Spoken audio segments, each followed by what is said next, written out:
All right, then. We are ready to do this. It's been a long time coming.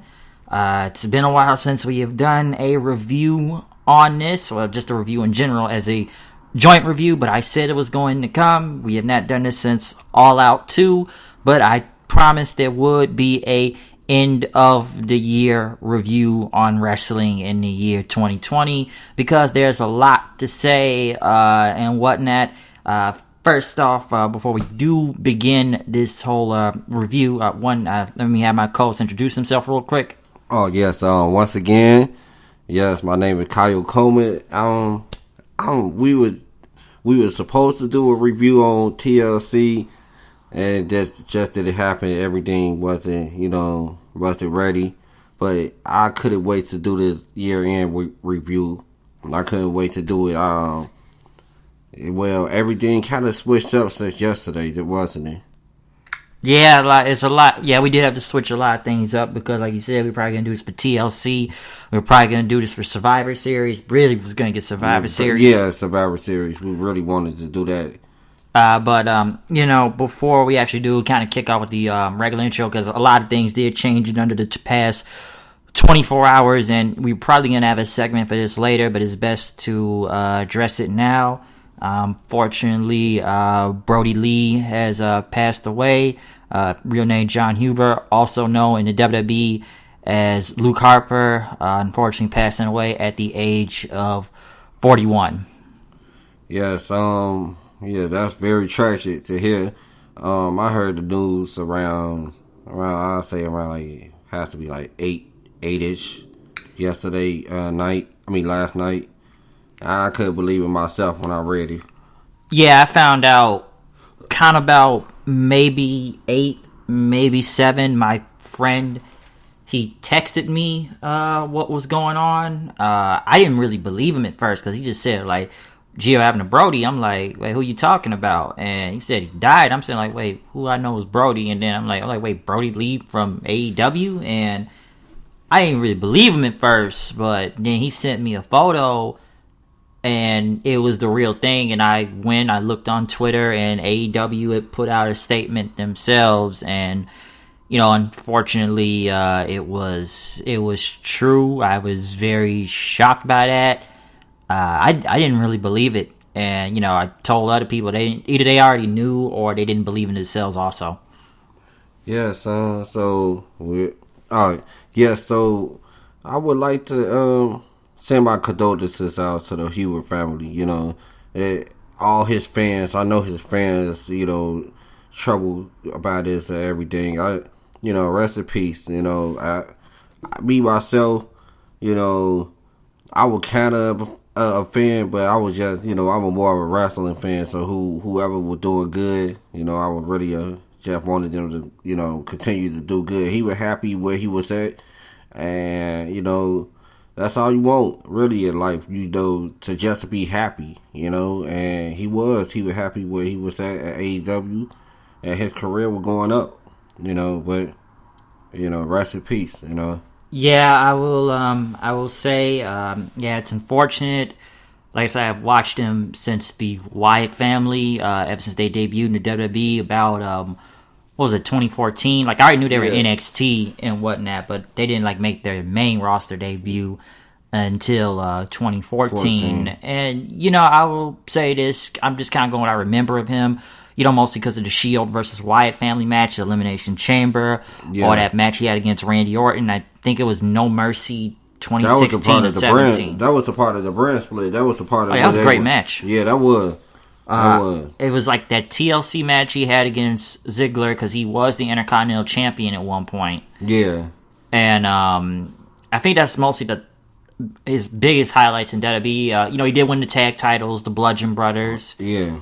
I had always said Brodie Lee could have been bigger in WWE. Liked him the most out of the Wyatt family because I know some people compared him to Bruiser Brody, and I actually thought he was kind of going to be a big thing once they made on his own. I'm like, okay, he's got the Intercontinental title and whatnot. And you're like, thing. And I thought it was going, but it's like they either put him back with Wyatt, and I felt like they put him back with Rowan because Rowan cannot go on his own. So that's why he, was with him, and then we all knew he wanted to leave the company, which he was trying to leave, but they wouldn't let him leave until, his contract ran out, and he, debuted in AEW, well, I know it was like months ago, over the summer. It was like kind of when the pandemic started, or that's when he debuted as the Exalted One. And, I was very critical of when he came to AEW. I still say he was miscasted and whatnot, because I'll give him credit. He tried to get this Dark Order thing over, even I just felt they put him with a bunch of job guys out there. Right, and putting him with the Dark Order didn't really do anything for him. Because we already, as the fans, we really didn't see nothing in the Dark Order. So by putting him, have him associated with the Dark Order, it just wasn't doing anything for him. That wasn't the spot that he should have been in. Yes, I kind of thought he should have been on his own. I feel like he should have been a single star and try to at least make him a badass out there. Listen, and I don't know all the clips from the Being the Elite thing because I haven't watched in a while, but I heard that the Dark Order was very funny on there. That's why I heard they were entertaining, because I just felt like it wasn't getting over. I felt it was too early to give him a AEW title shot as soon as he stepped into the company against Moxley. I thought the match was okay, but I never thought he was ever going to win it. He should have never been put in that situation, because one of them were going to have to take the pin. You already knew Moxley wasn't going to lose. So what's going to happen? Who going to take the pin or the submission, whatever? And he ended up having to take the pin. Was it a pin or like? Was it? It was like a no DQ match. I remember, or something, or did he try to get him to tap out, but he didn't tap out, so he never tapped out, I believe. And that was the thing. He didn't tap out. It was like pass out, I believe. Somebody was gonna have to lose, and it wasn't gonna be Moxley. Oh, and yeah, he should have never been put in that situation. And then he killed Cody in like a minute or two. And what was it, in August when he won the TNT belt? I wish you would look at it like, oh man, all right, they really about to do something with Brodie. You had him kill one of the biggest superstars in your company right now, and you thinking like, all right, this is going to be it right here. But and he did have the title. He didn't really have the belt that long, though, because he ended up dropping it back to Cody. Right. I felt like Cody was still trying to put himself over doing that. I wasn't surprised, honestly, because I'm like, here we go. Cody's got to get himself over again. And I didn't think he needed to lose the belt, especially if he just kind of got it. And, they digged it. Because his last match was, October the 7th, I believe, against Cody in that dog collar. I think it was at the Jericho Anniversary show. That was his last match. That was his last match. That was his last match against Cody before he lost the belt, and then he was off TV for a while. And we never saw him again. Because I heard it was an injury angle, not injury angle, but I just heard he was hurt, and then I was like, okay, where's this guy at? I'm like, okay, maybe he's gonna be gone for a while, and he'll be back at some point, because I don't know what they were doing with this group, which I just feel is a comedy thing at this point, with the Dark Order, and even I was kind of waiting for him to come back or something at one point, but then, I heard the news yesterday, and then that I just didn't know what to think about it. It was so shocking. Trust me, we've seen a lot of deaths in wrestling this year. Like I said, and I'm going to get into those later on into this whole thing, but, like I said, given the news that has happened in the past 24 hours, it was best to say something about this right now. I think what's most shocking is that, yes, this guy had more to give to the business and whatnot, and it's very unfortunate because, he wasn't even in the company a whole year. No, he wasn't. And this was a time right now there were no fans. There were barely no fans. Like, there was, but I'm talking about, like, right. For the most part, WWE don't have any fans, really. And then you got AEW, they bring it in probably only 20% capacity, they said. Yeah, 20 at least, I believe, depending on it. But, it just, like I said, there wasn't really a lot of fans, and he just wasn't even in the company a whole year. I remember they said he had signed, he was going to wrestle for New Japan, I heard at one point. I was kind of looking forward to that. I wanted to see him wrestle for New Japan and everything to see what they were going to go with that. But, like I said, it's just mind blowing, because I think what makes this different is that this is someone that we see on TV currently every week that is still going. It's not like, and yeah, I'm not saying that he was old or anything. Like, come on, 41 is still a young age, and trust me, there's other people in this list that we lost that died way younger. It's just that this is someone we see that is still currently going, not like part-time or off. Like, this is like someone on a current roster that, you know, they look at as a top guy. Well, I thought it was mid-carder. Maybe they would have built him into a top guy and whatnot, but that's what's kind of shocking about it. And see, that's what the crazy part about it. Like, when you see somebody like Pat Patterson go and pass away, you think like, all right, not saying anything would be easier to wrestling fans either too, because you would rather have nobody pass. But you look at it with Pat Patterson, we haven't seen Pat Patterson on TV in a long, long time. You know what I'm saying? And if we do, it's very seldom.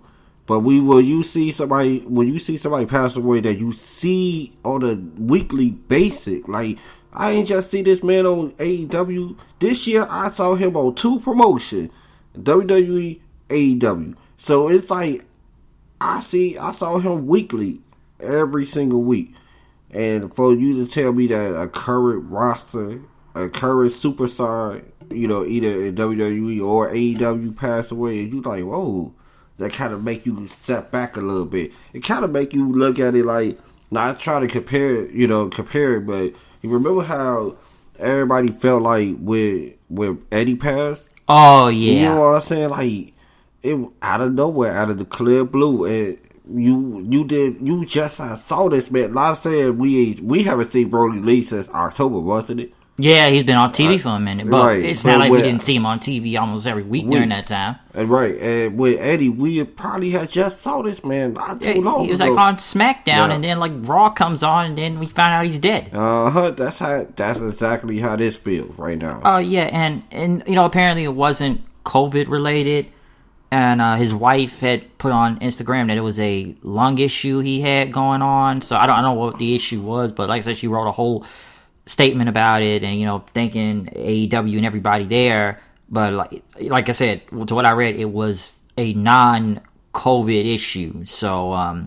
you know, that's what was said. And like I said, I know it's a lot of conspiracy theorists online, which I just didn't really pay attention to those and whatnot, because like I said, let's just wait until we hear more news. It's like, it's just sad what happened. I'm not gonna try to jump that far into it until, you know, like an autopsy report or anything else comes out about it and whatnot. But yeah, it's just, like I said, just gotta sit and wait. And like I said, we've seen many tributes from several wrestlers from, like I said, both WWE, AEW, or anybody that's ever worked with him in the past and whatnot, or any other promotion that hasn't worked with him, but still expressing their condolences to what happened. Yeah. So you know, like I said, it's just a sad situation all around the board and whatnot. Just like I said, it's just really it's just shocking. It just came out of nowhere. So like, this is, like I said, I know everybody says 2020 is already a horrible year as it is, for multiple reasons, and unfortunately this has to be added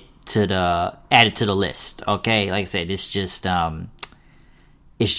really bad. I can't really add much else onto this other than, you know, everything has just been said. So we'll probably see a tribute on this Wednesday on AEW anyway. So like I said, I'm not going to jump into conclude, you know, what it's going to happen next with other stuff like the Dark Order, or I don't know at this point. I don't know. It's just like I said, I just kind of assumed he probably would have been back sooner or later, but after what I heard now, it just kind of just fuck. Like, even I had to tell myself, like, fuck, like, that really happened.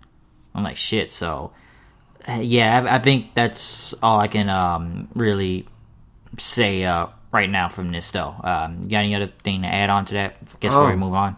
No, nothing else. Yeah, it's just rest in peace, and that's it. Yeah, that's all I can really go on from that then. But all right, moving on though, we got a lot to talk about. Just want to say shout out to the Urban Wrestling Network. Check out the Bodega Podcast and the UrbanWrestlingNetwork.com, where you can check out my reviews and other people's reviews on there. Also other YouTube people like, other people I know on YouTube, trust me, they shout me out. I don't want to forget their names. WWE Real One, JT Dangerously, Elitist, I forget his name, but it's the Elitist. You can look him up on YouTube also. It's a lot of people to shout out and everything. So just want to say that first. But where do you want to begin and all this? Because it's a lot of stories and promotions and a lot. You wanna start our pre-pandemic, I guess, before we get into pandemic. Oh, the pre-pandemic. Oh man. Oh, when you want to start with the Royal Rumble. Because I think that is very significant because it's really what started. I mean, what started what we are watching right now. Yes. Yeah, that's Drew McIntyre. And we did do a review on the Royal Rumble at the beginning of the year. Yes, we did. Drew McIntyre, this been his year. You know, this ever since the Royal Rumble, from the Royal Rumble to WrestleMania, beating Brock Lesnar in a matter of minutes. You know what I'm saying? So they put the rocket on the man as soon as he eliminated Brock Lesnar. That's how bad it was. I mean, that's how good it was. So I say yes, Drew McIntyre winning the Royal Rumble was the best thing of this year so far. I would say that, and I know people put him as the COVID champion and whatnot. Some people think he's not a draw and everything. I think he was one of the shining spots to Raw because Raw is so bad right now. And yes, and he has been a shining spot of Raw.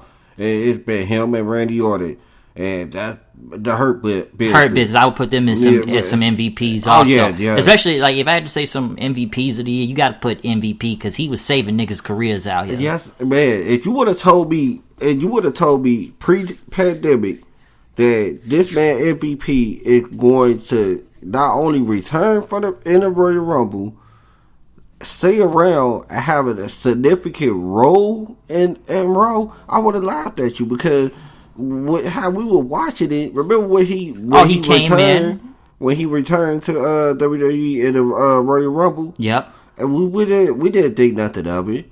It was a one-off. Yeah, it was a one-off. My bad, Coach. But it was a one-off, and then he had that match with Rey Mysterio Yeah. on Raw, and he just wanted his son to see him wrestle. So I was like, okay, it's probably the last time we ever see him on WWE.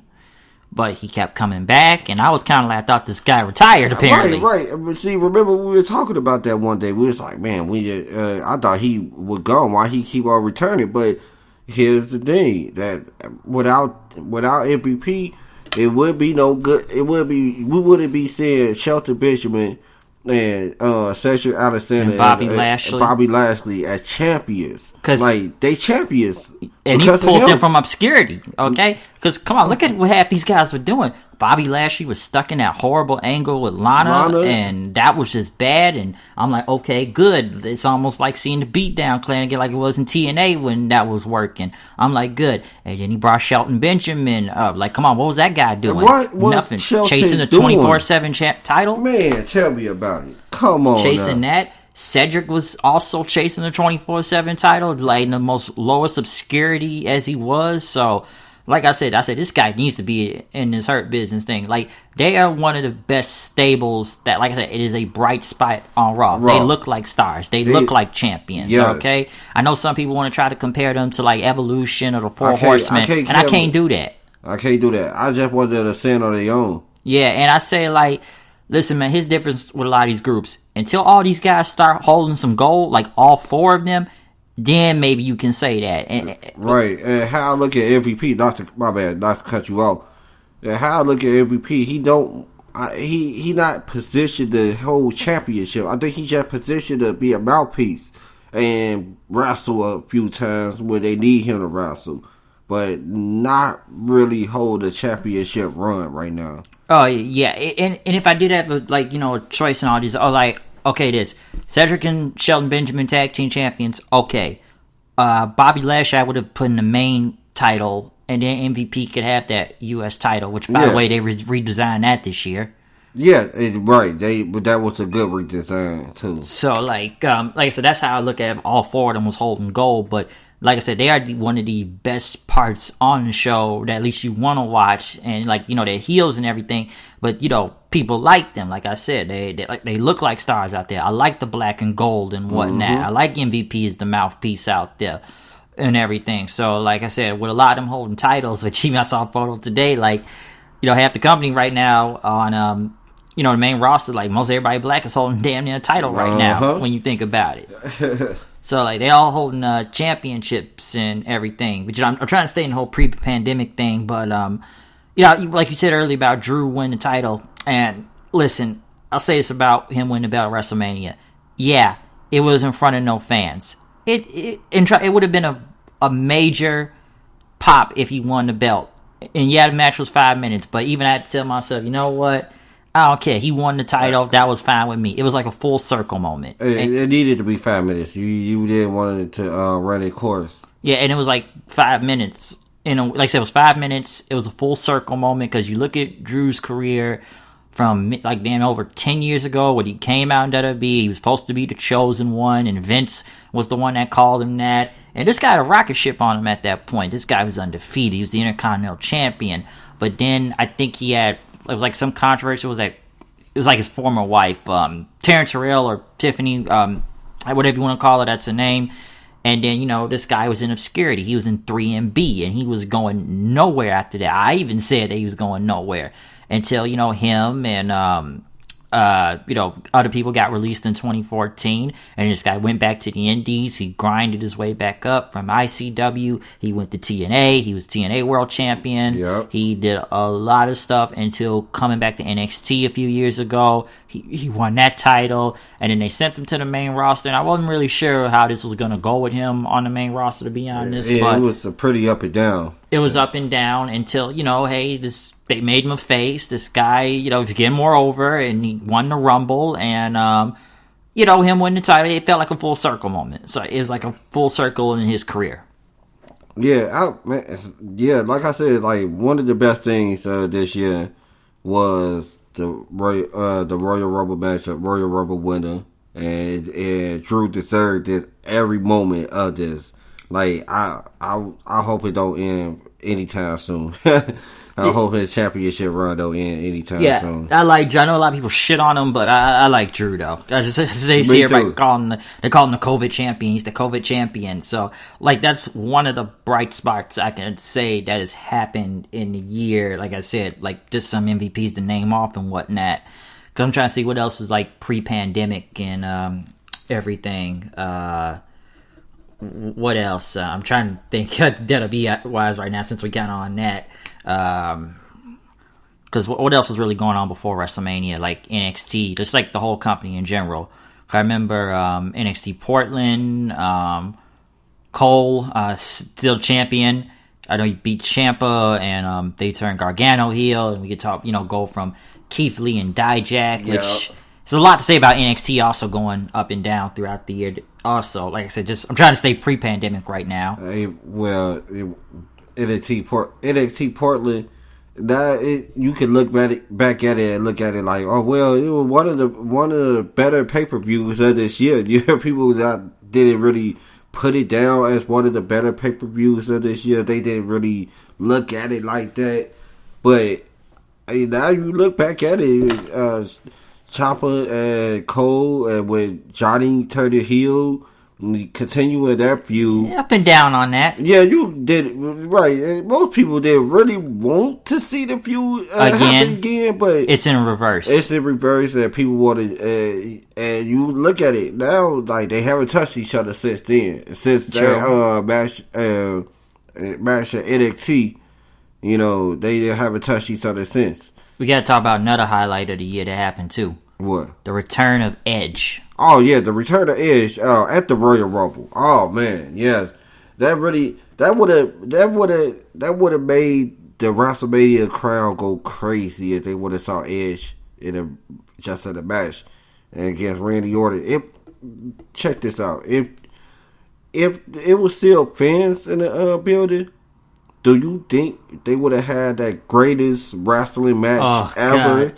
Do you think so? Because they had to. I think that was the response of how people would criticize the match at WrestleMania. Yeah, it went on forever. It was like 40 fucking minutes, and it never stopped. It just kept going.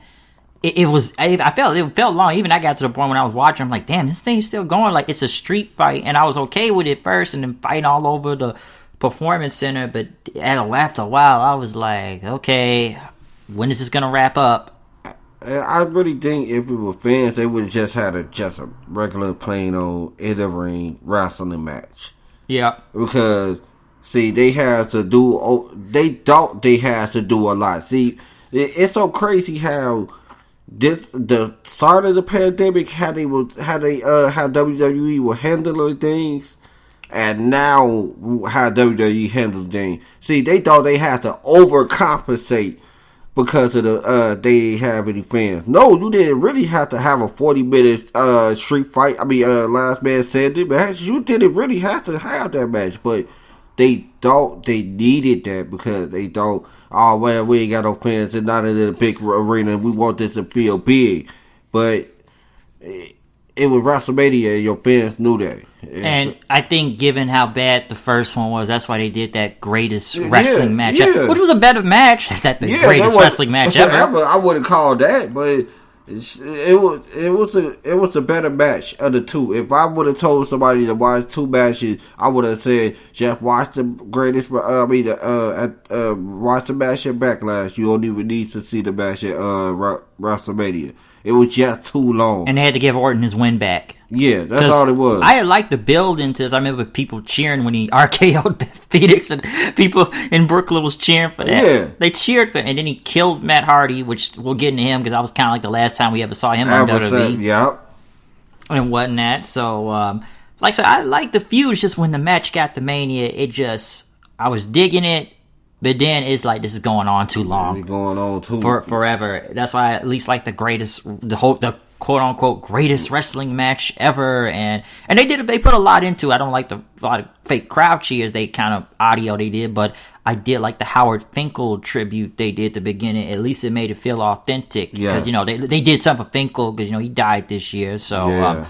I like that, and like I said, it was still good. I know it's still rumored that the next match may be at Mania, but I'm not going to jump to conclusions on that right now. But, right. Edge being gone for almost, 8-9 years, nobody believed he would ever come back, but he ended up coming back, so that's... it looked very good in the ring. It looked like he looked great. Yeah. He got in a lot of shape to come back. Yeah, he looked good. He looked good. He looked real good. He got in a lot of great shape to come back in, so...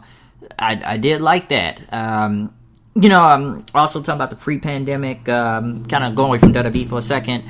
Now, one thing you told me you saw this year, that was your first time seeing New Japan, Wrestle Kingdom. I remember that. And that was back in January, wasn't it? Yes, January 4th and 5th. Yeah, I remember. And that was actually, to be honest with you, New Japan made a new fan. And I became a fan afterwards. It was like, it wasn't like I didn't want to take time to watch it. I just needed something to watch. With New Japan, I didn't know what to watch and where to start, and why not start at one of their biggest shows. And it was 2 nights in a row, right? And so, they let you know who's the stars, who they going to push. You know who they going to push. You can look at people and be like, oh yeah, they want him to be a star. I knew about Ospreay. I knew about him already. Will Ospreay.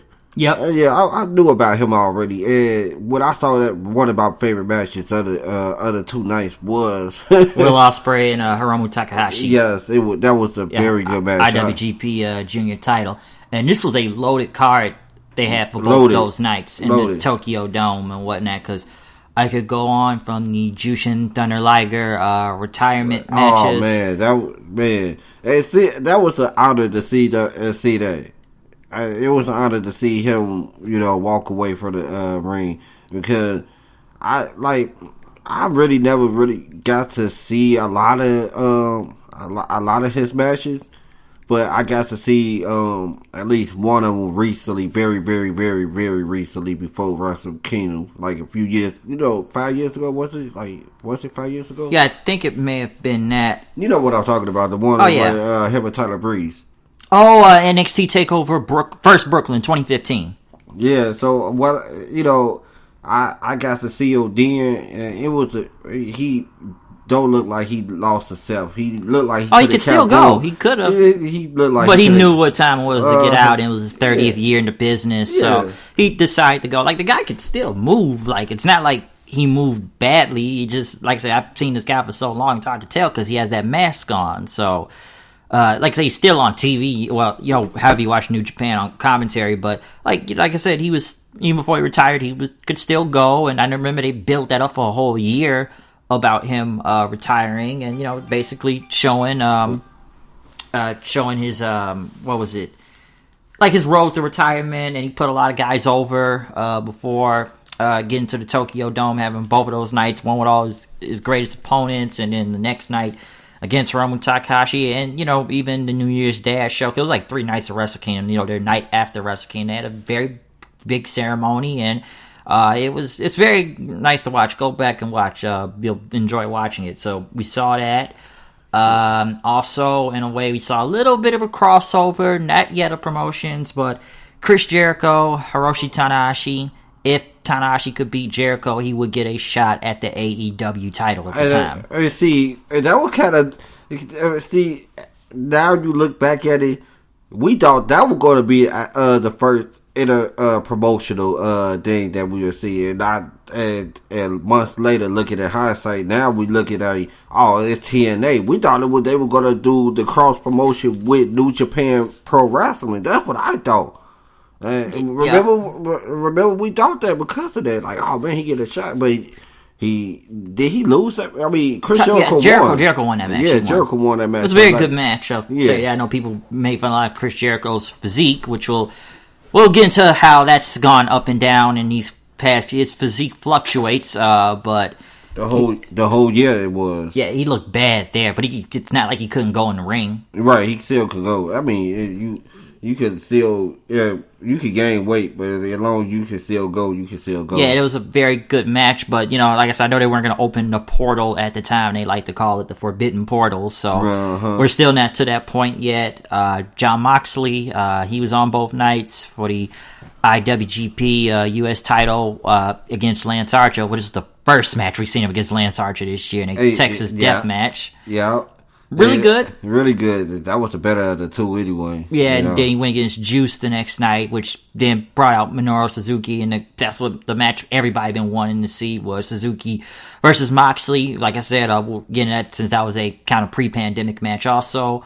So yeah, that was actually a big moment during the time for Wrestle Kingdom. And then you have the double gold title thing.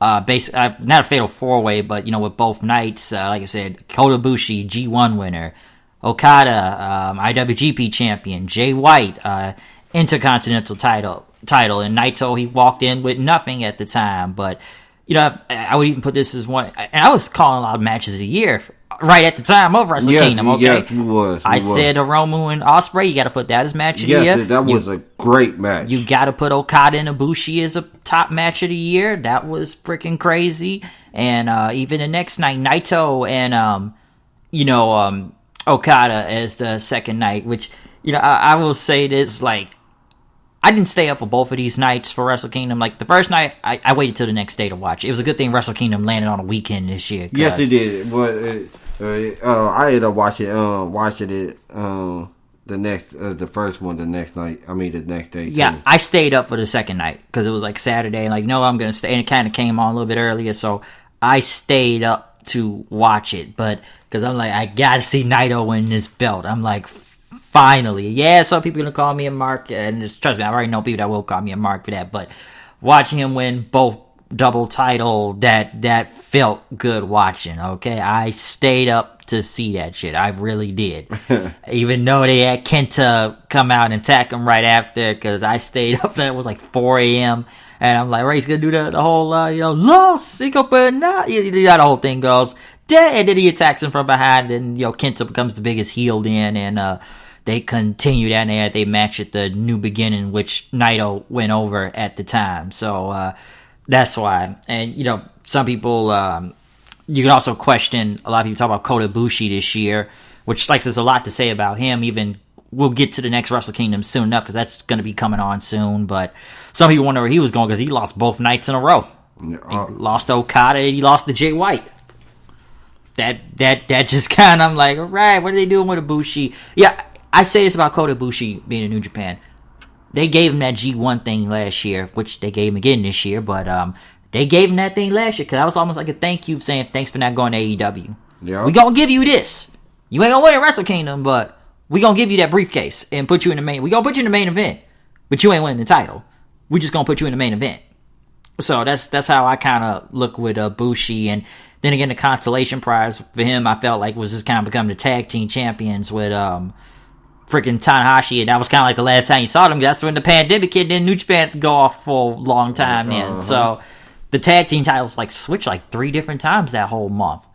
Yeah, I really remember like Juice and Finley won the belts from GOD, then GOD won it back like the following month, by the way, in America.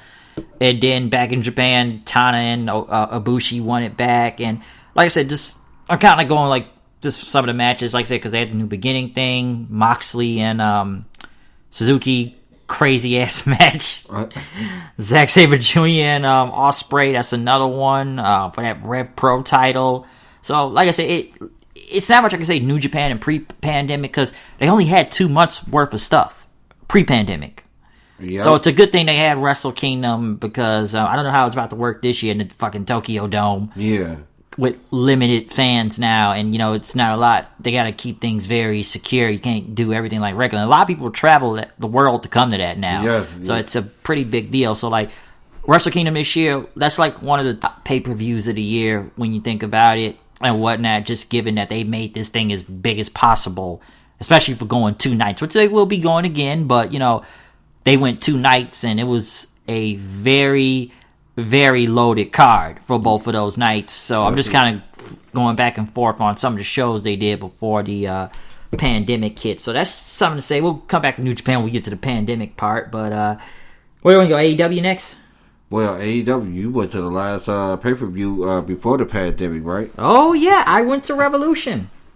I was there. I was damn near in the front thing. I saw Jericho's big entrance and whatnot. I had a fun night that night. Like I said, I can sit there and tell myself I'm glad I got to go to one of the last pay-per-views before they stopped letting fans, because shit, I would have had to give back so much damn money. I'm like, I had to say, I'm that nigga, I got to go. So it was fun that night. I enjoyed it. It was at the Wintrust Arena, which that made it very convenient because I don't live that far away from it. I don't got to travel damn near the middle of nowhere at the freaking not Allstate, but what was that they usually did All Out at? The Sears Center. The Sears Center. Man, I take like 2 trains and a freaking bus and a damn Uber to get out there. Yeah. That shit long. Like this, I could at least take 1 train and I'm right there, like by the McCormick place. So they had that Chicago Comic-Con thing going on at the time. So that's how they was able to mix both of them in there. So I got to go to the pay-per-view. You know, I saw the Bucks versus Omega and Hangman out there. That like one of the top matches, some would say, of the year, tag team wise. So that actually wasn't bad. John Moxley won the title. I was there to see that, which that began his very long reign as champion. And whatnot. It was a lot of good stuff on that show. I think the worst match on that show I remember people walking out on was the women's match. That was the bathroom break match. And it was like, what was it? Nyla Rose was the champion and Chris Statlander. And I remember seeing... I remember that. I told you, people walked out to go get food. Like half the arena was gone. Yeah, they did not care. I wasn't really into that feud. I remember that feud. Now you had just talked about it. I remember the whole feud, and I wasn't feeling it. I just wasn't feeling the feud. I just not feeling the AEW women's division. But that's we got a lot to say about that. That's another time. But Revolution, it was decent. I ended up watching the pay-per-view, and I wasn't. It wasn't too bad. It wasn't too bad. It was good. It was a very good pay-per-view. I liked it. It was good. Gotta say, Chris Statlander, thick as hell in person. Oh my! I tell you, man, I'm like near the front, so you could see that shit well. I kind of figured you, man. I kind of figured she was. I kind of figured she was super thick. Man, I know. Yes, that was a positive. What else did I see? Cody and MJF. Cody's very big entrance. He comes out with like 50 people nowadays, like it's the NWO. Because Cody Rhodes, MJF got the win. It was a good match. I remember that. Because they were trying to get MJF over as a big heel. I remember Cody throwing his belt in the crowd, and nearly people tried to kill each other for that belt. It was like feet away from me. So it was like feet away from me, and they nearly tried to kill themselves. Well, what do you think, guys? I got a phone call during this whole thing. Yeah, so I always got a phone call doing these things. But what was I talking about? Revolution. It was good. I even saw people after it, because I think a lot of people just hanging around in the hotel right after. Saw a lot of people pass by. Dark Order guys, Jungle Boy, LAX. Like I said, a lot of people just kind of hanging out after the show. So, like I said, you just saw a lot of wrestlers pass by. I think my brother saw Cody. Jericho. It was like just a lot of people just kind of passing by and whatnot even after the show. But like I said, overall it was a very good pay-per-view. I enjoyed it. I didn't really go back. I didn't go back and watch much of it because I was actually there. I probably went back to hear a little bit of the commentary and whatnot. But like I said, the Jericho choir entrance was really cool. It was a lot of good stuff on that show. So I enjoyed it going to Revolution, and then Mox was the champion, and I'm trying to see how far did they go till pandemic hit, because they brought in Jake Roberts, I know that, and Lance Archer debuted. Not that trust me, there's a lot of AEW debuts to talk about this year. Yeah, I think Lance Archer was the last one to debut in front of fans. Yeah, in front of a crowd before the crowd, because the show I remember they were trying to build up was the Blood and Guts show, which was like going to be a cage match between, or maybe it was like a War Games match. Remember they had to postpone that? Yeah, they had to postpone it. And that's where the Sadio Sapee came in. We'll get into that in a second too. That's the reason why they had a Sadio Sapee. Yeah, they didn't know what they wanted to do. They with the Inner Circle versus the Elite at the time, so they had to do that too. So, because the pandemic started messing everything up about March, I believe, or February. Because I'm trying to see what other shows were going on at that time too. Trying to go. What was NWA still doing at the time? I think because they were trying to build up to the Crockett Cup. Yeah, they were going to the Crockett Cup, and that's what they NWA had stopped. I'll say like a month before they were about to do the Crockett Cup. Yeah, around Mania time. Like a lot of these shows were building up to Mania, but that kind of stopped. And NWA, I look at them right now. They were in an okay spot going okay on. And I think they brought in Marty Scurll, I remember. Hey, not to cut you off right there, but with the promotion I feel bad the most about is NWA. It's like they couldn't afford to get smacked with this pandemic. And see, when you look at promotions like WWE and AEW, even Impact is still going because they still have a nice amount of money to back them to do things like this. They won't go under. Let's put it like that. Even if Impact didn't even have the money, they won't go under. They like roaches. They won't be killed. Yeah, because I want to talk about Impact next. Before the pandemic, I think one of the most controversial talks was the Tessa Blanchard title thing, which I should gonna keep the same feeling that I had earlier this year. I feel like she should never have touched that title. That's my feeling. Agreed. I always felt like that. I always felt like it was something. She didn't need that title. Sami Callihan was screwed. Yeah, he haven't been recovered since. Have you seen? You seen him a couple of weeks ago when he came back and attacked Eddie Edwards. It's like he ain't even nowhere near the title picture. Nowhere near the title. And he never got a rematch for it. And what's also added to this was that I was never with them putting the belt on a woman to begin with, and I know what they were going for. But then the whole controversy came out about all this racist stuff with her and this girl she talked about. And then, like, before that pay-per-view even happened, like, several other, like, wrestlers from different companies were just burying Tessa Blanchard because she said something about respect and everything. And that all these people from Chelsea Green and others just went out and just burned her on the internet. Yeah, that was, man, I never seen, I never seen anything like that from women from different promotions and from everywhere coming in and just having a word about what Tessa said. And at first people was like, oh man, y'all can't believe a lot of people wait until your time out. 1 or 2, yeah, you got me, 1 or 2 people. But when it's 1, 2, 3, 4, 5 people from different promotions, it ain't like these people, it's like really next to each other or talk to each other daily to say, hey, we're going to do this and we're going to say this about Tessa. Like, no, everybody came out with a different story about one woman. So, yeah, and what got me is this: if she did all this stuff y'all said to y'all, I'm surprised nobody even tried to knock her ass out then. Maybe she probably had some pull because, you know, she's Tully's kid and whatnot. But, you know, some people say, why ain't nobody never knocked this girl out? Because even that girl that everybody was talking about, she talked on, she kind of came out. I don't remember her name.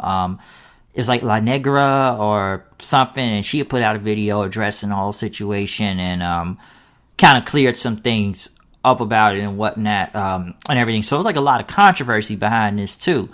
But Impact still went with the decision anyways. And to put the title on,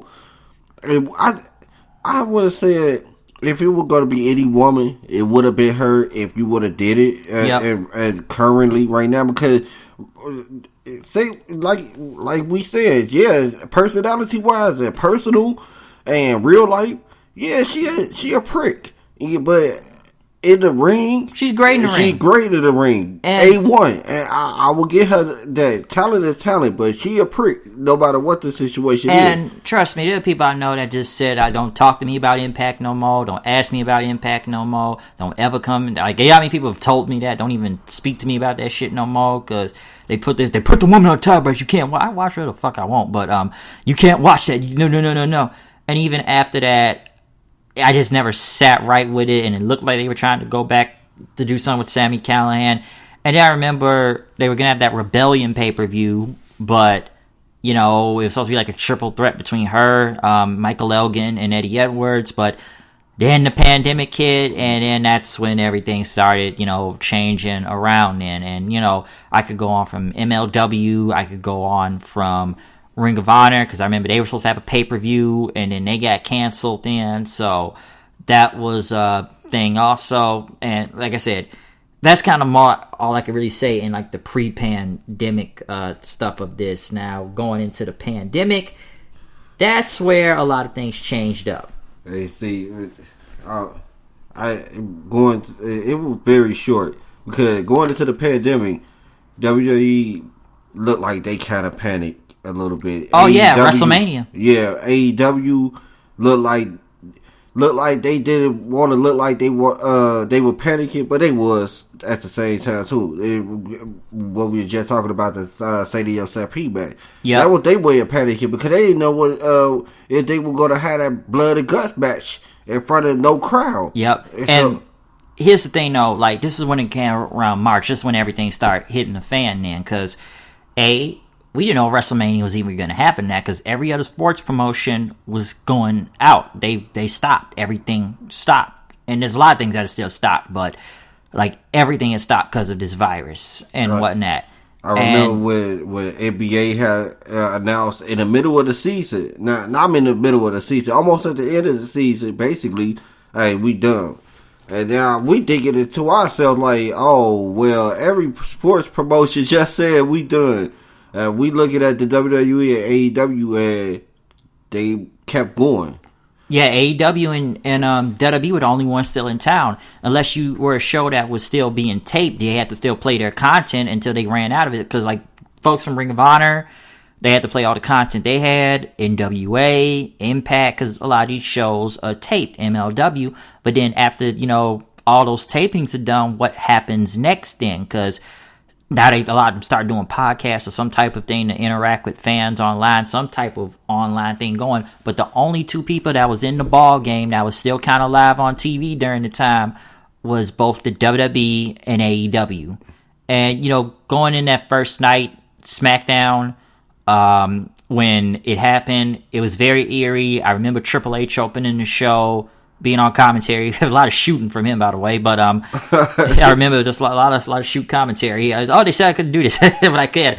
But watching that first night, no crowd, and the way they had the camera positioned, and just it felt weird. John Cena coming out, no reaction, felt weird. I'm like, all right, we still promote WrestleMania. Then this is still going. We're still going with this because he had to promote that match with Wyatt. Which I know we got to say one thing in the pre-pandemic part of this, but did we talk about Goldberg winning the fucking belt? Oh man, look, let's kill Wyatt. They killed. See, that's the crazy part about it.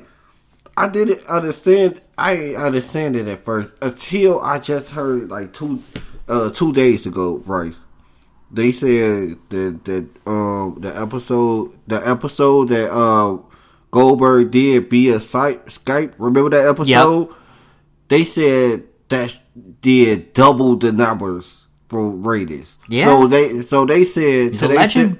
Right. So they said, hey, what we're gonna do is, well, we got this pay-per-view we want to promote, and we need ratings.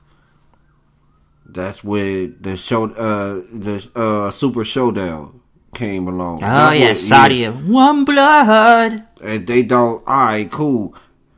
Well, we know we're about to go into the pandemic with WrestleMania with no fans. Let's put the title on him. Yep. And that's what happened. They put the title on him, thinking that it was going to boost the viewership. Oh, they were ready for that Roman match.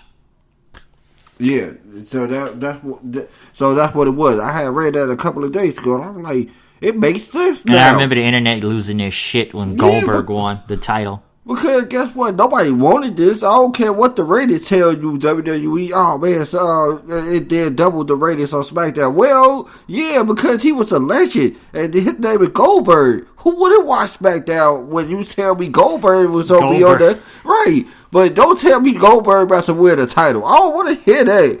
Just tell me Goldberg about to come on TV. I'll be happy. I'll be like, oh, okay, cool. But you gonna tell me that Goldberg winning the title? No, man. This is not 1996. It's 2020, and we don't want to see it.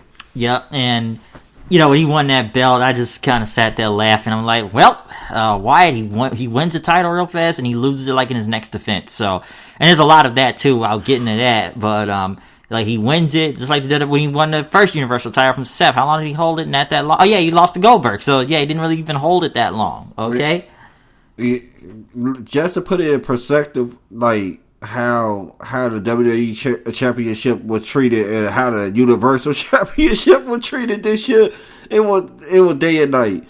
WWE Championship only changed hands 3 times this year. It was from Brock to Drew McIntyre to Randy Orton to back to Drew McIntyre. Oh yeah. You want to know how many times the Universal Championship been changed? Shit. Right. From who had it? Strowman. I mean, who had it pre-pandemic?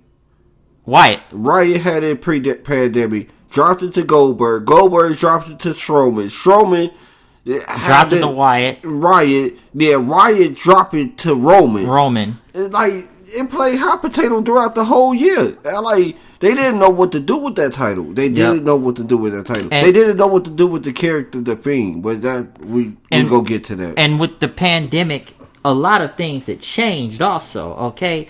A lot of things had changed because matches had started to change then for WrestleMania because everybody wasn't about to show up during this pandemic, okay? Who was it? Roman was not on WrestleMania. That was the biggest one right there because that changed up a lot of things. Last minute. Yeah. I remember the last minute match with Braun Strowman just got shoe in inside the match.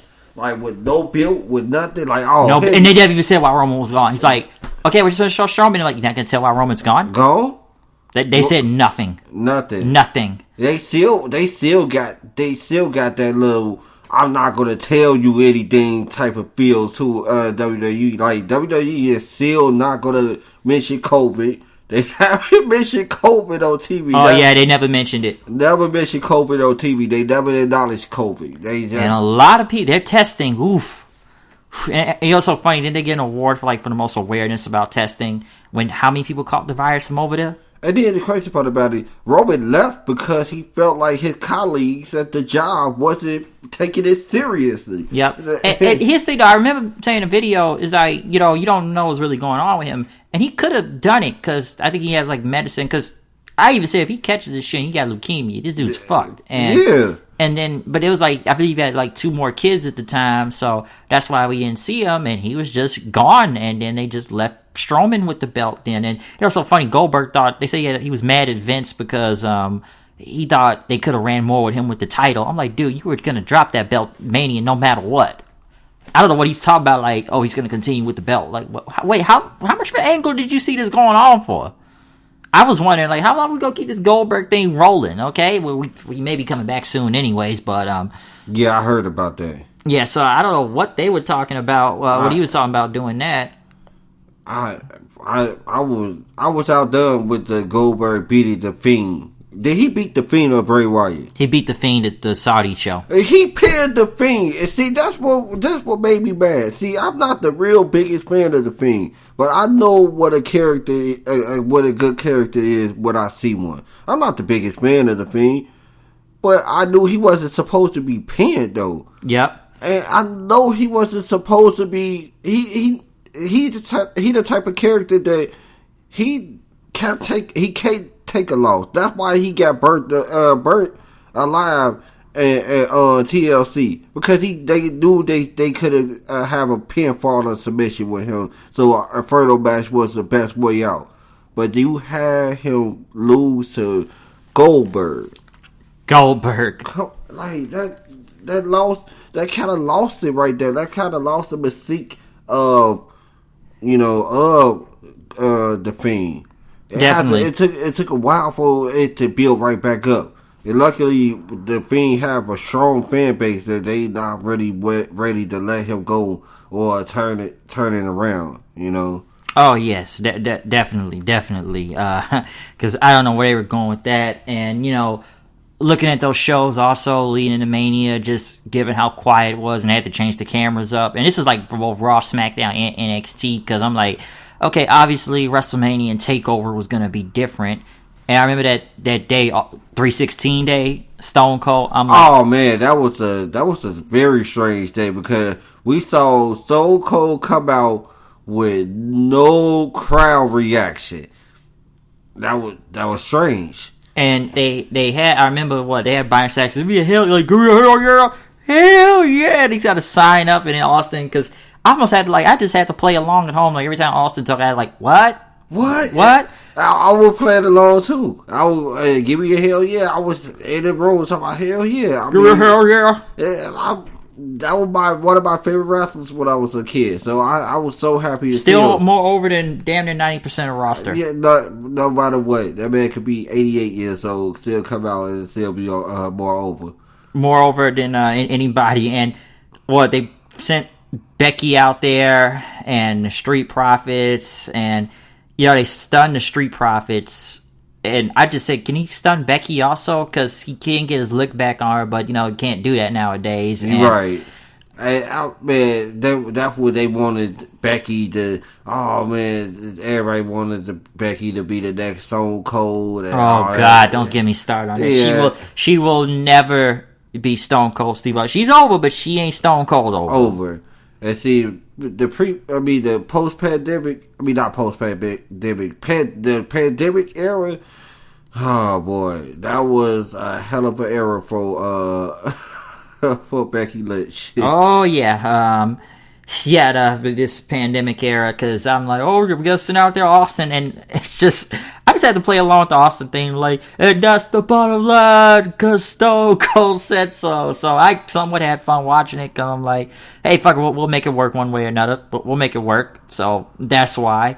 And, going into WrestleMania, it ended up being 2 nights in a row. What can you really say?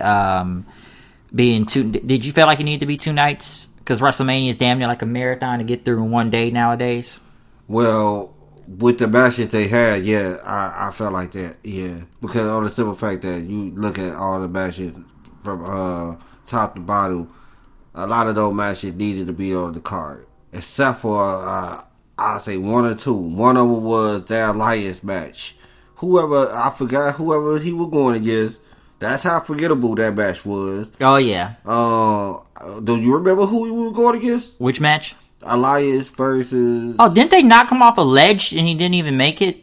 You see, there we go. All right, cool. And I remember making like a Lion King sound saying, "Long live the king." Like he killed Mufasa or something.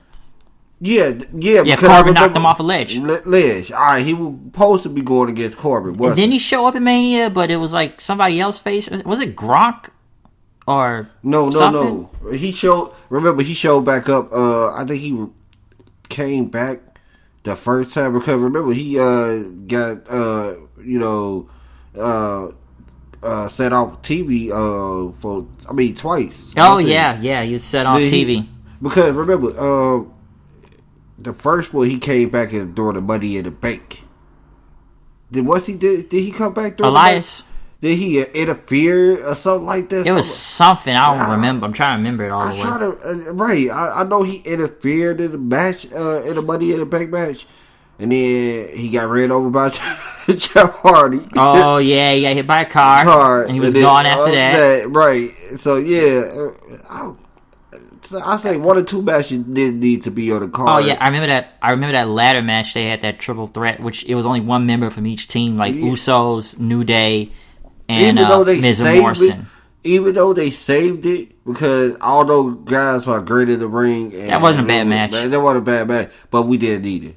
Yeah, like, killed themselves in front of nobody out there. You had, which I feel like this was the best women's match on WrestleMania. And listen, we all know people didn't like this decision, but Charlotte versus Rhea Ripley was the best women's match on that show. Yeah, no doubt about it. Don't like the decision, but I can't sit there and say that wasn't a bad match. That match was fantastic. I didn't like the decision, but I like what they were what they wanted to do. It just failed. Because we didn't need Charlotte to go over there to NXT. We didn't need. First of all, she barely even showed up on NXT anyway. And she wasn't even there that long. Right. And the ratings for go move up and down if we see Charlotte or not. So it's like, nah. 12, 13-time champion. Right. So I'm telling you, we didn't need that. We didn't need it. They didn't need it. Like I said, I love the match though, but she did not need the win. And people said it's kind of killed Ripley's push because Ripley was on fire at the time when she had the title. She was on fire, but then they kind of cooled that off a little. And I say that lost cooled it off for her. Oh yeah, that lost she's still kind of in the cool part right now. Yes, she is. She did not recover that all the way. So no matter how many wins they give her, because they gave her some wins, but it wasn't really nothing. They gave her the win against Gonzalez, and not really nothing because Gonzalez ain't up on her level. So it wasn't like, wow, you want to get Gonzalez. Yeah, we're still doing a rematch after we just saw one not that long ago. Right. We already doing a rematch already. I thought they would call it the girl up already. We're doing that. And, like, what else, like, in Mania? I'm trying to remember, this match right here, I remember. I know they tried to get Otis over. He finally got the girl, Mandy Rose. Otis in a pandemic era was up and down. Now he down. It's like, man, he was semi up. I wasn't agreeing with this. I didn't agree for them to put the Money in the Bank on him. Oh God, that was horrible. That was horrible. I even said it that night when he got the briefcase. Like, why? I was pissed when AJ dropped the damn thing. I was like, what the fuck? And like, we got people getting murdered on this show. You throwing Rey Mysterio and Aleister Black off the building. This was the year of murder for wrestling on everybody. We throwing people off buildings now, and then they miraculously survive and whatnot. And I remember, like, between both the women and men, and we're getting into this in a second too. This is the year of cinematic matches. The year of cinematic matches. They couldn't get enough of it. At all companies. After WrestleMania, every company had did some type of cinematic match. Okay? I think what it was the successor of the Boneyard match. I like the Boneyard match. I like it better than the Funhouse. But I think it because of the two people that was in the Boneyard match that made the Boneyard match good. You just could have just shoot in Heath Slater versus somebody.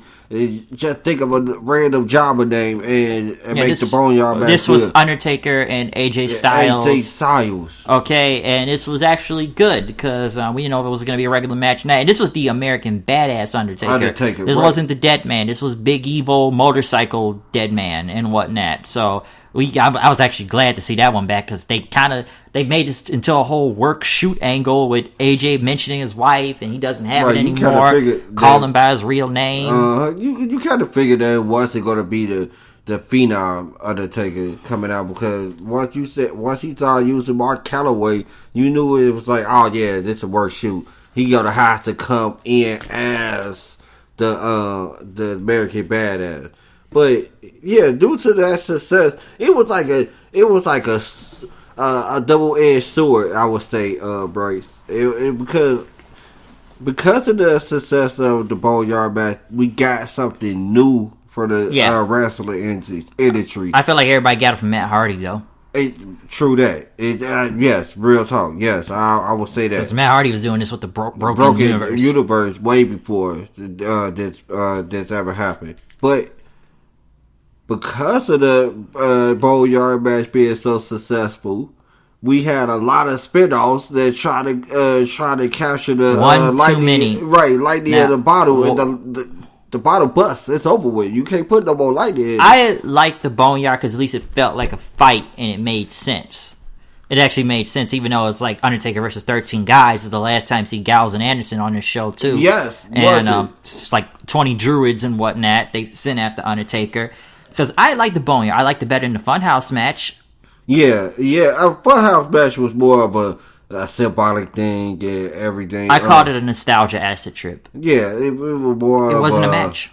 It was more of a work shoot type of thing. Yeah, it wasn't a match. It wasn't a match. Hey, yeah, I felt like they did this match. I still kind of go back and say I think John Cena didn't want to put him over clean. That's why they did this. I really believe Cena didn't want to put him over clean because, like, what do we got here? Like, okay. We go through like a history lesson of John Cena from when he was the prototype to rapper Cena, SmackDown Fist. Then it's like an NWO version and Saturday Night's main event. And then I remember Wyatt's got like the Wolfpack shirt. He's trying to be like Eric Bishop. I got nothing but love for all you people out there and everything. And just like 2014 when he beat him at WrestleMania 30 and it was a nostalgia acid trip. And then they had The Fiend. That was kind of like the last time we saw John Cena on WWE before he went and made a whole bunch of movies and commercials right now. Right. But I just felt like, also people think that was the best thing of the show. That's what got me. I'm like, the only reason why people thought it was the best thing of the show, it was so many little winks and nods to the fans. You know, the fans know what you're talking about. You know, fans love that type of stuff. And they do the little winks and, winks and nods. Head nods to the fans. It's like, hey, fans, you know what we talking about. Oh, the Saturday Night main event portion was talking about the big guys. And, oh man, this was in. Or what if John Cena turns heel like Hogan in the NWO? There we go. Yeah, something like that. So, and it's like that's what the fans like. I'm not really into it. I really don't care. It to me, it's like what done is done. I know they should have put. I know they should have pushed Riot at WrestleMania 30. He should have won that match, but when done is done, that's. I said Cena killed his career at that point. Yeah, he killed him. I was there for one of those. I was at that Payback one. Was that Last Man Standing thing, and Cena beat him. I remember that years ago. I was there. So yeah, I get why Wyatt won. The match happened because okay, Wyatt's gonna get payback after all those years ago, but it wasn't a match. That's why I sat there like, dude, it was a cinematic acid trip. Okay, that's all it was, a nostalgia acid trip. It wasn't an actual match. So, right. But like I said, given the pandemic and everything, but I guess I just feel like Cena didn't really want to work that night in a way. I don't think he did either. So that's the reason why they did that. Yeah, so that's why I kind of looked at WrestleMania just kind of as like, that's why they did these cinematic matches. Because, what did they lose, like $15 million because of this pandemic? Because when you think about when it comes to WrestleMania weekend, that's when you see a whole bunch of shows all over the place. Yeah. Indies, that's why a lot of people make their money. And see, that's the reason why it was so hurtful to everybody else, and not just the WWE. Yeah, it just, it hurt everybody and whatnot. Like, some people we know still got money, but, everybody doesn't have it like that. Right. Now, there's one thing to talk about that happened when it comes with WWE. I go back into cinematic matches for a second. How about those releases? Man, that was so crazy. You ain't think anything like that would have happened to anybody right now. It is pandemic, but when you start seeing releases, like, whoa, people getting released. Why you releasing people? And you just told us that y'all really were making a lot more money since y'all stopped doing house shows. So why was the release? Why did you have to release people? And we saw furloughs. Some people end up coming back, but some people were still released also at the time. Because, man, it was like, I remember I woke up that morning and I just saw that list. I'm like, damn, what the hell happened? Like, they was just letting people go left and right. And I'm just kind of, I remember they let Kurt Angle go. Rusev, Miro, he was gone. Some people, I believe, needed to go because I'm surprised they still had a job in his company. He one of those people that I would say benefited for the AEW. I don't think he really benefited because right now he just stuck in. Oh, we're gonna get to the AEW part with him in a second. I'm just kind of going on the release part of it. We're gonna get into that. He needed to be gone. He needed to go from WWE too. Oh yeah, they kind of killed him after a while. Gallows and Anderson. They doing good at Impact right now. We're gonna come back into them. Eric Young, EC3. They did nothing with EC3. Even on NXT, they did nothing with him. Right, I know. They did nothing. All right, they did nothing. Who else? Leo Rush. Leo Rush had enough going on. Leo Rush was trying to fight that Mark Henry shit. Remember that? Oh yeah, like his money and everything. He was referees too. Mike Chioda surprised me. That was very much of a surprise. Been there since 1985. Hey, you gonna tell me that you had to let him go? Like, come on, man. And who else they let go? Kurt Hawkins. Right. Heath Slater. I was kind of surprised by that one. Yeah, me too. I was surprised too. Aiden English. Sarah Logan. Yep. It's Matt Cardona. Yep. Zack Ryder. Zack Ryder. We'll get into him soon. Primo and Epico. I'm surprised them niggas still had a job. I know, right? But them niggas been sitting there how long? Because of their last name. The Cologne. Yep. Eric Rowan. Yep. Like you said, Mike and Maria, which they was already talking enough shit, so I was kind of glad they were gone. That's the reason why I would watch it. I forgot what I was watching, and they were talking about how Eric Rowan anticlimactic the spider. Yeah. That was the reason why they pushed it so far, pushed it so quick, because they knew, like, oh man, we about to let him go anyway, very very soon. Yep. No Way Jose. Yep. Cassius Ohno, known as Chris Hero. I didn't even know Chris Hero was still there now, to be honest. Tino Sabatelli, that was one from NXT. Curtis Axel. Mm-hmm. I know people from Hurricane that was furloughed, or Scott Armstrong, or I think Finley, which some of those people ended up getting their jobs back. I think the one, though, that really stood out was Drake Maverick Rockstar Spud, which I will sit there and I said this back then. His release was a work. Yeah, that was a work. You can't tell me it wasn't. That was a whole. I knew it from the beginning. And when you have something like that as a work, and with real people losing their jobs and stuff in your company, that kind of just like that's very lowbrow. I don't like that. Like you ain't have to have his to be a work. And while everybody else is sitting at home looking like, well, I wish mine was to work, like nah, that wasn't cool. Yeah, and what got me about this, it's like when he said it in the video, it was very, heartfelt video and everything, but this is what was the first red flag to me. When he said that, okay, he's released, but you're still gonna let him wrestle on NXT in this Cruiserweight tournament. And I thought that was kind of strange. So basically, he has to wrestle to save his job. And I'm sitting like, wait a minute, how come these other people don't got to wrestle to save their job? Right, there we go. I bet they wish they could just go ahead. Yeah, I know they wish they could go ahead and just get in the ring and wrestle for their job too, damn it, And I remember he lost that tournament, what's his name? It's Santos Escobar was Phantasma at the time. And I remember Triple H comes out, or they said Vince handed Triple H the contract, and he came out and he took pity on him and they gave him his job back. So I knew he wasn't going anywhere. I was like, dude, if he wins this tournament, he will stay. Or even if he doesn't win, somehow, some way, they was going to find a way and say, he going to still be here. So him, I just thought it was a whole work. And like they made it emotional. People bought into it. They did buy into it. Yes, I did. I thought it was. I was like, man, this can't be a work, Bryce. And I would look at you crazy for a couple of times. But when you saw looking at it, I was like, well, Bryce can't be right. Because why would you let this one man fight for his job? And everybody else is a wrestler too?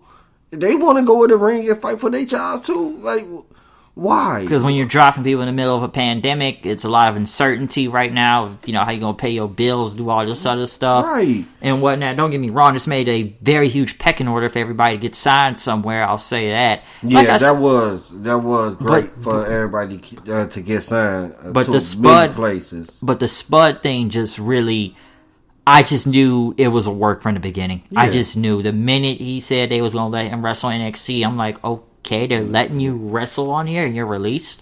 So it was a work. Like, people believed it. Like, there are people that really believed it. They believed it, and they were actually very emotional about it when he even gave him the contract back. But I'm like, dude, he was never going anywhere. He wasn't. I'm sorry, he was never going anywhere. Like, the minute, like I said, I knew the first red flag, and that's what kind of gave it away. So, like I said, it was like a lot of release. I'm trying to think that was all the names, because there was a lot of producers, a lot of wrestlers and whatnot that were gone from the company and, probably went somewhere else at the time, too. Now, like another story, you talk about Money in the Bank and the whole cinematic thing with people getting thrown off buildings and all this insane shit they can come up with. Here's one big story. Becky Lynch becomes pregnant. Well, Becky Lynch, I wanted to ask you, I wanted to ask you a couple of questions about her when we about to get on her. How do you feel about her run as champion? It was good, and they made her very strong. Her match with Asuka at the Royal Rumble was really good this year. That was great. Her match with Shayna Baszler was good, even though I don't think Becky should have won. They had to give her some giant monster truck for some reason and whatnot. But I don't remember even who the SmackDown champion was at the time. But, her run, it was good. But, when people said she was the face of the company, I was never going with that. And at one point, I think she got stale and fans were starting to turn on her at one point. Because I heard they had that thing on Raw where she was wearing like the crown and like trying to be like Conor McGregor out there, trying to be over the top, and it wasn't working. And, I felt like she was somewhat losing her steam. And when she came out, because when she came out at WrestleMania, she was gone for a minute. People thought she was just leaving to go because she was acting nowadays, being on TV shows and whatnot. But then when she came back after Money in the Bank, I thought it was some injury angle. I'm like, oh, she's got to give up the belt. All right, she got hurt. So what happened? But then when she got pregnant, I'm like, okay then. This is different now. Because I'm trying to look at this from like a business perspective, okay? in a way, it's kind of smart because, like, okay, you can leave for a while. The fans will miss you. You'll be over more than ever whenever you come back. Well, she's had the kid at this point now, which I still think she'll probably be back by Mania or Rumble or one of the two. I'm taking a guess on one of those, a shot in the dark, but I do believe that it's like, okay, maybe this was the best time to leave during, there's no fans, but at the same time, when you sign this big money contract, I'm going from a business perspective here, it's like, okay, you sign this big money contract, and then you get pregnant all of a sudden, and we need you on TV during the damn pandemic because we ain't got a lot of stars on here. And in a way, she finessed the company, if you ask me. She low-key finessed them. Yeah, I feel the same way because she got the contract. She only fulfilled probably like a few months after that contract, got pregnant, and she been gone for well over 9 months now. So, yeah. I would say the same thing. Yeah, that's what I would say, because it's almost like, all right, you put all this money into her, and now, like, hey, like, from a business side, I'd be kind of worried, like, hey, one of my top stars are gone, I kind of need them, and what do I do now? I got to go into panic mode when you think about it. So, it's kind of one of those things where, like I said, I'm just looking from a business side. It's like, yeah, we put all this money into you, and now you got pregnant all of a sudden. I'm not shitting on her pregnancy, though. I'm not trying to do that. No, not at all. I understand you, Bryce. This is how I feel about her run. Her run was okay. That's about it. Here's the thing. Now, I want to break down her run. The double champ. The double champ, okay, was good. That was a good look. Man, she got both championships. Yep. Very good look. This was the year of double champions, by the way, too. She lose the SmackDown Women's Championship to Charlotte, wasn't it? Oh, yeah, Charlotte. All right, not the bad person to lose. Oh, no, I thought it was Bayley. No, maybe it was Charlotte, then Bayley won the money in the bank. Yeah. And she pinned Charlotte. And then Charlotte got it kind of right back then, right after, and then... No, that was like last year. Yeah. Bayley, sorry, I'm going off last year. That was last year's Mania. When Bayley won the Money in the Bank, she kept it ever since. Until Sasha Banks recently. Yeah, but the Becky thing. All right, she moved on for that feud, and she goes into a 3 pay-per-view feud with Lacey Evans. You sure that wasn't last year? No, I'm talking about her run. Oh, her run as champion. Her run in general. Yeah, her run in general. She goes into this long, lengthy feud with Lacey Evans, who just got called up, who was still green, but she was greener back then. A year ago, she was greener back then. Those matches wasn't good at all. At all, they wasn't good. Then what happened again? Oh, we are going to throw Charlotte back out there with you again. Like, no, that's not how you do it. So after all of that, I just think her run, period, like, I can't really remember. I can't even tell you a memorable match. Like, oh, man, I remember that match. I want to go back and see that Becky Lynch versus somebody for the title. Like, no, I just don't. I just think her run was okay. They made her look strong, like you just said. Made her look strong. She ran through every opponent that she had. Yeah, she ran through everybody. Kind of like how Drew looking like right now. I think Baszler should have won at WrestleMania, though. Yeah, of course. I'd say the same thing. If you already knew what was going to happen anyway. Because remember, Becky didn't even wrestle for too much longer after that. Yeah, after Mania, she was just kind of out there talking about who's her next opponent going to be. And then, they ended up just giving the belt to Asuka. Yeah. And so that's why I say that run was just okay. It wasn't. Now, when she left, though, this did open up a lot of opportunities for other people, though. Else. Like, some people say the women's match is one of the best things they had during this pandemic period. And I think that was carried by Asuka, which, I know some people don't like over-the-top Asuka, but I love over-the-top. It's hilarious.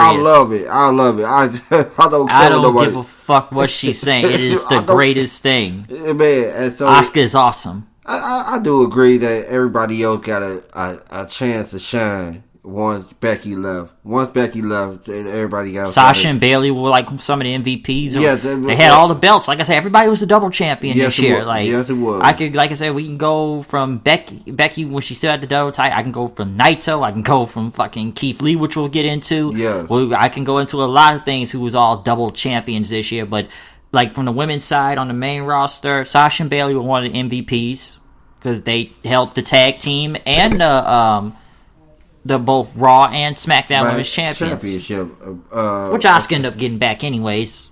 But I that's how I look at her run. But at the same time, like you just said, like most other women did get chances to shine. Yeah, there's some got some more chances to shine. I felt like from those three, because now it's opened up an opportunity for someone else to take over. Since Becky's one of the top stars, now she's gone for a very long time, so someone else has to step in now. So Asuka was kind of there to fill the void. And, they had Charlotte for a minute, but she was still kind of on NXT until she kind of disappeared after NXT until recently she came back now. Right. And already has a belt and whatnot. Uh-huh. But, it was a lot of those, they, like I said, some people, they got a chance to shine in the division. Bliss's new whole thing now with The Fiend and whatnot. Yeah. So a lot of women did. And I say if it was another good thing from the pandemic was that women did get a chance to step up. It was a lot of matches of the year was from the women division. Yeah, they had really good matches. Bayley and Asuka, Sasha versus Asuka, Bayley versus Sasha, Hell of the Cell. Or that one they had on SmackDown that long ago. Yeah, so a lot of women matches this year was like the match of the year. A lot of them was. I will give them that. The women division stepped up tremendously. I gotta say, they had some better matches this time. Here's another MVP of the year. We don't talk about it. We ain't talking about enough. Randy Orton, who's been the top fucking heel, killing everybody on this damn show. Randy Orton. If you would have just told me this last year that Randy Orton would be the top heel of the whole company for a whole year, I would have looked at you like, not Randy, nah. This dude's kicking everybody in the head. Christian. The crazy part about it, Randy Orton was Vince got to look at him as the guy to go to when I need something, like, because he was there, he did it. He haven't took a night off. He haven't took a week off. He haven't took a pay-per-view off. He been there ever since the whole pandemic started. Still going. It's still going. And they made him from taking out Christian, taking out Big Show, Ric Flair, which I kind of like with Evolution. I'm surprised they even had Ric Flair during this whole pandemic too, and all these testing. But I kind of like Evolution, kind of coming back for a little bit until he kicks him in the head then, and they just make Randy into the biggest heel around there. And I thought him versus Drew at SummerSlam was really good. Yes. When I found out what it was Drew, him and Drew at SummerSlam, I was very happy. I knew it was going to be a good match. They whole feud was good. They had a little drop off, but once they started dropping off, that's when the WWE said, "Oh, we're gonna just go away from this feud for now," because they already knew fans would lose the interest after a while, especially after the Hell of the Cell match. And once after the Hell of the Cell match for me, I just knew that I knew Randy was winning that. I just wanted to move on. Yeah, I wanted to stop, but I knew Randy was gonna win that title, and they had to give him 14 times the champion. But Randy, like I say, he's been one of the top things on this show that's actually been worth paying attention to watch. So, that's another at least top thing on this show. Because come on, let's talk about one of the worst things this year in WWE or just wrestling in general. Retribution. That's another thing I wasn't too much of a fan of, but I could see where it was going and I could see why people would like it in. So I would give it a chance. But here's the thing now. They killed Retribution. That wasn't Retribution's fault. It was the people behind Retribution. You gotta start them off strong and kill them slowly. It wasn't just a quick kill. It was a slow kill. They had them lose the matches after matches, making them feel irrelevant. They put Mustafa in a group trying to spice things up, but you have to let them win a couple of times. or go after people that really matter. They got them going after Ricochet right now. Who gives a shit? Right. Nobody cares about Ricochet. And so why should I care about this feud? And here's the thing with Retribution. Apparently Retribution was supposed to be like Antifa, if you've heard about that. And, with all the protests that have been going all over the summer and everything and whatnot. That's what I heard. That's what they got it from. And they're out there, they're messing up the show, messing with all the audio and attacking random people. It's all these guys in, hoods and whatnot. We don't really know who they are until they start calling themselves Retribution. What killed them was when we kind of figured out who they were, and they all start coming out dressed like the Dark Knight Rises, Bane mask and whatnot. We could see who clearly they are, but the name thing, Slapjack, T-Bar, Mace.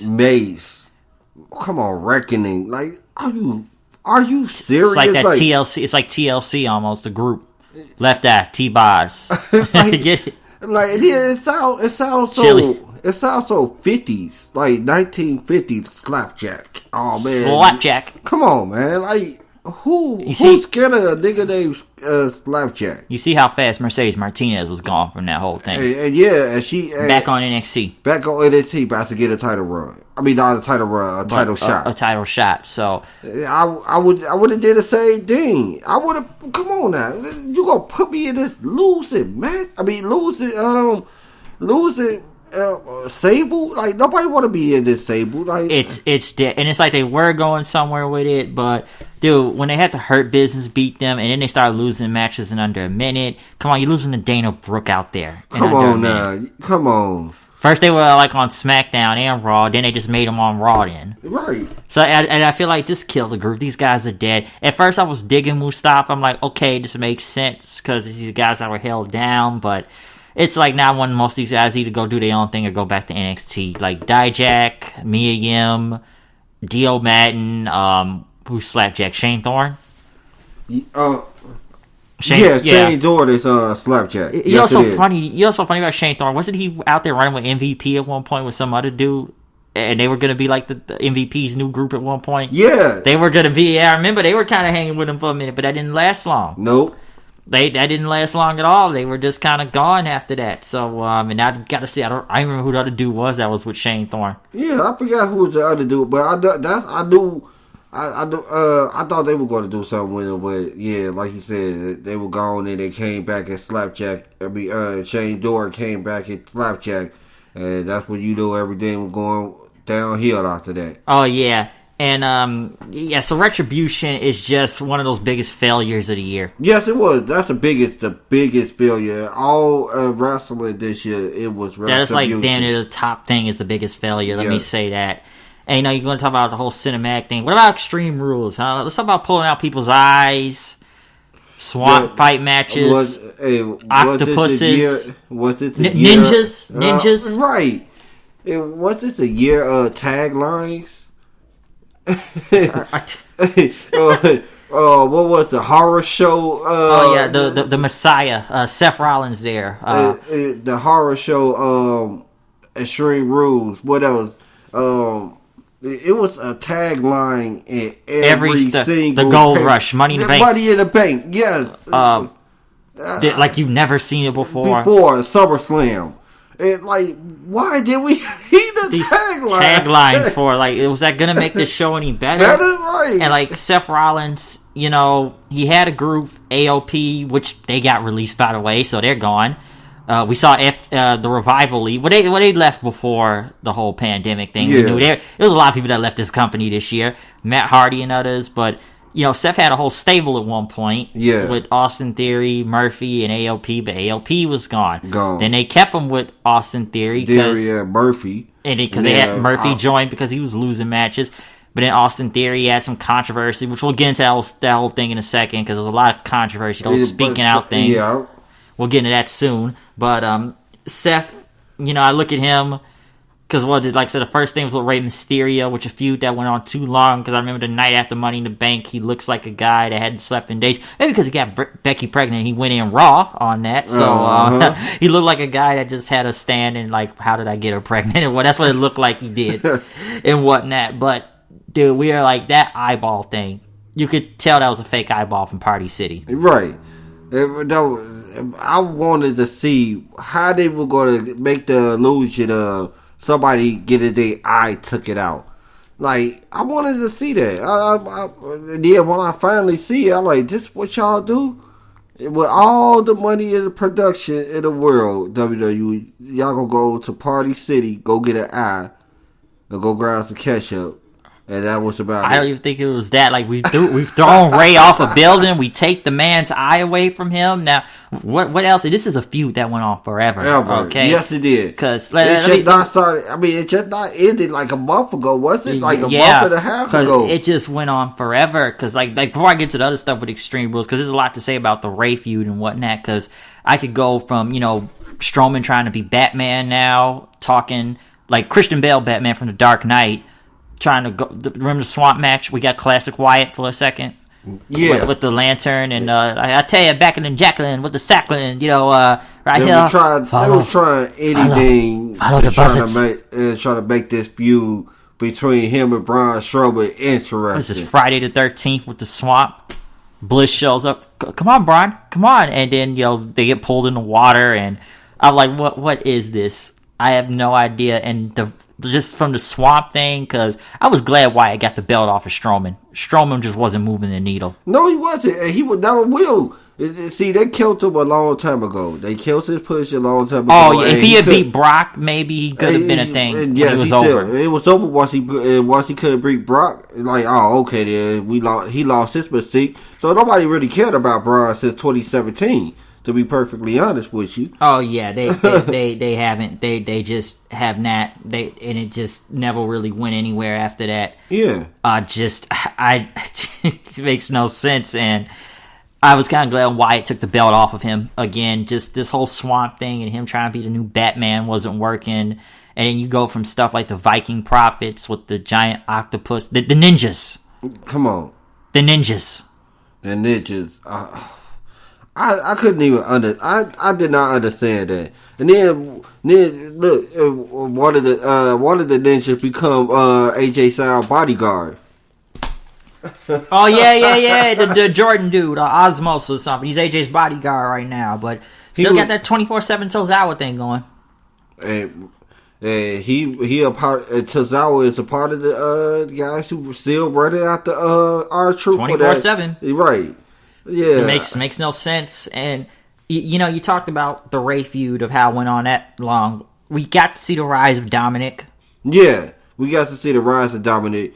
We got to see what Murphy truly could do in a ring, because he had a couple of good matches in that feud, especially the last match against Seth Rollins. I thought his match with Seth was really good. Dominic at SummerSlam, I thought. I know mostly Seth and other guys have been carrying Dominic. And I don't think Dominic's gotten better, okay? But at the same time, some people will tell you that, okay, this is a guy that is somebody's son that didn't even have to go through NXT to get here. Yeah. All right, nepotism, but at the same time, he's not bad. I'm not shitting on him all the way, but he took some beatings. Right, he took some beatings to get it there. He had to earn his stripes. Yes, he did. Whoa, and don't looked like stripes on his back and his chest. He earned those stripes for real. But then, like, what got too far in this feud is like, okay, we bring Ray's whole family out. I felt like his whole family was getting a push at this point in time. We have to bring his wife. We have to bring his son, his daughter. His daughter was out of the Clear Blue. Like, now we got his daughter, Leah. Why we need her in the? Why do we need his wife? Why do we need all of them? They're all beating up Murphy with kendo sticks one day, and I'm like, yeah, the feud just started talking about in the feud. They all now Murphy over here dated Aaliyah. It's like, you saw the controversy with that online. Yeah, I didn't care about that. I didn't give a shit. I did not care. I'm like, hey, she's over 18, so I'm like, what's the problem here? What's the problem here? I just did not care. I just got sick of the feud. That's why I didn't. Right. I didn't want to. I didn't want to see nobody. I didn't want to see that feud again. I didn't care about what nobody said about the age difference here. I don't give a fuck if this dude fucks this girl or not. Okay, I'm like, that ain't got shit to do with me. I'm like, is she over 18? Okay, I have no problem with this Hey, then. he could go on to do what he want to do. Shit like this happens all the time. All the time. All the time. So that shit didn't even really bother me that much. I was just saying, are they really gonna do it? And they end up really doing it. They're still doing it. So I just don't care. I just stopped caring about the feud. That's why I was kind of glad it was over after what Murphy beat him, and the last time we saw Seth was at freaking Survivor Series. He was the last time we saw Seth Rollins because but a kid was being born soon. So that was like the last time. But that is a feud I was sick and tired of at this point in time. I just was waiting for it to go away. What else though? The debut of the ThunderDome. Well, they made it sound bigger than what it was, and I wasn't saying I was disappointed. It was very visually and very impressive. Man, we talk about LED everything. I really was impressed by what the WWE did with the ThunderDome. But did it do anything? No, it didn't. I'm not a fan of fake crowd noises, but it looked good. Right, like I said, visually it's good. I hate the fake crowd noises because guess what, people. Y'all over here telling us who y'all want us to cheer for.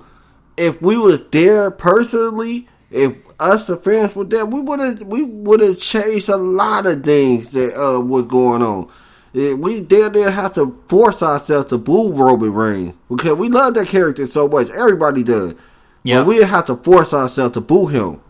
Yeah, the ThunderDome, it wasn't bad. I like the Performance Center because I liked it when they started putting the wrestling school students out there just to go out and clap and make a whole bunch of noise. I actually liked that thing than the fake crowd noise. At least it felt a little, and they slamming on the walls and stuff. That looked a little bit authentic. I felt like it felt like more authentic. I liked that better than the ThunderDome at one point before they left the Performance Center back in August and everything. So.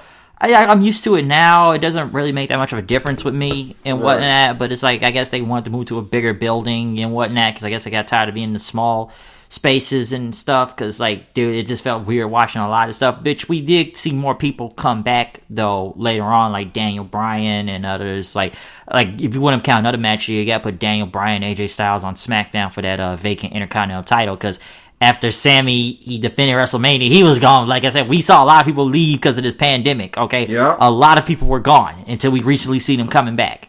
Like AJ and Bryan was a very great match, though. You got to put that up there, too, as a match of the year.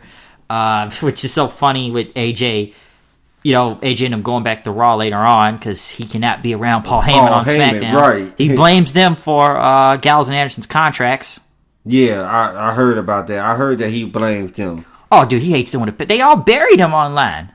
They hate him with a pad. They say he's a liar. He's a cheat. I'm like, does Paul Heyman not control the contracts? But it's like, he promised us this. That he's like, this son of a bitch lied to our faces. He's a piece of shit. Hold on, time out. He got this much control because he don't sign contract. I thought Vince did. Right. So what's going on? What he lied about? What? And he was like, I saw that, like, AJ and them was just pissed the fuck off. Like, they were like pissed, like just super pissed at him just because of what he did. So I just remember that they just buried him online so bad. So it was, that was just, they just buried him online. And, we also saw the return of Roman Reigns, who has finally turned heel, which is on the best run right now of his career, yes, some would say. This is the best run. I never was a Roman Reigns hater. I never jumped on that bandwagon. I never wanted to be on that bandwagon at all.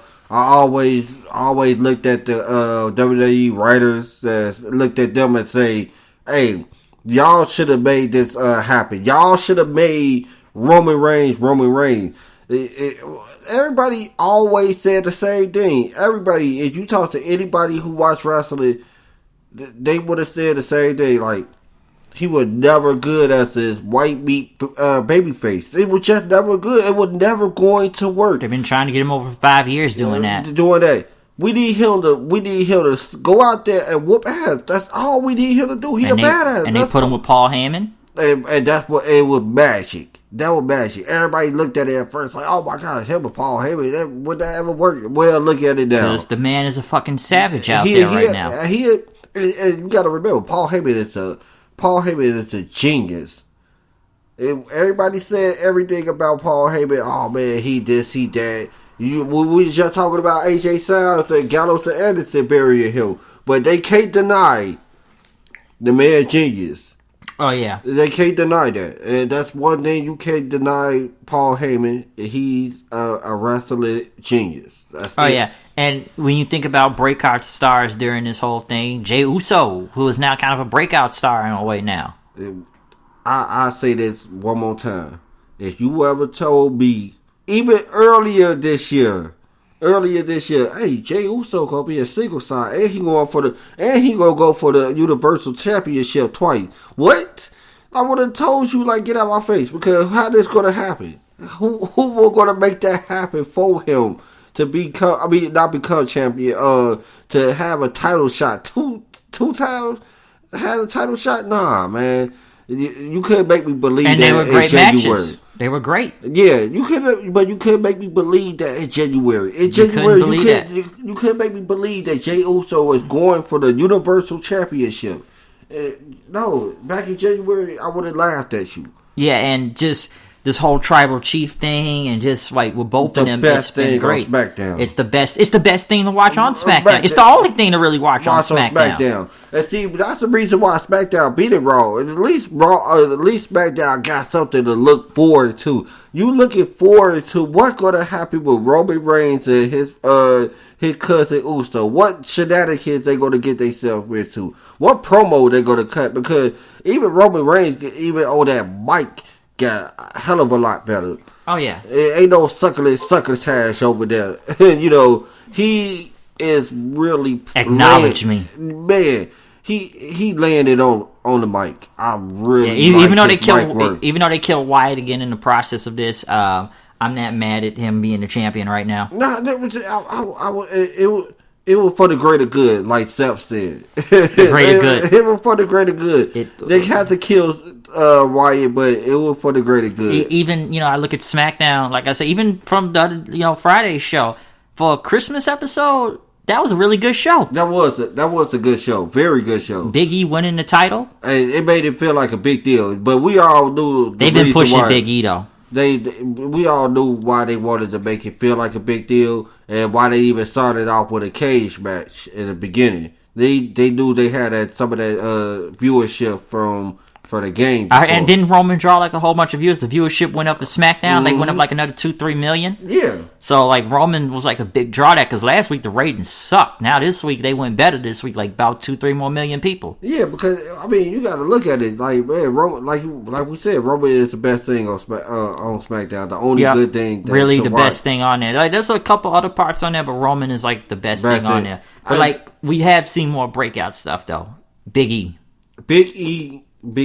was a nice little breakout star. I mean, I wouldn't say breakout star because I still haven't seen any. I mean, I wouldn't say seen. I haven't seen enough just yet. I need them to do more with him. I think it's slowly but steadily going because ever since they, put him away from the New Day. We knew Xavier Woods was hurt for a while because the New Day been tag team champions I don't know how many times at this point. And even, when Kofi got hurt, all right, we're going to put Big E by himself for a while. And then, the draft happened. I'm like, good. Keep these guys separated from each other. And slowly but steadily they've been having, Big E be less New Day. Yeah, the guy's a little, goofy, but at least his shit's kind of funny, though. But they've been steadily making them better changes, music, kind of changing a lot of stuff going on. So I look at his push. I know some people still want him to be the main event. I think it will happen. I don't know when. I still may have him on my mind to win the Royal Rumble, but maybe. But, right now, they've been slowly but steadily pushing him in a good spot. That's one thing I have liked is the Big E push right now. So that's one good thing I could say about Big E. That's been good. You know what else has been bad about this show? What? They talk about more cinematic. Jeff Hardy and Shane. Let's talk about Jeff's real problems. Yeah. They keep making that to a fucking storyline. Hey, y'all know Jeff Hardy was a drunk? Well, y'all told me that like 5,000 times, WWE. How many times you want us to know that he a drunk? Oh, I just want you to know that he a drunk. This storyline gonna let you know. Like, didn't he get in trouble earlier this year because of some intoxication? And then he was gone for a while till he came back on TV. That was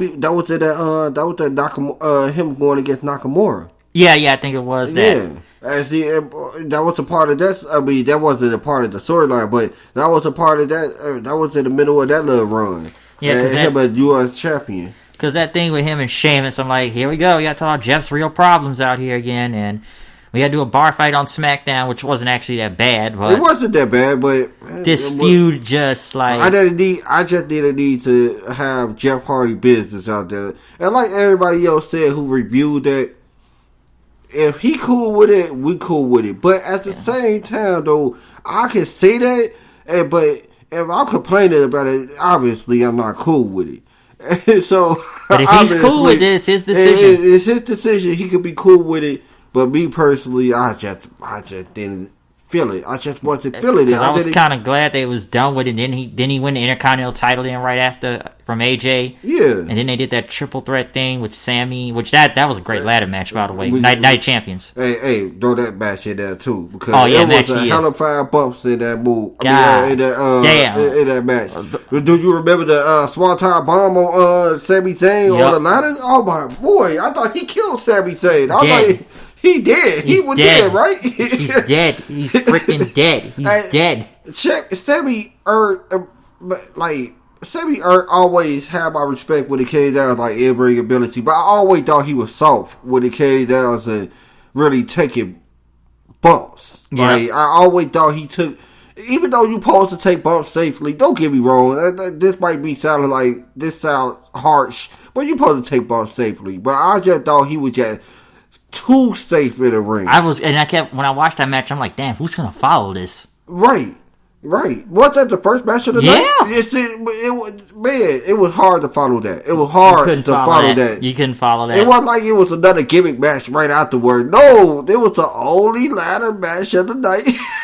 And it was great. That was great. That was really great. Because I'm like, dude, I already see enough crazy stuff on this show. This was like one of the bright spots. I don't need to see 5,000 ladder matches. I don't need to see 2 Hell in the Cell sometimes.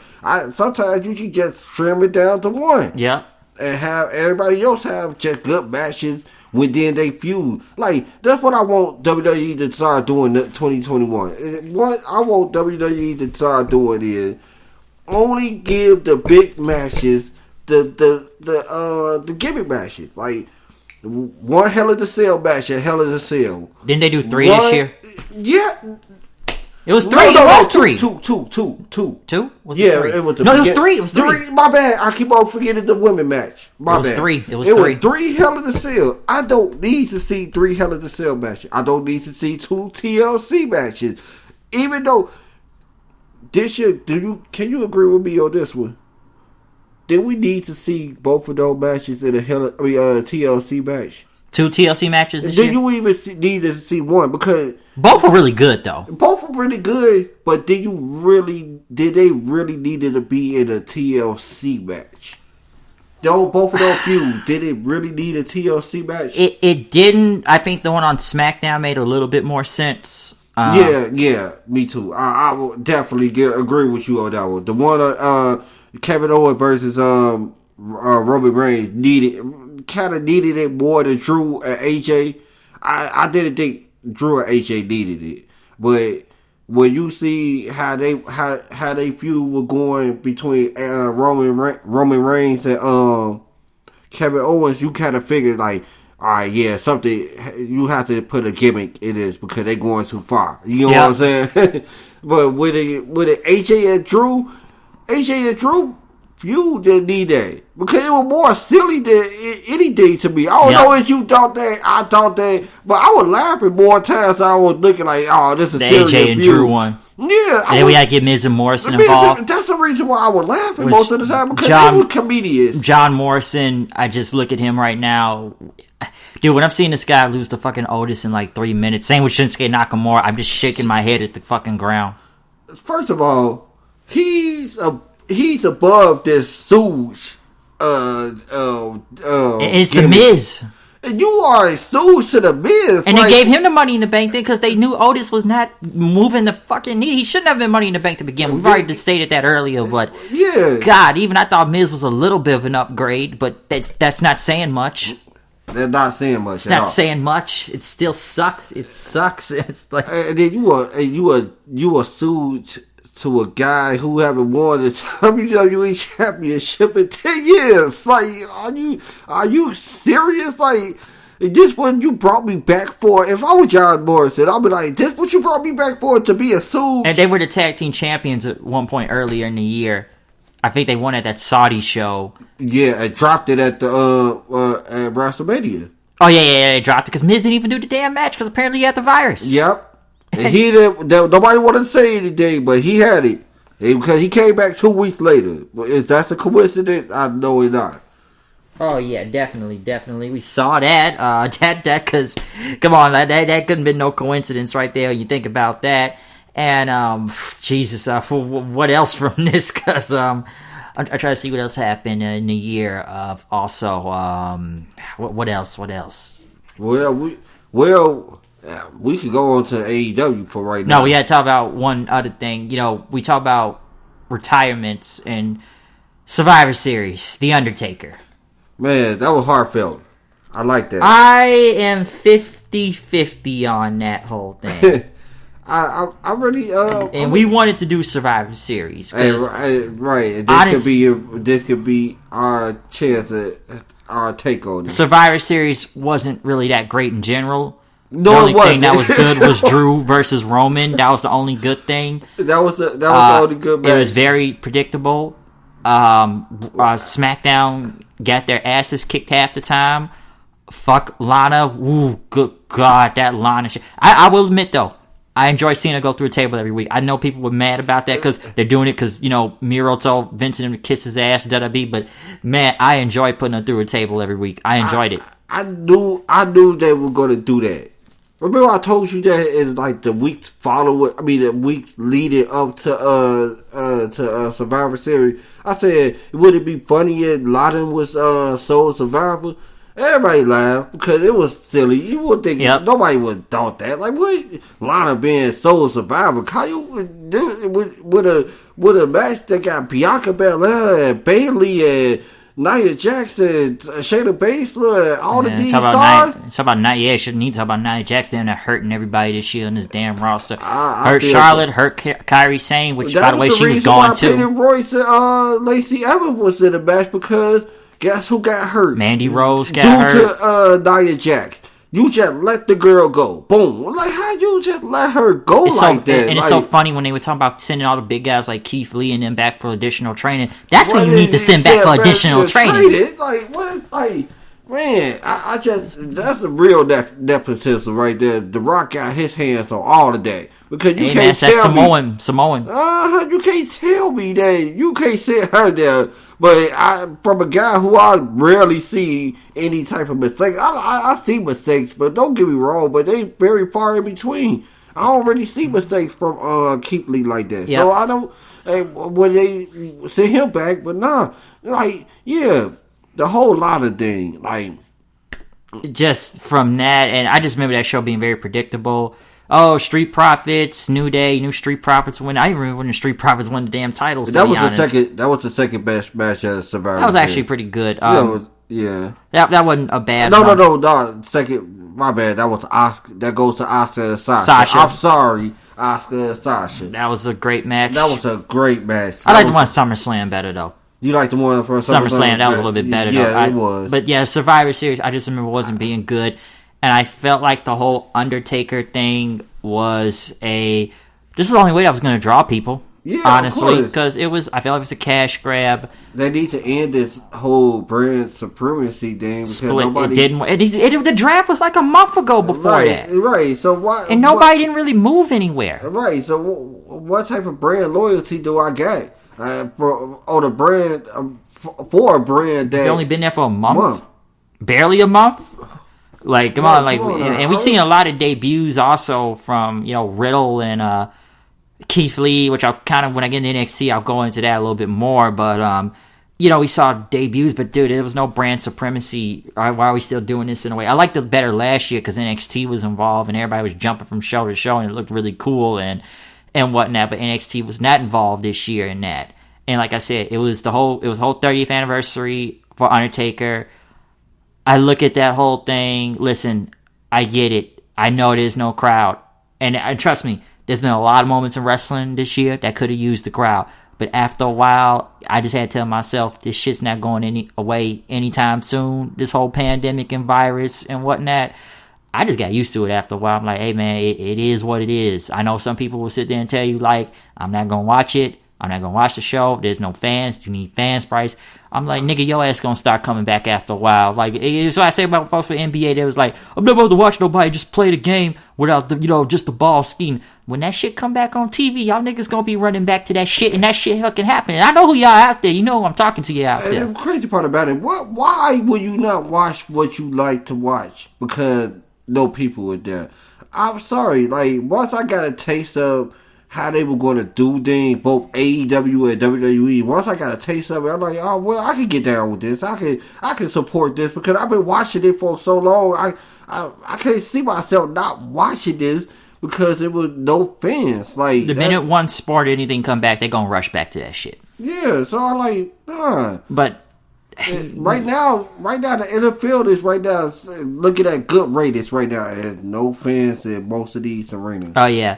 But, the whole Undertaker thing, when they brought out all those people, people that had faced them before, DX or Jeff Hardy. Good friends. His friends, from the BSK crew, Godfather, the Godwins, Ric Flair, just many, many names, Savio Vega, like some people you haven't even seen in a long time come out there. Even though I thought it was kind of odd that they only just came in the ring. Kane's the only one that comes out in his gear. Kane came out in his gear. The mayor formerly known as Kane. And only came out in his gear for 5 seconds, and then once the light went off for the Metallica video package, then they're gone. Then Vince comes out, and they introduce, Vince does his introduction for him, and then we just see Taker come out, dead man style, and they had like the Tesla coil thing going, and he didn't really say much, and I like the Paul Bearer hologram. That felt really good to see.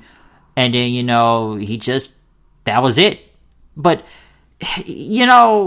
this whole thing, and I saw the Last Ride documentary. I did. They tried to say, he was done like 6 months ago during that time. I remember they did that thing on SmackDown. Like, it was a whole tribute thing. If you go back and look at the documentary, say he would come back if they needed him and whatnot. But it's like, I didn't buy into it. I just felt like it was a cash grab. Come on, and don't get me wrong, I know they would charge like $1,000 on Cameo for Undertaker and whatnot, which it's actually the correct price just given how rare he is. I'm not about to pay $1,000 for him. Right, I'm not about to do it, but I see where they going and where they get it at. But I've seen them do like 4 or 5 different retirement angles with the Undertaker before. What made me believe, and I even sat there like, watch him come back by WrestleMania. Watch him come back in 6 months. Like, I've seen so many things, like, I could just go back from the one from Mania, the one in Orlando, where he put his hat. I'm surprised he didn't leave his hat and coat on the ground again and whatnot, and his gloves. But like they already did that before, and he ended up coming back 6 months later after that to wrestle again. So I remember talking to you about this. Me and you had like 2 different views on it, and my view was I felt like I never seen this man outside of WWE, outside of his gimmick, and doing all the interviews with a lot of people. Maybe when he was American Badass. He wasn't right, but he was still in his gimmick. Like he was still in his American Badass gimmick. Big Evil, but he was more human at the time before he just went back to being dead man. Mm-hmm. It's so like I didn't really look at it as like a cash grab. I really looked at it as, this probably me seeing the Undertaker for at least a very long time or not ever. You know what I'm saying? I looked at it like him having an interview with Jimmy Kimmel and him having an interview with Sports Snoop Center Dogg and Snoop Dogg. At Sports Center. Like, what the? I never seen this before. I see other wrestlers doing like Stone Cold and The Rock and all that. And they did that Austin. They did the Broken Skull Austin. This is twice, right? This is the second time that he went to the Broken Skull. Like, I'm looking like, yeah, well, hold on now. This might be it, but I can see. I'm surprised they didn't have Austin come out there. You're right, or The Rock, or Brock Lesnar, or other big names. See where fans like you and other fans would think this would work, because guess what? We saw this pony before. We saw this trick already. Yep, and I've listened to shows that'll tell you the same thing about it. Like, you know, they just felt like it's gonna get negated, and he will be back again. He will be back again. Right, right now, I'm setting my eyes on this coming year WrestleMania. I also setting my eyes on this year coming Saudi Arabia. He will be Super back. Showdown. That's if they even go back this year next year. Right. Then you got that. Right, you got that. But they so backwards out over there. You don't even think they even. Didn't they had to settle a lawsuit not that long ago? Who? WWE in Saudi, I think they had to settle like a $30-some million lawsuit. I heard about that not that long ago, so I know they did that. They may have to look back into that, but you know, the Taker thing, I was up and down on it. Like, I wasn't really emotional on it. I was just kind of like, I was waiting for somebody to attack him from behind during that whole segment. You did. I was waiting for it. You did. I'm like, somebody's gonna attack him. Somebody's gonna attack him. Watch somebody attack him. Watch. You're WrestleMania. Watch. I wouldn't have been surprised if that happened. I was just waiting for somebody to attack him from behind. So, you know, I know they did what they could and everything. Like I said before, I get it. There's no crowd, and I don't like the fake crowd noise. Some people think they could have waited. I don't know, but given that it was the 30th anniversary when he debuted, like, it made sense. But at the same time, I was like, I would not be surprised if he shows back up again and does something. Yeah, I would not be surprised. Maybe now as the Dead Man. Maybe be back American Badass. Like I said, we already know who he is more and more because we've seen the Last Ride documentary. So, like I said, I was like up and down on the whole thing in Survivor Series. Like I said, I really wanted to review that show anyways, just kind of given that whole thing. It was a very nice segment. It's just kind of like, it was kind of odd how it went. Like, let's bring all these guys out, then they disappear after 3 minutes, and then Vince has to do an intro for him, and that was kind of it. And I enjoyed the Broken Skull sessions with Austin, you know. Yeah, but especially the streak part. I only watched like 2 episodes of the Broken Skull session, and that was one of them. I watched. I agree with everything he said about the streak, because I always thought that myself. It was a bad idea. It was a bad idea. Oh yeah, most definitely. I agree with the streak. It was a bad idea. Brock didn't need it. Anyway, he was right. He was really hesitant on wanted to do it, and Vince he changed that finish during that day. They changed it during the day, and I'm like, you sure you want to do this? You told Vince, you sure you want to do this? Mm-hmm. Like, come on, Brock's been here before. He's been at the top of the mountain. You could have given it to somebody that, you know, elevate them up. Even if they had given it to Roman a few years ago, Mania, that would have made sense of him beating the streak and whatnot. Yeah, because Roman could have used it. And when they brought the streak, when they ended the streak, I'm like, so he's still going to wrestle, right? After that, that's what the thing. And he still did. It didn't mean that much. It didn't mean nothing much. was on the line. Nothing was on the line. So your return coming to WrestleMania, yeah, it's a pop, but it don't mean a thing because your streak is over with now. I was like, okay, whose ass is Undertaker going to kick this year? That's all. Because guess what? After that, he only lost like one or two matches. Roman. That's it. He only lost to Roman. After he beat Shane. He beat Wyatt. He beat. He didn't show up at WrestleMania 35 last year. No. He beat John Cena in that little 5-minute whatever that match was. Yeah, he beat Cena. Right, like he beat everybody after he lost to Brock. He only lost to Roman right afterwards. Yeah, that was kind of it. He still in matches outside of WrestleMania. He still wrestled too, like I said, against Brock. Shane, that tag Goldberg, with Drew when he almost died. That's Goldberg's fault. That was all Goldberg's fault. That's not even Taker's fault. You were talking about it that day. That year, and I was telling you, like, man, I really like everybody was faulting Goldberg, but I was just thinking to myself, like, man, well, he was concussed. Well, he concussed himself. I see this me going back and retracting what I said. He concussed himself. So guess what? I agree with you, right? Yep. I agree with you. Taker is doing okay. That was Goldberg that nearly killed him. Right, because he almost killed himself. Who, you know, it's a spot that you going to run into a pole. Why would you run into a pole that damn hard? Yep. that doesn't make sense. Right, you know that's the spot. So why you ran your head into the pole like you were some type of ram or something? With horns, no, you got a skull. Makes no sense. That was dumb. That was just all dumb on Goldberg's fault. And now you concussed throughout the whole match, almost about to kill a man. Yeah, that was all his fault for the whole match. So, like I said, I look at the Taker thing. I'm just up and down on it. I'm kind of 50-50 in everything. But I like I said, I do believe a lot of this was just like, this was the only thing that was going to get people to watch Survivor Series. That was the only thing. It was a cash grab. So, like I said, I'm not even 100% sure if this dude is retired or not. It's been so done so many times. I don't really know what to think. And I understand from you and the other fans that I most definitely would be hesitant too if I seen this trick more than once. Because you know how many times I see people say every year, Undertaker's going to the Hall of Fame this year. He's going to vote in the Hall of Fame. Sure he is. Yeah. He'll come one day, but it ain't going to happen now. Now, right. Shit, there was no Hall of Fame this year. Nope. And actually, I like that class this year.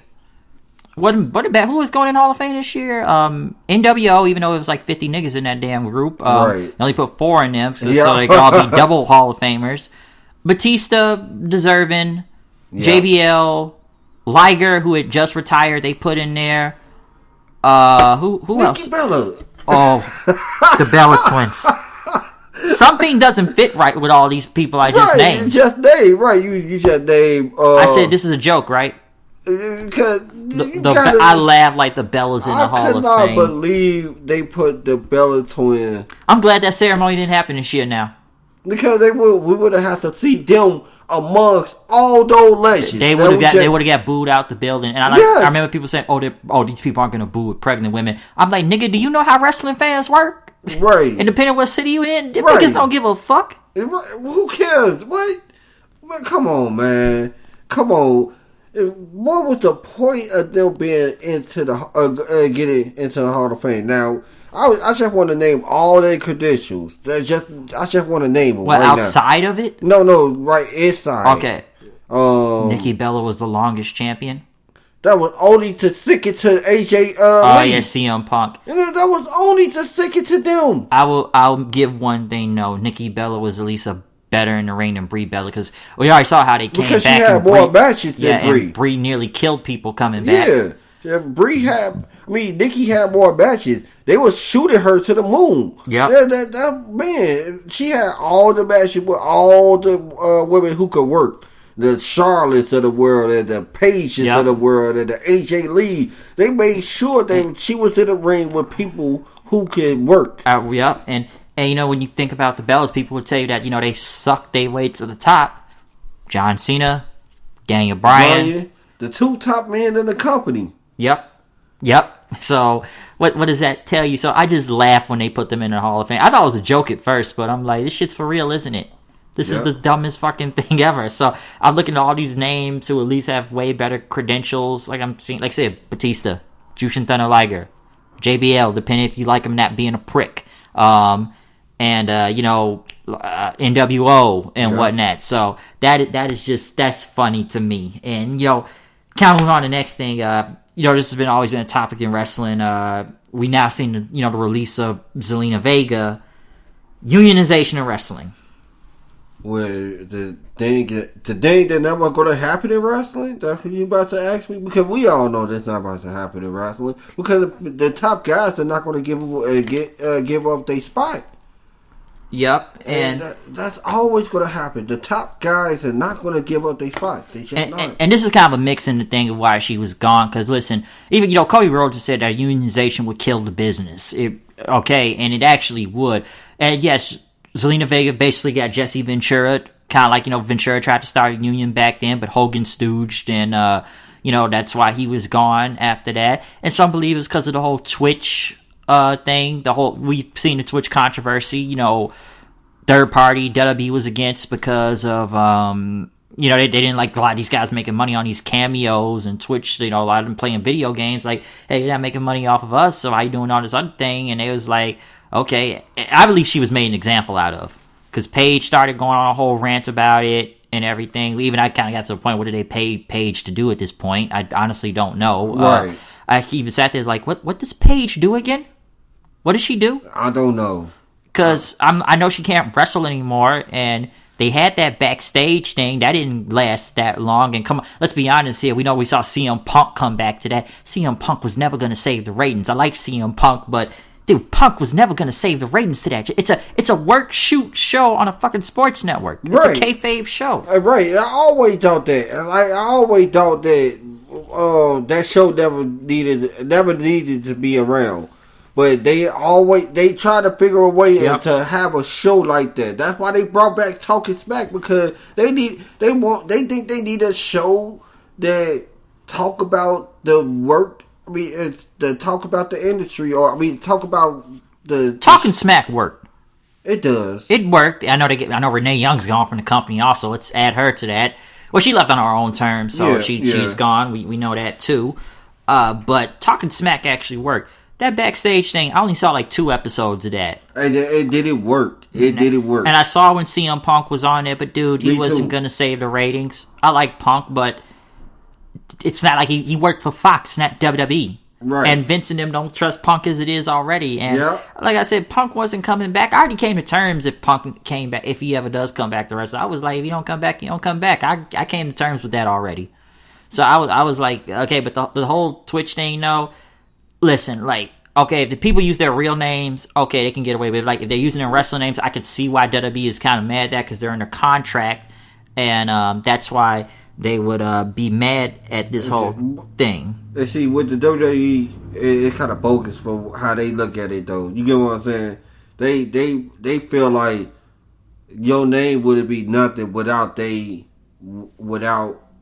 us. You know what I'm saying? Like we made you. We made you. You nobody would have known about Selena Vega if you ain't come through our system. I would have said no. Well, she worked in TNA. Yes, Rosita. Right, before she came over here. So I don't think that you really made her. Like, no. A lot more people like probably Paige. You probably can say that for her because she only wrestled for you. True, that's true. Like I said, I think Vega was made an example out of, because listen, Vega's now like a top person in the company anyway. So, like I said, with Paige doing that whole rant, I think she was made an example out of. It does suck that she was fired for that, but I think they just weren't taking no chances. And like I said, I don't think it's not going to be like a union or anything. You know, Andrew Yang, people were talking about him, say he was coming after WWE. You think that's ever going to happen if he's in, Biden's whole administration? You think he's ever going to come after Vince? Andrew Yang? I mean, he got the backing. If he had administration with the president, he got the backing to do so now, because if he didn't have the backing to do so, no. But I think he does have it, and I think he will, because he's relentless. You've been I've seen him do interviews. Him all year. Some I believe he was playing politics, though. I know he have, but he played politics. Yeah, of course, but man, have you seen him like that? Yeah, because let's be honest, relentless. He's been going at the WWE ever since he lost that. Ever since he dropped the presidential world election and whatnot. Because everybody knows, like, everybody gets away with everything in Florida throughout this whole pandemic. Okay, come on, WWE and other companies, they can only get away. It's Florida. Florida be on some dumb shit. They on their own island, if you ask me. But they're the only ones that can get away. Florida don't give a fuck about this virus. We see how stupid them motherfuckers are. So we know they can get away with anything over there. Okay, so that's kind of why when it comes to Florida and whatnot. But like, the Twitch thing, it's messed up and whatnot. But like, I get it. But at the same time, if they use their real names, then they could kind of get away with it. But like their company names, if they're under contract, then I can understand why they kind of had to stop it. But like I said, I think Vega was made an example out of, because it was Paige, like I said before, with Paige with her whole rant, I think this was to scare her. But then again, I say before, what else do they really do with Paige nowadays? I don't know what she has on them, but I don't know, so I'm not really sure about that. But what's next? You want to go to NXT or AEW next? Well, we are the topic of WWE, so might as well. Hey, let's keep going NXT. What do you got to say about NXT the whole year? Man, NXT Pretty much. I mean, some people ain't feeling it no more. I don't know why, but you want to know my honest opinion, the reason why I don't think people feeling it no more, because I feel like they doing the whole AEW NXT the ratings war, and I think people are turning their back on NXT, because I was listening to somebody, I forgot who I was listening to, and they made it seem like Adam Cole is just mad. Now, like, Adam Cole just okay. Like, hold on, wait a second. Is this the same Adam Cole that we was all been the champion over a year? Right. And he just met? Like, like, the dude been champion for over 400 freaking days. Like, he's dead. Once I heard that, I was blue. I was like, oh, yeah, it's the complete turn against NXT. But, I think NXT been doing good for the most part. On some parts, I'll say that. Like, you know, even in this pandemic, the whole Gargano Ciampa thing still continued. Even though I felt like that whole match had like 16 different commercial breaks when they were fighting the empty arena thing. And they had like 20 different commercial breaks, and Gargano finally won. And then we saw, you know, Cross, because we knew Killer Cross was signed to the company. And, you know, NXT had some more signings. And Killer Cross, who they've made a fucking monster out of, murdered Ciampa. Yeah, and that's how you do it. See, that's exactly how you do it. They had that was a squash match. That was a competitive squash match. And Ciampa was gone for a while. And there we go. That's how you do it. You put him on the shelf. You make him look like a monster, and we believe in him. Because NXT, I'll give NXT this. You know, we saw a lot of theme shows come back, like In Your House. I liked In Your House. It was pretty good. Honestly, I never even seen it In Your House. I didn't grow up watching In Your House back then. So I wasn't around for that, because I didn't even know who the old host they had that they brought on there. My neighbor knows, but like they brought back the old In Your. I remember when DX did it at one point, but that was kind of it. But In Your House was not a bad show. You know, EO won the title. Yes. Which, you know, ended the Charlotte reign, which Charlotte didn't really save the ratings, I guess. Right, they did. And she did it. And I thought In Your House was a pretty good show. You know, Finn, which we must say also the resurgence of Finn Balor. Yes. The Iron Man match was good. The 4 quarter. You know, I like that Super Tuesday. It was just the ending part just that blew me off. Right, threw me off. But other than that, like the match was decent. This was just the way to get people to watch. Like, you put Balor, Gargano, Cole, and Ciampa in there. But, dude, when you ended on a tie, so we could just do a Balor and Cole, I'm like, dude, just give Balor the freaking belt at this point. We know he's going to win it, okay? We know that was going to happen. But, you know, you look at Adam Cole's reign, and like I said, we've seen shows from the Great American Bash, like I said before, In Your House, EO, who's still on a title run right now. Keith Lee, who became a double champion, which I was really mad, you know, his reign was so short. Like, Keith Lee went in, I was glad he won. It was a great match with Cole, and I was glad he became a double champion. But he was a transitional champion. He was. Nobody can say anything. Nobody can say otherwise. I'm sorry. Nobody can say otherwise. They had Killer Cross on a freaking rocket ship to the fucking moon. You knew they was going to push him to the belt.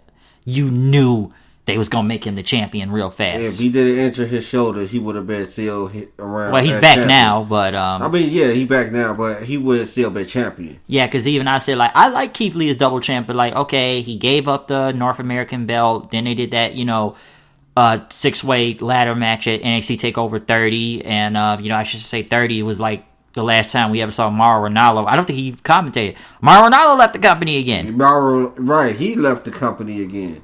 He left it again, and Wade Barrett is now on commentary. We got him on commentary now. Ranallo, well, we already know what Ranallo's doing. We've seen him on boxing. Do you ever think he'll come back to another wrestling program again? Yeah, he will. Yeah, I think so. I really think so. I think he'll be back again. But, you know, like I said, yeah, Lee was a transitional champion. I love the Fight Pit match. I still like that. Matt Riddle and Timothy Thatcher. That was great. That was great, but that was the only good, really notable thing Timothy Thatcher's done at this point. Well, yes. Other than get his ass kicked by everybody. He loses all the time. Listen, I know people recorded right now. He just lost to Leon Ruff. Leon Ruff? What the fuck? And I said, like, why are we doing this Ciampa feud? He already lost to him at War Games. Why do we need to keep seeing it? See it again? It's like this dude has lost to everybody. Kushida, he took L after L, and it's like he only even damn near the job guys almost get licks on him now. It's like, dude, after the match with Riddle, where did they go on? Because him and Riddle were the tag champions. Because Pete Dunne, like I said, with the virus, a lot of UK guys were still stuck in the UK. They couldn't even do NXT UK at the time and whatnot. Because, him and Riddle were champions for, a few months and whatnot. Because they beat Undisputed Era. And I like that team and a little, like Jay and Silent Bob. Even there was a lot of weed jokes to it. But, the biggest question on NXT that people didn't get from Riddle was, how were they ever going to figure out how much fish could Bobby Fish fry if Bobby Fish could fry fish? How much fish could Bobby Fish fry if Bobby Fish could fry fish? And why did they call him up so early? Riddle? Yeah. You say that about Keith Lee in a way too. I mean, Keith Lee. Well, Keith Lee was already there for a minute. But I think Lee was in the fucking ring with Brock. There we go. And see, when me and you were just talking about Riddle, we just talking about how Riddle just can't. He was just NXT Tag Team Champion. But then the fight pit match happened. And then all of a sudden he on SmackDown. I mean, what's it, Raw? SmackDown. He came to SmackDown. SmackDown. Like, hold on. Why is he here? And then there was a lot of controversy behind him then. And like I said, we're going to get into that part soon. But obviously it hasn't affected him that much. Right. Like with several other people that are still in this company right now. Maybe that's so much of the UK guys. But we'll get into that soon, though. Uh-huh. Just Riddle... Like I said, I like the fight pit thing. And Kurt Angle is like the referee. Like I said, it felt real. It felt authentic, and they made it work. It was like two high caliber athletes, not a shoot fight, but like I said, it's like a work shoot. But at least it worked, and it was pretty brutal and whatnot. But like you said, then Riddle shows up on SmackDown. Nowadays he's goofy RVD because he's high. Even though he was kind of doing that on NXT anyways. Right. I'm gonna be really blunt. What's going on, dude? Yeah, let's be blunt. I got the sticks. I think he was more serious on NXT. Even though even though he still had the silly moments with Pete Dunne and the Bromobile. He went into the fight pit match. Oh, that was great. Right. That's why I say he was a little bit more serious than what he doing now. They don't even got him into like what he in the matches. He's serious in the matches, but it's like I can't never take him serious after a while. And I look at other guys like we got to talk about Pat McAfee. Pat McAfee was the biggest surprise 2020. Nobody knew that boy had that in him. Nobody knew he had that in him. He's good on the mic, ain't even in the ring. Good on the mic, good on the ring. Pretty decent. I didn't think that. And I shitted all over this thing before because I'm like, I even said that because I was like, they have nothing for Adam Cole. You don't, and this thing with a lot of these guys, they don't want to send him to the main roster. They don't want to send Undisputed Era. They don't want to send Gargano. They don't want to send. Champ said he don't want to go to the main roster any damn way. Right. They don't. It's a lot of guys. That's why they still in NXT. That's why I said they wonder like, how much did they really do? Gargano's a 3-time freaking North American champion and whatnot. Yeah. And, like you said before, what else could you really do? But like I said, with Pat McAfee, it has worked. It has worked. He's really good on the mic. He's a heel. They say he's better than half the people better in the damn roster right now. War Games, he wasn't bad in. Punk endorsed him. Yeah, Punk endorsed him. He wasn't bad at War Games. No, he wasn't. He was very good at War Games. He pulled a D'Angelo Williams. He ended up being another D'Angelo Williams, and it turned out good, because I said, why is Adam Cole even facing this guy at TakeOver? I was like, God forbid if this dude even beats him at TakeOver. There we go. It didn't happen, but I'm like, this was not bad, and he did good, so I can't really complain about it that much. It was not bad, so that was actually a bright spot, I'll say that. What about Damian Priest? Damian Priest, I like the push. I like him being. He's gonna get killed by Cross. Yeah, that's all. But other than that, he rarely lost this year. Priest is good. Dexter Lumis. I like Dexter. Don't get me wrong. Sam Shaw. It's just the feud that he been in did never really capture my attention. Like the one where he had with Grimes, That wasn't really it went on too long. It went on too long, and it never got too goofy. Right, it never caught my attention. Zombies, like a Cirque du Soleil out there. All out the window. More cinematic matches. They call themselves trying to make it a trap match and try to make it more interesting. That wasn't interesting to me. It was okay. It was okay. It was the weakest match of them all. Anyway, it was. It really was the weakest match out there because. It was okay, but it's like, dude, how long would it... I kept saying, what's the end game to all this? Like, what is the end game to this match? It's gone on too long. I got tired of it. It just got really bad. It was like, come on, man. How much stuff can they add to this? I was glad Halloween Havoc came back this year. Halloween Havoc was great. Yes, it was. I loved Halloween Havoc. I did too. I haven't seen Halloween Havoc since WCW, so... And the crazy part about it, they had that ladder match at the end end the match. A lot of no selling. It was Super EO, and I always call her that because she don't sell a lot of things. If anybody she will not sell. Man, she got knocked off the ladder by somebody. Got right back up and knocked her off the ladder. I'm like, what the? Nobody noticing this. I love EO. Don't get me wrong. I love her, but she don't sell in a lot of her matches. She does not sell like. And, like I said, she's beaten Ripley. Like, she's been the champion since In Your House, and she's beaten people from Dakota Kai, and, like I said, Candice.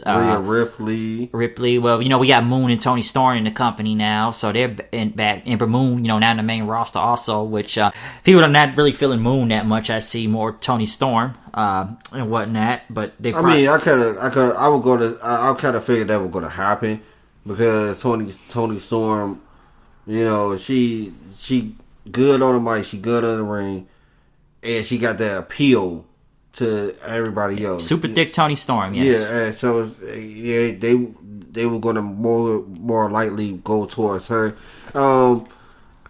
Ember Moon. Here's the thing with Ember Moon, like I don't know, it's just her character. It's not resonated with a lot of people. And you see a lot of people... she's supposed to be like a road warrior now or something? I don't know, man, right. What is she supposed to be like? I don't know her character, and a lot of people don't know her character. They just know Ember Moon could go in the ring, and that's about it. But other than that, people need more than just going in the ring. Yeah, and Moon, she was like that whole vampire werewolf thing going on before. Now, like I said, it's like a pandemic, like a road warrior thing. Like, I like Moon. A mohawk and... Like my neighbor calls her Pudgy. I don't know why. I guess because you can see our stomach a little bit. It ain't that big. It ain't big, right? They're thick as hell, but... Yeah, right. That's how I look at it. I don't look at it. I don't see it like that. Me either. Right. I don't really see it like that. But, we didn't bring a lot of people in NXT. Like I said, the Cruiserweight division is very non-existent at this point. Yes, it has. Hey, I like Santos Escobar, but, dude, I don't even know. It's like the same 3-4 Cruiserweights they revolve around at this point. It's him, Swerve, that Atlas guy. Yeah, Atlas. I think that's kind of... That's it. It was some Adonis dude, but they had him jobbing out there the other night. That's about it. Those are three guys. And everybody says... Half the people on NXT all the same freaking size. Leon Ruff, this dude was the North American champion. His push came out like that. Like, we can't take it. This dude, when they brought him in, he was jobbing on Raw and SmackDown. Now all of a sudden, this guy was a freaking champion. Yeah. And they made him into something. Yeah. This dude was this title for the cruiserweight. People say, why doesn't he go for the cruiserweight? He doesn't have to go for the cruiserweight. He's the North American champion. He doesn't have to go for that belt. Right. Now they made him into a thing. I'm surprised it went on that long. He had a match at TakeOver. Yes. What the fuck? Like a competent match at TakeOver. A competent. It wasn't like they were going to job him out. I was like, what the fuck? He won the title? I'm like, I was surprised when he won it the first time. So I'm like, where? Like, what is this? I didn't know where that was going.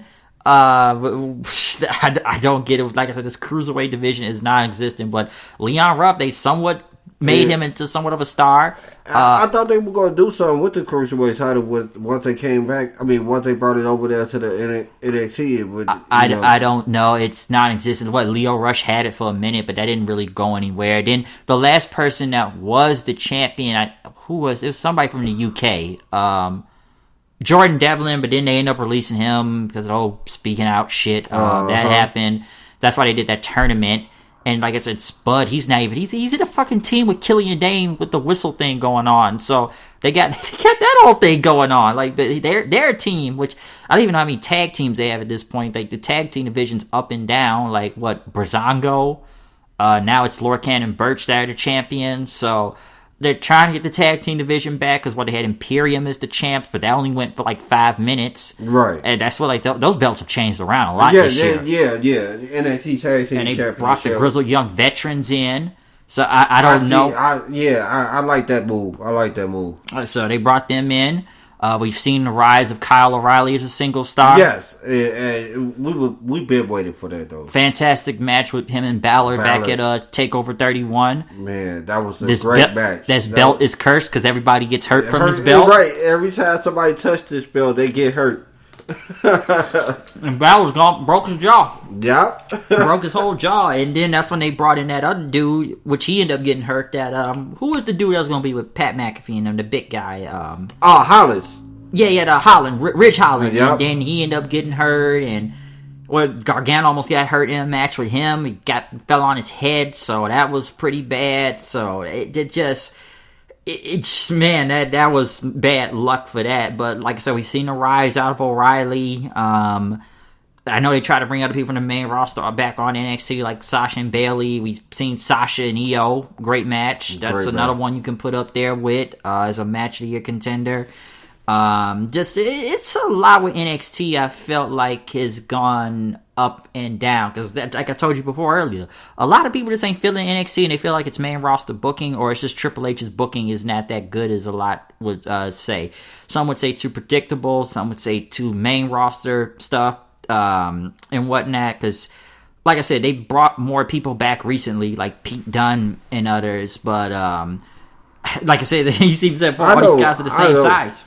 I don't look at it as that. I never looked at NXT being like the main roster or being similar to the main roster. No, I can't agree to that. Nah, it don't look like the main roster. Yeah, so they don't work on NXT, right? But for the most part, NXT is still NXT. That's how I look at it for the most part. I do believe they don't want to let some of these guys go to the main roster. You see Ripley still there. Sometimes I wonder, like, what else they got left to do in NXT? Like I said, Ciampa. And Ripley about to go into another feud with Gonzalez again. We just saw that at Halloween Havoc. Right, so why we need to see it again? Yeah, and like they're trying to make people into a star like Kushida, but now I don't even know where they're going with Kushida because they were giving him like a whole bunch of wins all over the place. But it's like, is he going for the title? Or like, is he going for the belt? Because we already seen another Balor and O'Reilly match coming up in like the next couple of weeks. So that's kind of about to happen pretty soon and whatnot. And I said it before, Cross about to get that belt back. Yeah, we all know that. Dude, he's getting it. He wasn't supposed to lose it in the first place. The only reason why Finn Balor is champion right now is because he was on the shelf for a few months. He's been on the shelf, but we've seen how the guy's been working hard to come back, and now he's back, and like he's about to kill freaking Priest, but you know he's about to come back now and whatnot. And did we see a lot of cinematic matches in NXT? No, we didn't. A little. What about that backlot brawler in your house with Dream and that was one and Cole? Which Dream came out like Negan from The Walking Dead, and they had that parking lot brawl with Cole. That was actually pretty good. But other than that, like Grimes and Straight to the Moon, baby. That was about it. Those are the only two cinematic matches. I'm trying to see if there's any more. Like what the Champ and Gargano thing at the. That was what. Yeah, it was kind of cinematic because the camera shots were like overhead and climbing on top of a truck, and they had like 20. I told you earlier they had like 20 different commercial breaks. I said, man, it should have just been on the network. Then if you're gonna play this many commercial breaks for a whole hour. I know. I remember. A whole hour. That's how long that whole thing with all these commercials like. All right, it's a cinematic, but we got to have like 15, 20 different commercials in this whole match. Like, dude, just make it. That was supposed to be TakeOver Tampa, I believe, but we saw TakeOver Tampa didn't happen, so that's why they had to like change up a lot of stuff during that time too. So that was a whole thing. We're trying to see if there's anything else left on NXT, talk about at this point. Like, is anybody else that looks like a breakout star to you on there? Both sides, maybe Shotzi Blackheart. maybe Shotzi. I gotta see more for Shotzi. I'm up and down. Yeah, I'm kind of up and down. What do you think about the Tank? I don't like the Tank. I don't like the Tank. The Tank don't make sense to me. You don't like the Tank? No, I know why. Because I heard it was like it supposed to be symbolic. It was supposed to be symbolic. Yeah, and then when they killed the Tank, I remember people say like it's too much overreacting from her.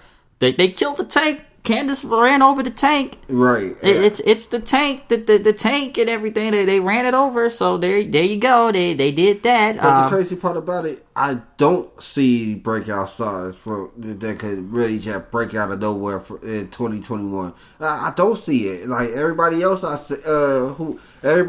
who broke out already broke it out this year in 2020 and NXT. 2020. Yeah, everybody who got to that point carry across. I was talking about this year. That's what I was talking about this year. Yeah, carry across. Boom. He already got it. Rocket ship to the moon. Rocket ship to the moon. Who else I can say? Well, will you say EO? No, EO been EO. EO been EO. Some people I know are up and down on EO. But EO been EO for a while, so I don't know. That War Games match, man. Everybody walked out hurt in that whole show. Yeah, that trash can spot. Candace got a broken arm and shit, you know. Yep. Thatcher got hurt. Like everybody was dying on that show. Bobby Fish got hurt. Dasher got hurt in a regular match. Yep.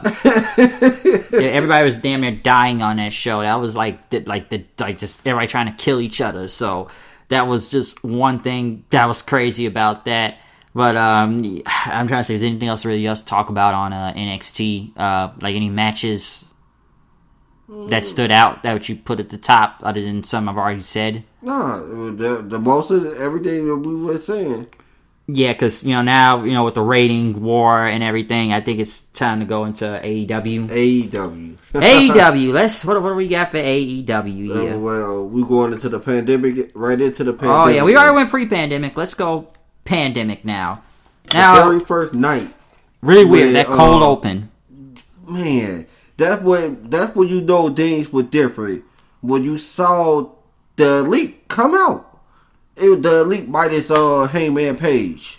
Yeah. Well, Page was out there. Oh, he was? Yeah, he was just standing with his drink, though. Yeah. And they gave that little speech. Yep. And that's when you knew everything was different. From then on, everything was different. But here's the thing with AEW. They been up and down their damn self. Yep, they have, and there's people I know that'll tell you that they have not been feeling AEW all the way in different times.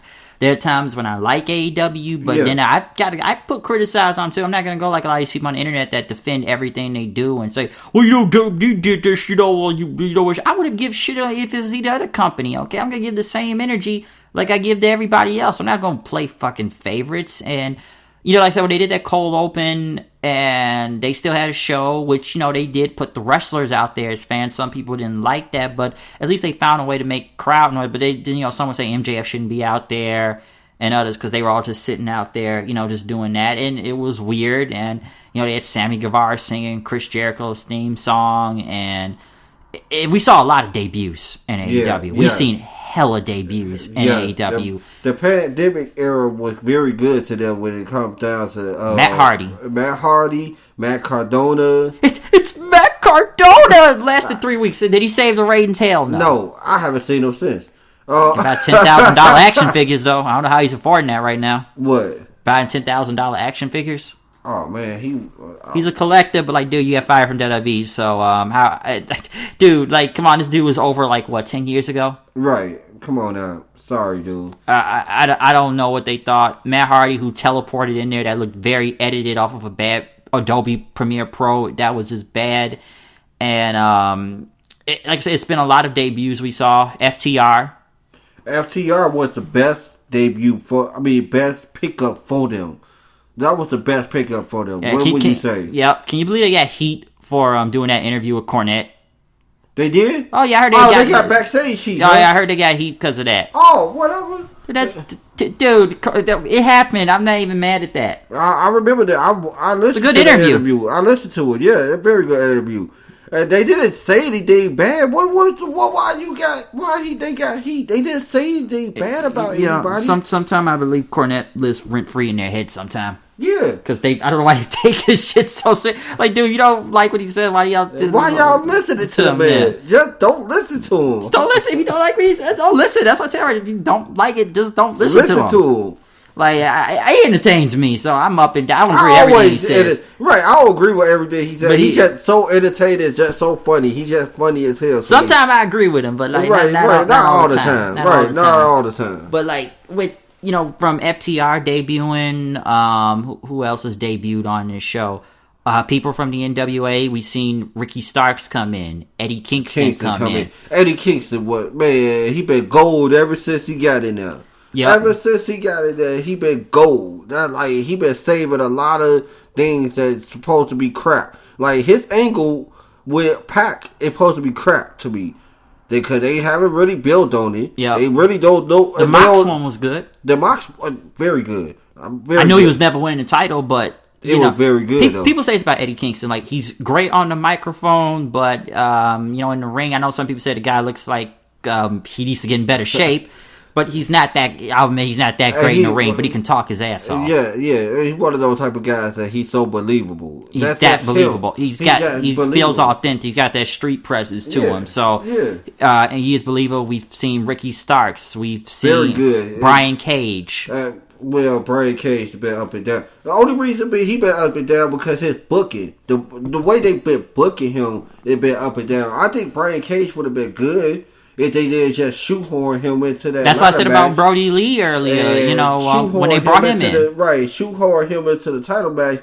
And then after that, I felt Moxley was beating all the giants. Yes, he was. He beat all the giants. Yeah, it's another way to make him look strong. You wouldn't have to kill your giants to make him look strong. And we reviewed All Out. Yeah, we did, and we seen him go against MJF, and that match was decent. That was like the best thing. I think that was one of the best things on the show, if I remember. Yeah, remember our heads would take it out of it by the time we saw what happened to Matt Hardy. Our whole heads would take it out of it. We really wasn't even focused on the... John Moxley, what was he, like PWI by 100 a year, I remember, and... Moxley deserved. Yeah, he deserved it, and he's been one of the top things of the year. The guy's beaten damn everybody. We've seen most of his matches have been great. Yeah. Like I said, we've seen him go against Cage. We've seen him go against Brodie Lee. We've seen him go against MJF. We've seen him go against Lance Archer, who I think they have royally screwed at this point.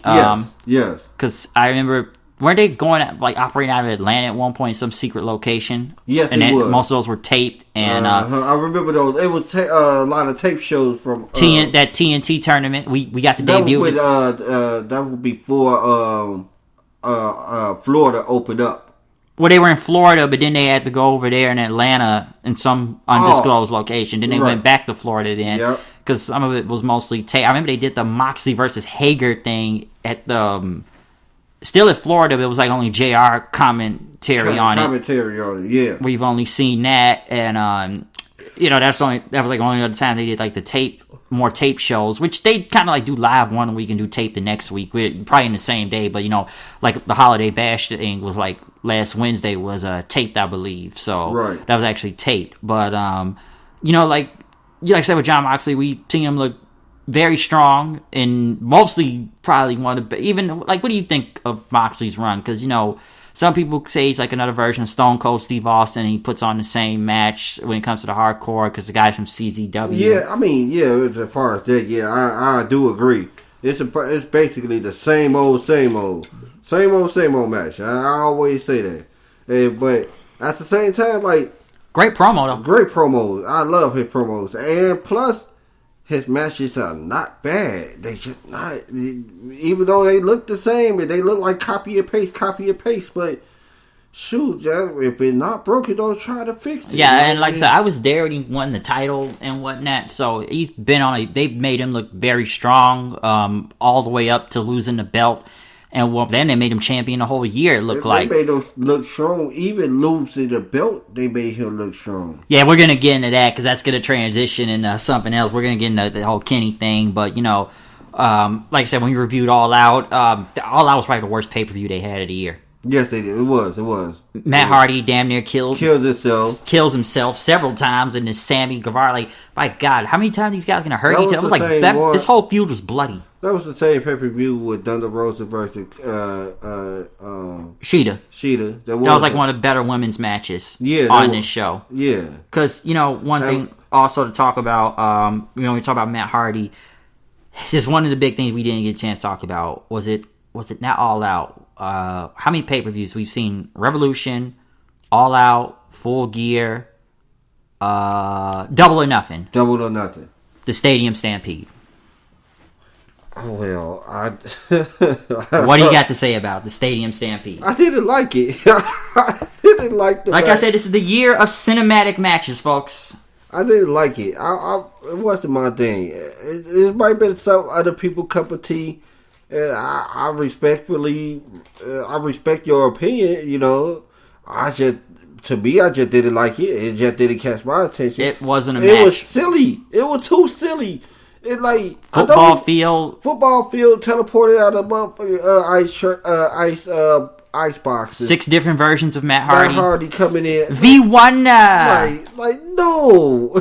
What is this? What is this up, man? We go from a football field to a bar. It looked like it was something out of a Scorsese movie with the bar fight with Hangman and Hager just sitting there at the bar and then fighting. And then all of a sudden they start drink fighting with Omega then, and they like fight somewhere in the bar, and just Jericho beating up mascots, and dude, it wasn't even really a match when you think about it, and you knew some people were gonna hate this. Okay, you knew a lot, like, so you're not a fan of it that much, and it's like, dude, they did this because, and I'm surprised Cody wasn't even part of that. Cody wasn't even part of that match. Oh no, he said he wasn't going to be. Cody was defending the damn TNT belt. No, it was in the tournament. We'll get to the tournament in a second, but the whole state. Man, most of the silly stuff that they do, notice Cody doesn't really be around for that stuff at all. Like most of the little silly stuff they do, he not around. He don't get involved. They do the little the silly stampede. He not around for that. He's not around for it, and I was up and down on it, but it wasn't really a match. Like I said, some people believe they just didn't know how to do the whole broken thing when they brought Matt Hardy in. When they did Impact a few years ago, it was better. But if they don't know, why they just asked the man? I'm sure they gave him creative control. Right, so if you gave this man creative control, what happened then? And some people believe the broken thing wasn't getting over due to no fans and whatnot. It wasn't getting over because we already saw it 5,000 times. And we knew WWE didn't really do nothing with it. And we already saw how he was written off of TV off of there getting killed and whatnot. So, I don't know. In the Sammy feud, which person can die first, we've already seen that. But that Stampede thing was just, it's not going to be everybody's cup of tea. And you can go back in my Double or Nothing review and look that up. That's why I got the opinion from. See, I would just go to crap on the match. And then I remember when I listened to your review when it happened, and I was with you. It's just, if it's not your cup of tea, it's just not your cup of tea. But it just wasn't for me. I don't even think I watched it all the way. Yep, and I said this about AEW for the past few months. There's going to be some other examples I'll bring up. Remember when they were trying to be a sports-based wrestling product? Yeah, that's what they said. That's what they said. And see, that's the reason why people they got more sports entertainment nowadays. And see, people don't understand. They fans don't understand. They over here, oh man, why y'all always get on AEW and WWE does the same thing? Because WWE didn't come out and say we're going to be a sports based product. We know they're sports entertainment, right? We know it. So and this ranking system is a bunch of bullshit at this point. Dude, I remember they came out, did like a lottery for the tag team. I'm like, isn't this supposed to be like a, ranking system or something to this? Like, why are we just rolling a ball in like a bingo or something, then they can get it? Like, this doesn't make sense. I'm like, what happened to the ranking system? And then they've addressed it on there, and it still makes no sense. So, it's like, dude, the whole ranking system it's non-existent at this point. I don't even pay attention to that, because, we just give anybody a title shot. No. So, that's why I say, what happened to the whole ranking system? They don't do that anymore. And like you said, it's been a lot of silly stuff on this show from that. The Jericho versus Orange Cassidy feud. I see what Jericho was trying to do. It went on too long. And first of all, Jericho, you just want to go. He was already over with the crowd anyway. I think he should have just been over with the crowd. Like, you know how certain superstars are over, like the Rikishis of the world and all that stuff. Like, they didn't have to be in other feuds with top stars to be over. They already was over, and that's what Orange Cassidy was. He didn't need to be in a feud with Jericho to be over because he was already over. I think after that, have you noticed after that, he really actually cooled down. Yeah, Cassidy. Yeah. Some people think he needs a crowd. Like I've said about Orange Cassidy before. He does because that little pocket thing. Listen, he's an acquired taste. Okay. Yeah. And it amazes me when people try to say that whole parking lot brawl thing between LAX and the Best Friends was like one of the best matches of the year, or what? Goofball Meltzer there gave it 5 stars or some shit like that. Well, I didn't like it. We know Meltzer and Alvarez on the payroll, so we know why they're getting paid to suck off AEW. Yeah, because you can't tell me that. But he gave a lot of matches for AEW 5 stars this year. This year alone. Yeah, this year alone. And don't get me wrong, we've seen some great matches out of it, but come on, man, like some of this stuff, like really, like how much credit you gonna give these guys? No, I didn't like that match either. I just like how many, like how many, like literally how many you gonna keep giving these guys like that? I don't get that and whatnot. But Cassidy feud, like we reviewed that Mimosa match and the orange juice thing. I did it. I could not say it. I couldn't say it a match.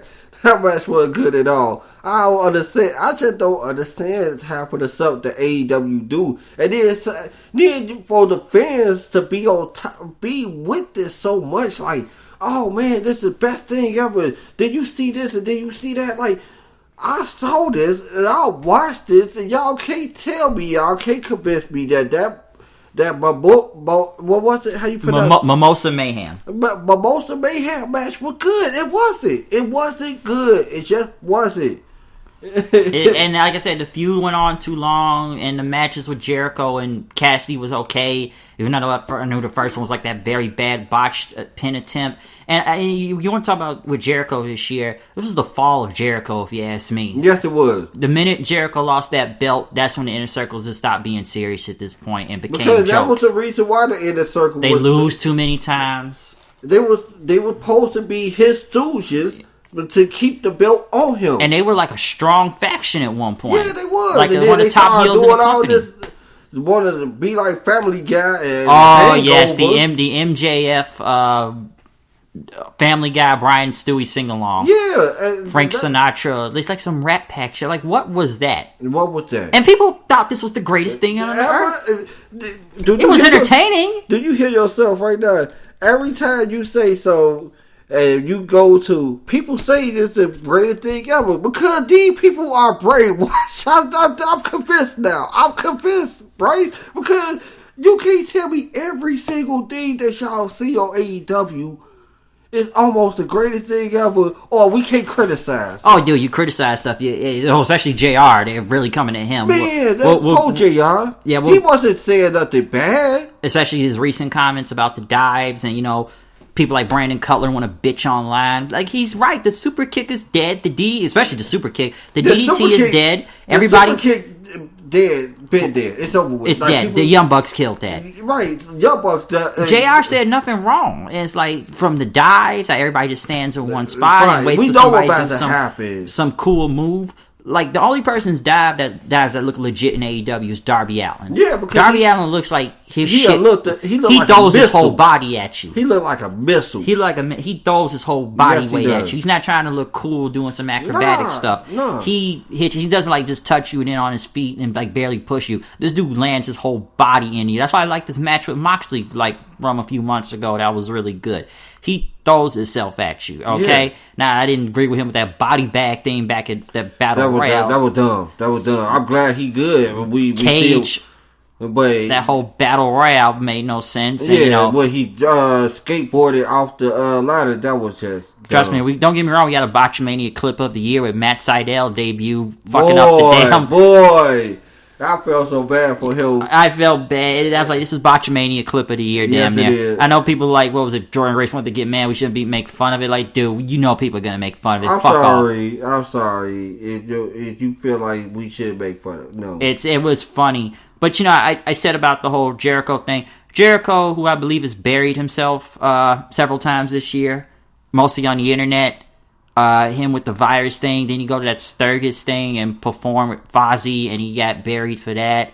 And just, like I said, Jericho and them, they became jokes. We talked about the MJF thing, like the Hangover and other stuff. And he says a lot of stupid shit on Twitter. I remember what? He got buried because but people knew he was a Trump supporter, and then he tried to say that all lives matter bullshit online. Yep. I remember Batista called him out on that. Yeah, right. You got Batista calling you out.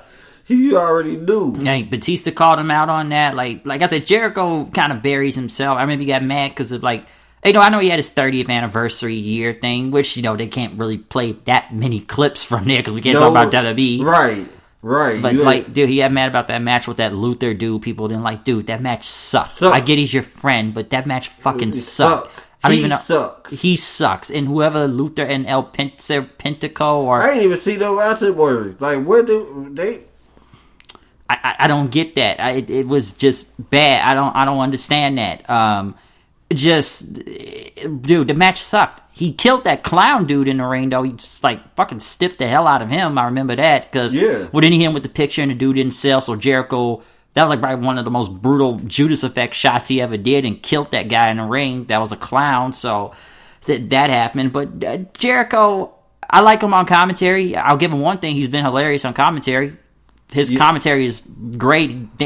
Some people believe he kind of outshines JR and them on commentary and Shivani and whatnot, but he's fun to listen to. Yes, he is. But I believe Jericho has somewhat buried himself a lot this year, and just this whole, like I said, when he lost the title, that's when shit started falling apart. Yeah. And even I said, where's this inner circle thing going on at this point?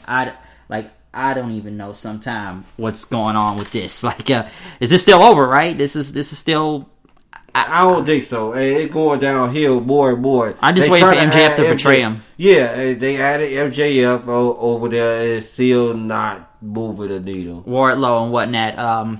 But other than Jericho, we saw the debut of the TNT belt. We saw a tournament. The TNT belt been presented very well though.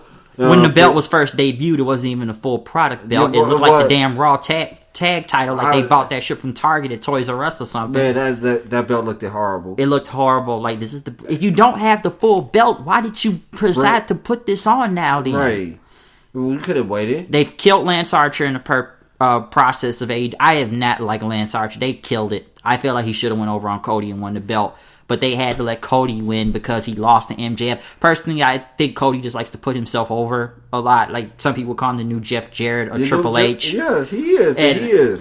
Dude, and I like Cody to an extent, but this dude does put himself over a lot. Yeah. Okay, he does not if you were more over than him. And the Archer thing was just Archer should have went over here. I think he needed that. And because did they have Mike Tyson out there? Yeah. And where was supposed to get Jericho versus Mike Tyson at one point? We was. Yeah, let's talk about something that happened on Raw over 10 years ago. Which they didn't. I remember they didn't mention Raw, but I remember the date of that show when Mike Tyson was on there with DX and they were beating up Jericho and Big Show. I remember that Raw many, many years ago, like 09 or 2010. So they I didn't even know they mentioned it. So they went around the whole not mentioning where they was at and what show they was on. Yep. But they mentioned that. Yep, they mentioned that. They did mention that. They couldn't, and they thought this was Tyson versus Austin. It's not Tyson and Austin. It's not JR's going to say, Jericho Tyson, by God. Jericho really think, in his head, I respect you, Jericho. Don't get me wrong. But in your head, you really think you, The Rock, Stone Cold, Like, I'm not saying Jericho's not a big star. That's why I say I respect him. That's what I meant. I respect him, Bryce. But at the same time, I really think he thinks he's at their level or was at their level at any point in his career. Yeah, and I don't believe that. I never believed that. But I never thought Chris Jericho was not a star. He was a star no matter what the situation is. I loved his run in 2008. That's my favorite run. Jericho. Suit Jericho. Yeah. Large vocabulary words. Large vocabulary. Right. I'm the best. Do you understand what I am saying to you right now? I am the best in the world at what I do. Man, Troglodytes. That was my Chris Jericho. That's my favorite Chris Jericho right there. I like Painmaker Jericho. You like Painmaker? You talking about over there? Some people they say they like this New Japan run better than his current run right now in AEW. But I like 08 Jericho. I still like Y2J. I like Y2J. Yeah. Yeah. It's even as light bright jacket Jericho. If there's one thing you can say about Chris Jericho is this: the man can reinvent himself. Yeah, that's one thing, and still remain relevant to this day. Always, he can reinvent himself. I will give him that. Even with that spiked jacket he comes out with. The best thing he could have ever done with his career is leave WWE and went to New Japan. That was the best. The match with Omega. That was the birth of AEW. I'm surprised he won't be on no Wrestle Kingdom this year or coming up. Because I don't know who else he could have faced at Wrestle Kingdom. We can't get a lot of people traveling right now, honestly. And can't get nobody out there really like that. So that's not working. Even though people still think the whole partnership may be happening, which they have mentioned more of New Japan recently. Because going back to Archer, like I said, who they fumbled the ball. Like I told you before, they fumbled the ball with him ever since he lost to Cody. And then, because when you go from Cody to Jelly Janela, that tells you something. Or Nutella, that tells you something. But then he won that Battle Royale. I'm like, oh, okay, maybe something's happening. Then we got a rematch with him and Moxley, which, they did mention the match they had back at the Tokyo Dome. Which, by the way, Moxley still holds both those titles. Well, at the time, both titles. But then he loses the fucking Moxley Battle Roll-Up, and then the guy just moved on to the next feud as fast as possible. And Archer right now, he's face, I guess. So he was off TV for a while. I don't know what to do with him. Yeah, they don't. They don't know what to do with him. And I remember people say, oh, that's your boy. That's your boy. I thought Archer was going to be the guy. That's your boy. That's your boy. I remember people telling me that. Like, well, I don't know what they doing with him right now. Makes no sense. And like I said, people still think it's a partnership going on because, they mention more of NJPW. We've seen Tana on the show, in a way, mention, he was there to do a video message for Jericho on his 30th anniversary. So he made a cameo and whatnot, but I don't know if that New Japan thing is ever going to happen. Like I said, I know there's still heat between the Elite and NJPW for several reasons, so I'm not sure. There's been a lot of mentions on there, but we don't know if that partnership is going to happen all the way yet. What else is also to mention? Let's talk about how bad the women's division is over there.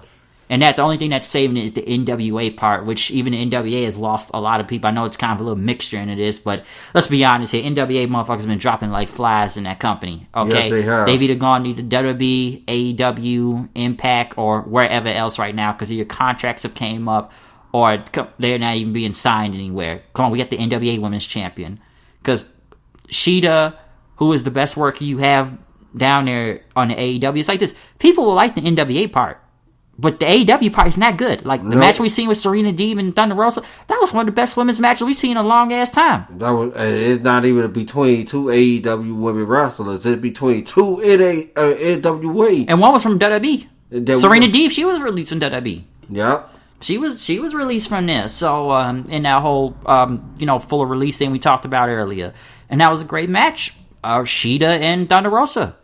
Great match. Like every other match, I feel like just give anybody. Honestly, at this point, they just throw anybody at Sheeta. Okay? Yeah. Because even in Full Gear, that match with Nyla Rose was horrible. Horrible. Fucking Mega Man looking ass motherfucker. I didn't understand it because they just had a match. And there was no build. No build. It was just Vicky Guerrero was there. I'll challenge you for the title. I accept. Okay, then. Dude, and it's like me and my friend Steven always say this all the time. They're always in the death spot. Right. They're in the death spot. 8:30 p.m. comes on, death spot. And the match goes like 2-3 minutes. Like, they just throw anybody Sheeta. Anna Jay, Match ended 4 minutes. Excuse me. And I remember that match didn't even go on that long. And it's who do we have left to throw Ishida at this point? Abaddon. Oh, yeah. Discount Rosemary. Discount Su Young. Discount ECW Zombie. Discount Gangrel. Some say on the internet, fat edgelord bitch. Didn't Al Snow bury this person online? She buried him? Al Snow buried her. Yeah, because she got... Oh, yeah, she tried to say some shit about Al Snow and his training, and Al Snow just buried her, saying you weren't really good, and people agreed with Al Snow if they took his side. Look it up. You'll see it. Right, people praised Al Snow for that. Because you must not be very good then. I heard she got hurt during some match with Taynara Conti, which there's another person that got released in WWE that they brought in too. Which she tried to get better. They didn't really do much for NXT. It was so funny. She actually thought WWE was a prostitution ring at one point because they were trying to get her. She did not know what WWE was. And she was smart about one thing. It's why did you sign me if you got all these other people that are trained and are better than me and whatnot? Because she was trying to get over in NXT and tried to get on TV more, but I mean, they only kept her because she's hot. Yeah, she was gorgeous. You know what I'm saying? That's the reason why they signed you. Yeah, you looked good. But at least she's trying to get better. But it just wasn't in the works. And they've brought people in like Ivelisse and Diamante, and come on, they tried to bring a lot of people in. But we've seen people get hurt like Britt Baker. Let's talk about how horrible that tooth and nail match was. That was one of the worst matches of the year. I will say this. And the worst match of all the cinematic matches. That was the dentist worst thing. And you were right, and I'm starting to see this more and more, like you and others have said. People are not feeling Big Swole. It ain't working. It's not working. Even people will say Baker is a little bit over. Listen, we know Baker is horrible in the ring. But at least from a character, gimmick standpoint, I can get behind Baker before I can get behind Swole. Big Swole. As a character.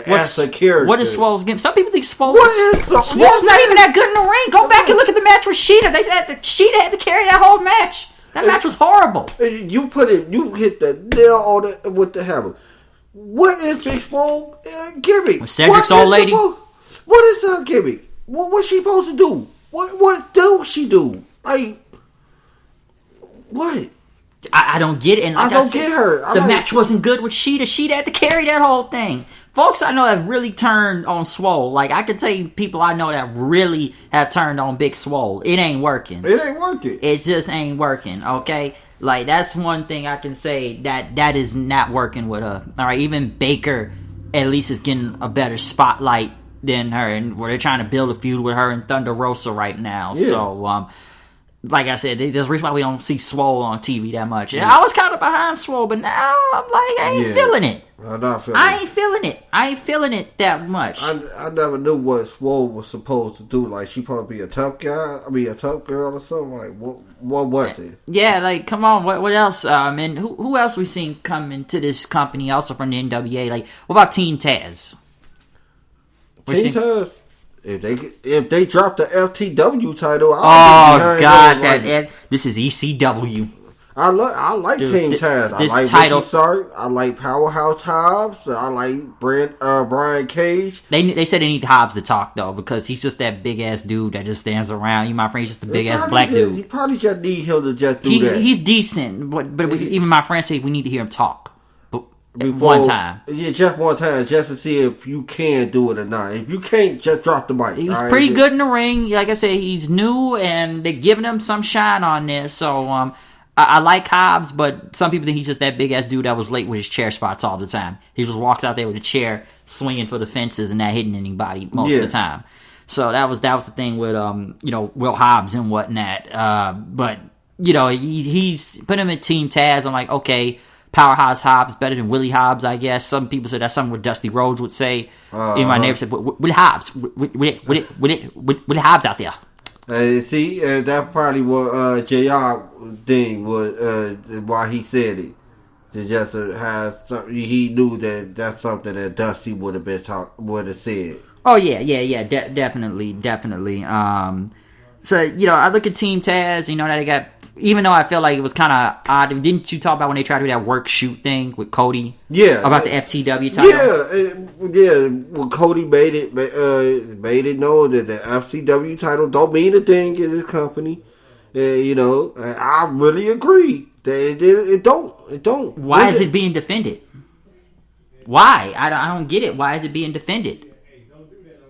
I don't get that. I don't know why this belt is like. Why is this thing on TV again now? Because what is Taz being a mark for himself like it was in ECW? I don't even remember. I don't even remember it that well in ECW back then. I don't remember it that well either. I don't remember it that well. It's just kind of like I don't know. I don't get that. It just makes no sense. And you know, one thing we also we got to talk about AEW. That's about the whole ratings thing. And I know we're going back on Jericho several times, but remember when NXT beat them and they beat them a couple times, but remember that one time when Jericho came out and he started complaining about the ratings like Tony Khan, this whole demographic thing. Okay, because I had made a joke about that one night. I said, I bet Jericho's going to talk about the ratings. And he ended up talking about the ratings, like he calls himself the demo god, and like him and Tony Khan want to talk about charts and demographics and the 18 to 4. Dude, I don't give a shit about no demographics, okay? Guess what? NXT didn't have to talk about that. Yeah. Did they ever talk about the ratings? No. They never have to talk about the ratings. Guess who got to talk about the ratings all the time? AEW. They the one who cares so Alvarez much. and them. And then it's like I'm seeing Tony Khan and them put shit online about demographics. I'm like, dude, y'all win how many times in the ratings? Y'all can't take one L?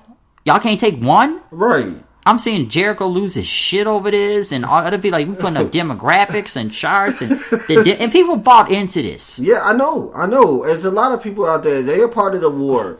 They put up numbers and the reason why they win this and the reason why it's like. And I made a joke about it, but when he just started coming out about the ratings and like, oh, you know, we won the demographic. Who the fuck cares? Okay. Just win the ratings. Just make a better show next week. Yeah, that's all. And that's what y'all exactly did the next very week. Y'all beat them. Like, NXT don't really care that y'all beat them. Dude, like, that's the crazy part about it. WWE don't care. It's like when they talked about, you know, they beat Raw in the demographics, but did they beat them in the ratings though? Yes or no? No, they didn't beat them. That still ain't over 1 million. No. You probably how many times did they got 1 million this year? Like 1, 2 times? That's it. And mostly was one because of Sting. Sting, I was just about to say that. Yeah, when y'all get to the debut of Sting. Woo! Oh my god. I marked out. I like it. Winter is coming. And I like that he owned the AEW, but here's the thing. Now my nostalgia glasses are gone. Oh. I need him to do something now. Oh, they say he's gonna wrestle. See, that's what I need him to do. Because y'all brought him back. Y'all brought him back for a reason. What was the reason? Is he going to do something? And I'll admit, I jumped out my seat when Sting debuted. I popped big time. I did. Home. I popped out big time. I'm like, Sting is back. He's got the baseball bat. But then people are going to say, this is a guy that's over 60. More over than, what is this guy over 60? Who's he going to wrestle? Think about it. What is he going to do?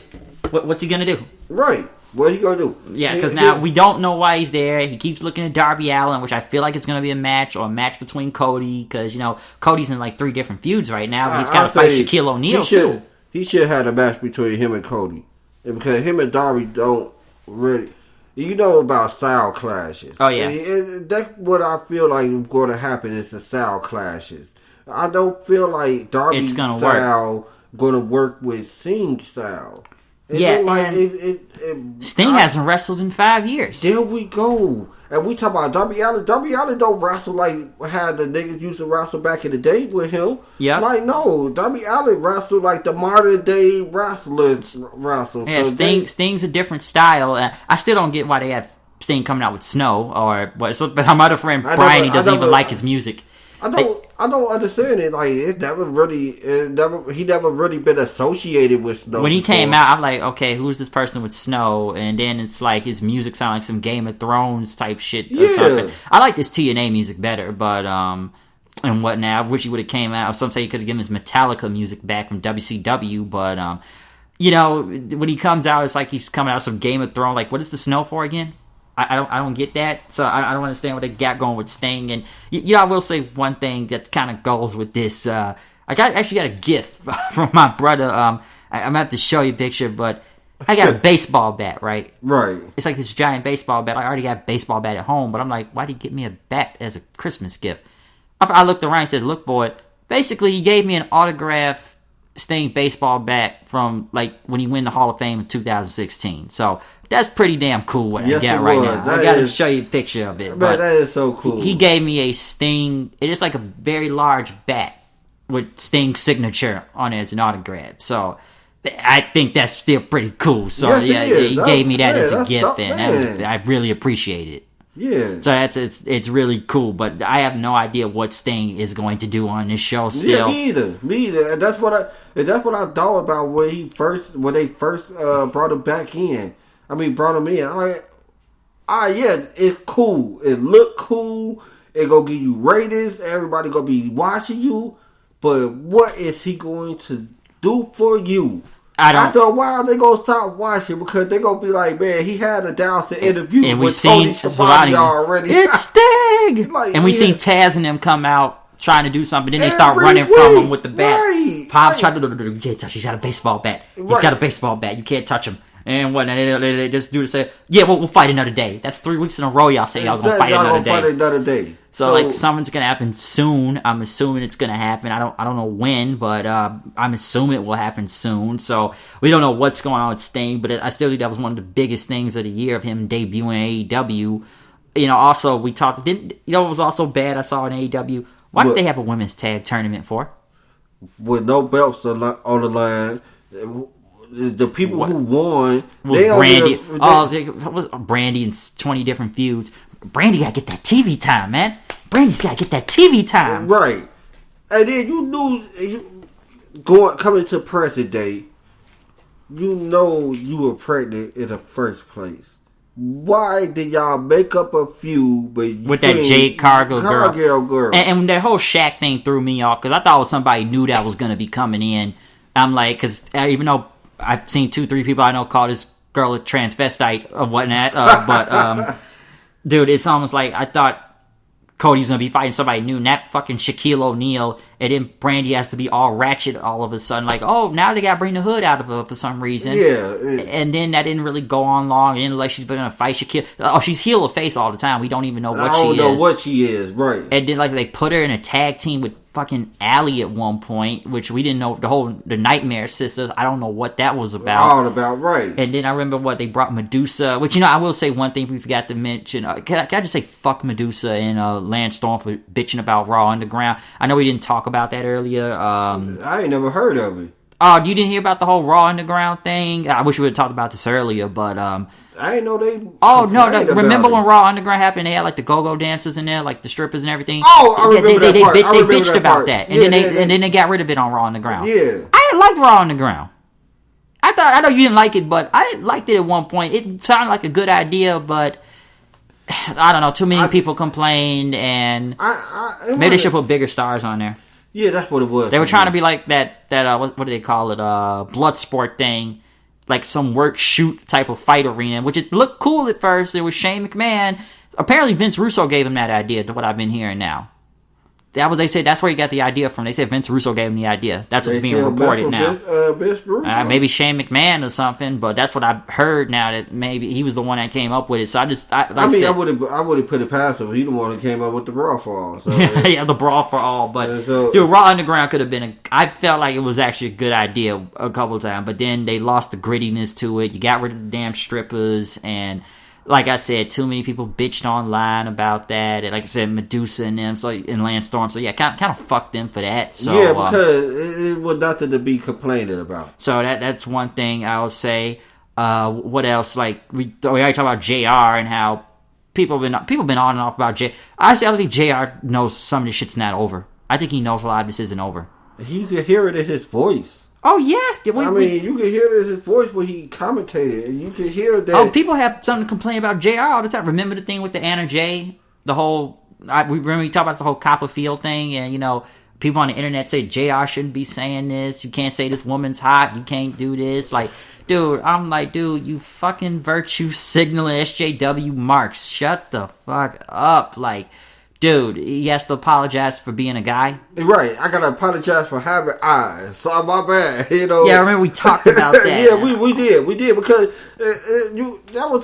he has to apologize for having eyes to look. He can't look. He's not allowed to look, apparently. He's not allowed to look, and they complained to him about that, and that was just really, I just remember people complained so much about that on Twitter. They were really bitching about that. I'm like, dude, this is nothing to talk about. And they wanted him fired because of that. Dude, they want JR fired for, like we talked about the whole dive things and wrestlers complaining about them. Hey, you notice that Brandon Cutler dude wasn't on TV like the other two. Man. Look what happened. See, Wardlow has family business. No. That means we took that Cutler dude out of the match because he wanted to complain about JR because JR was right and he wanted, like, dude, who you gonna listen to? The guy that's been in the business for 30, 40 freaking years? Or you gonna listen to the guy that's been the Young Bucks cameraman? The reason why he has a job because he's the Young Bucks friend for a long time. Right, that's all. Think about that. They quickly changed that 14-man to a 12-man tag team. I see why now. Yeah, so we have seen that. What about what else has happened with AEW this year? What about Cody's time as the champion and beating everybody on the indies they tried to bring in? Like that Warhorse dude, which I felt like that was a bust. I feel like, Bryce, what they doing is very... I commend them for what they doing, Bryce. Don't get me wrong. I like the fact that they try to bring in other guys for other promotions. Some got signed. And some got signed. And see, that's good, man. Give people a chance. Yeah, but my problem was with Cody had to carry some of these matches, though. Yeah, because that's the reason why they still in the indies. Yep. And so, that Warhorse dude, I only knew him about on Twitter, and then like when I saw him, he was like Discount Ultimate Warrior. And he wasn't even really that good when you thought about it. I'm like, this is the guy that people were so hyped about. Yeah. And I didn't get that. I don't know why they had him going against Sonny Kiss out there. I'm glad I missed that entrance because I didn't want to see that. I'm not about to watch no dude twerk. I'm not doing that. I never want to see Jelly Nutella in the damn ring again, which everybody has to carry him. Let me say it. And we're going to get into him on the recent match that just happened not that long ago. But, dude, why is he on the main show? Why is he on the main event on Dynamite? Like, we've seen this before, right? With him, like, remember Cody had to carry that match? Yeah. Yep, we've seen that. Like, dude, why is he here? Like, some people on AEW I don't want to see on my TV. I don't. Like him, Stunt Growth there. Oh, man, I no Marco Stunt. Please, none. Good Lord, no I don't know. Stunt. Please, I'm sorry, I'm not doing this. This is not good. Even when Archer debuted, Archer had to sell to him. That made no sense. I didn't get that. Like, dude, why is he getting offense on Marco Stunt? I mean, why is he getting offense on Lance Archer? That didn't make any sense. Never made any sense. Or even Brodie Lee was getting offense on. He was getting offense on a lot of these big guys. He was just in a match recently and people on Wednesday. Yeah, that 6-man against the Dark Order. Yeah. And like, these are people I don't want to see on my TV. Colt Cabana, I forgot Colt Cabana was still in that damn group. Yeah. I forgot he was there. I didn't know what was going on with that. Like, dude, and now they're facing FTR and, Tully Blanchard's like, I'm going to have a flashback to the 80s and this dude's trying to rush to the back like he's going to do something to Tully Blanchard. Tully Blanchard could kill this guy if he wanted to. Yeah. Even at this day and age and whatnot. So, like, dude, what am I watching here? I don't get that. Like, why is he on my TV? Like, it's a lot of these guys are questioning why are they on my TV. How about the debut of Miro? Well, it started off hot. That promo was, man, hot fire. Looks like Frank Ocean. Man, but at the same time, though, afterwards went downhill real quick. Here's the thing. He started beating up guys over a damn... Put him with Kip Sabian. Right. Started beating up guys over a damn arcade machine that not even supposed to be there. Why this arcade machine is in the middle of... and it's still going. It's still going. Why is this feud still going? Why is there a wedding date to this? Why is that dude from the First of all, King? why did it took so long for us to even know about the wedding date? Why? We knew you was the best man back in September, my guy. Yeah, why is it still going? They finally just announced the date the other day. Right, it's in February though. You know what I'm saying? Why is this still going? And here's the thing: I like when Miro came out and did the promo. And I know people question, the guy comes out in a freaking Minnie Mouse $3,000 Gucci shirt and all this other stuff and whatnot, and he's promoting his Twitch and everything. And here's some WWE and Vince to kiss his ass. So, he could have came out and did it in a suit. I like the promo. But when they put him with Kip Sabian, that's what threw me off then. But he a job guy. I don't care what I don't see Kip as a Not a main. Even the mid card. I don't see him as the mid card. And this dude wants to say that Vince treated him worse than WWE. Yeah, that shit he did with Lashley and them was horrible, but at least he was over there. Like right now, this is not over. Like I'm seeing this guy wrestle fucking Nutella and Sunny Kiss, and why is this even on my TV? And I feel like it's like I said about some of these guys were miscasted bringing in. I said that about Brodie Lee earlier. He was miscasted bringing in the company. Now this stuff with Miro, it's like I don't even want to see this on my TV now. Like it's not good. It's not good. And I love Rooster. Hey, I ain't gonna lie. Rooster was my guy.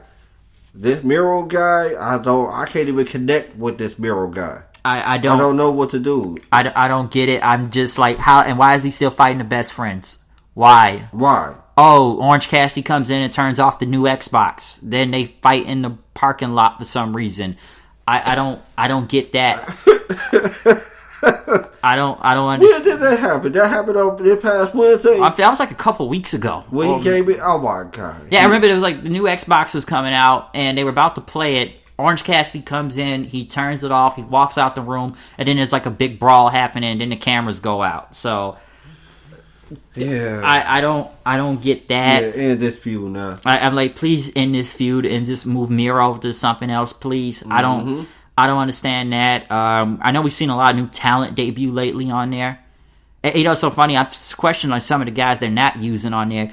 I'm still waiting on that Scorpio Sky push. Yeah, me too. When's that push coming? It's like they tease it, then they don't tease it. They tease it, right? They push it and they pull it back. I'm still waiting for something to happen with him or something with even if he's outside of the SCU. They're trying to make him into a single star, but they haven't done it yet. Right. Like I said, when we talk about All Out that one time, they throw him in that random tag match you could have just put out on Dynamite because they always got tagged up with Matt Cardona. Like it's Matt Cardona. A lot of these guys who rush their asses over there to AEW, guess what? Matt Cardona is one of them. He rushed his ass over there to AEW. You haven't been on TV since. Yep. You haven't been on TV. I haven't seen you since that All Out match where they had that like 606, the 606 tag team match. Yeah, it was like 8. Was it 8 on 8? It wasn't 8. Well, the one All Out. Yeah, it was 8 on 8. 8 on 8. I haven't seen 8-man tag, not 8 on 8. 4-man. 8-man tag. 8-man tag. It was the 4 on 4. Yeah, 4 on 4. All right. So I haven't seen him since then. I think he was there for a short time deal or something, like 3 appearances. Like, yeah. After that, we never saw him again. No, we never saw him again after that. And I remember people think he was going to be a big deal, like he was going to change things up. Right. He didn't move a needle over there as Zack Ryder. So what like, dude, the last time he was over was in 2011. Like, that was the last time he was over. Come on, man. Like, stop it. I was surprised he held a job that long. Because everybody just think that WWE just hold down their favorite wrestlers and stuff like that. Yeah. I don't think that they hold these guys down. Hey, some guys, yeah. Some guys got exposed. Yes, but there we go. Some guys got exposed. And you know, I'm just saying from a wrestling perspective, not trying to say nothing bad. I even said that about Brodie Lee at one point. Dude, how many shots can we take at Vince McMahon every week? There we go. And I felt like he was kind of exposed out there a couple times. I felt like he was... See, that's what always conflicted about death. You know what I'm saying? You don't want to say anything ill or anything bad. Yeah. But we just telling the truth. And I said this stuff. And I said this in the past. You can go look at my old stuff. Right. Me and you both said it. We were very critical about this. Very critical because I feel like he did get exposed once he got over there at AEW. You got more time to talk. They got more time in the ring. Now you got this more time now. I felt he was miscasted. More time for us to see you. And I just felt like he was miscasted and whatnot. And, yeah, he killed Cody in like 2 minutes. But then, like I said, Cody's got to get himself back over. So that's why they had him come back and do the dog collar match. Because he didn't really have that title that long. And he beat up Dustin, which I'll give Dustin Rhodes some credit too. He can still, he's not bad out there. He's like one of the better parts to watch on AEW. The natural. the natural, he cut some good promos. I'll give him that. Like, Dustin, he's not bad. Dustin still got it. Yeah. But, like, I said, they had to get the belt back on Cody. And, I just said he was miscasted. That Dark Order thing, I just think it's a comedy group at this point. I still think a lot of these guys are job guys.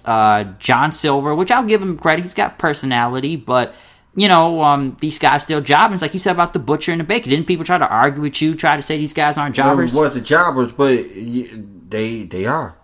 They've been putting in a lot of work lately. Yeah, but other than that... They don't win, though. They don't win. Or they need help to win. And there we go. They're from Eddie Kingston, and they put the bunny back with him now, which I don't even know why she was gone from them to begin with. Anyway, right. I never understood that. Why wasn't she with them in the crew? I don't understand that. Why did you take them out of the crew? So I never got that part either. But now, like I said, they're in a feud with Pac, which, we finally got Pac back on TV also, because he was stuck. He couldn't come over doing in a different country and whatnot, because a lot of people, like I said before, a lot of people were stuck in places, so we couldn't get them over here at the time. So that was another problem and whatnot. So, like I say, back on now, but I just thought it was funny when people try to say, like, oh, the Butcher and Baker, the Butcher and the Blade aren't job guys.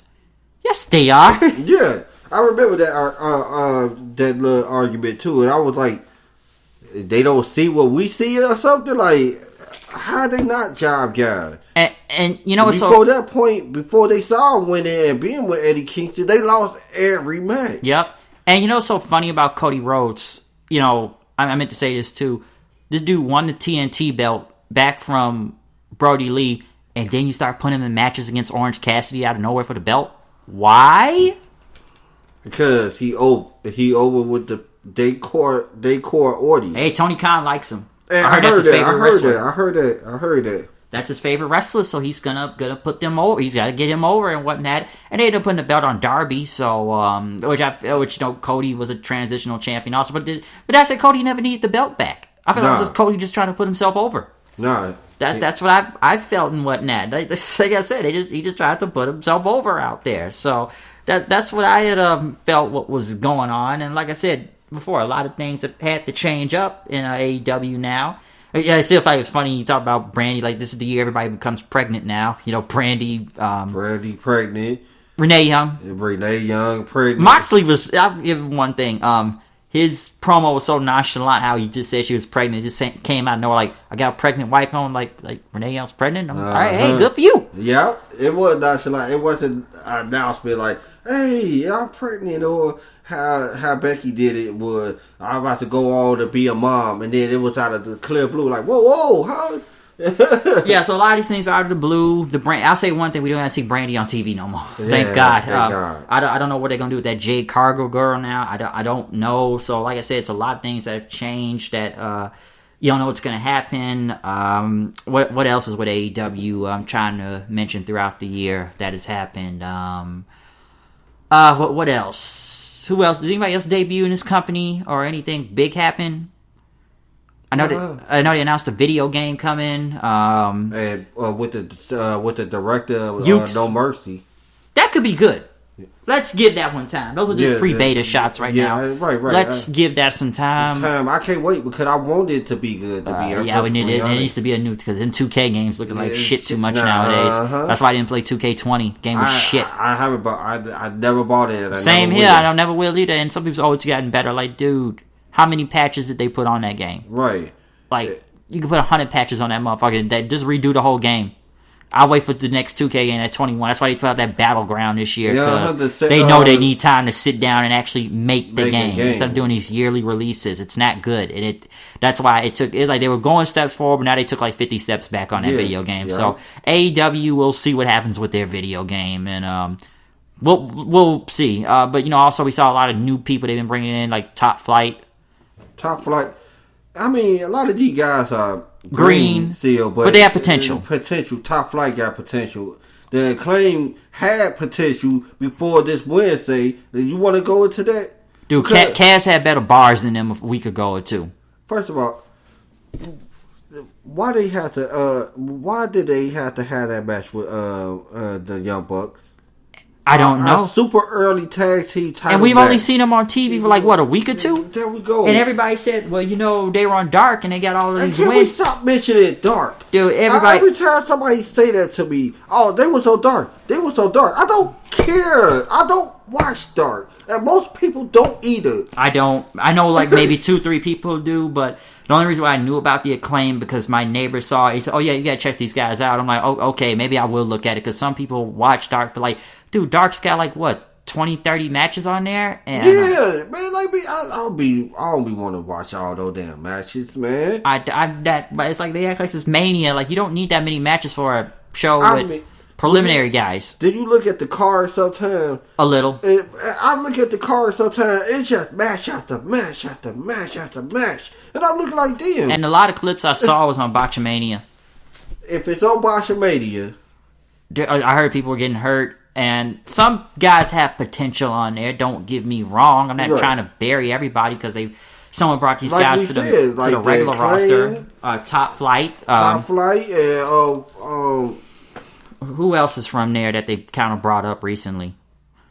I don't know. Those are like the only two names I can really think of because they have a large tag team division, but I swear they don't know how to book half of them. That's the thing I question about Top Flight coming in. It's like, okay, you got all these tag teams, right? But then you bring these new guys up. It wasn't for the tag belts, but we bring these guys up immediately just to put them against the Young Bucks. I'm like, dude, shouldn't you try to be building up these other teams? Like, oh, let's try to build Jack Evans and Helico. That didn't go nowhere, and that was kind of whatever. And like you said about the Acclaim, it's like, why are these guys getting a title shot already?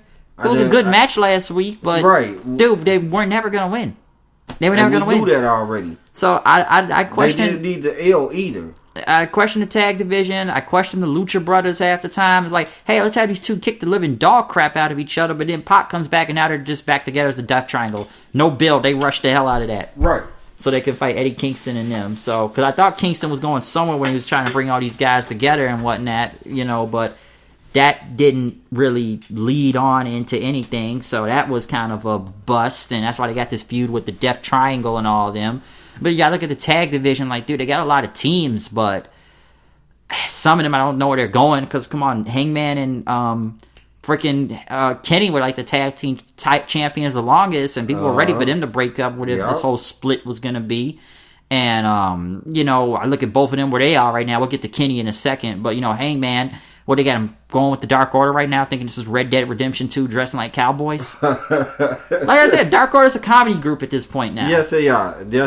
Them, the Pizza Uno guy, and all them other ones, like, let's call Dustin 7. Did they have a match already, him and Evil Uno? Oh, yeah, Dustin run by a fucking bulldog. That's his new finisher now, I guess. It's a running bulldog. Basic as hell. And why, if they supposed to be meant to be serious, why they lose it so much? People say they're not job guys. Dude, they lose all the time. Damn, I don't understand. Do we have to find a definition of a job guy to them? Even I was saying, like, maybe I'm trying to say this now, but like, man, these guys really needed Brodie Lee back in at the time. Yes, they do. Or something. Like I said, I don't know all the stuff they did on being elite. I heard they were really entertaining, but like, I think they knew because it's not getting over. That's why they probably made it a comedy group now or something like that, because it just was not getting over. It's still not over. So I would say that. What else has this company done this year in AEW? I'm trying to remember. Trying to see what other big story happened. Is anybody else that they signed or done anything relatively important? Like, is anybody else that they signed or done relatively important? I was gonna say.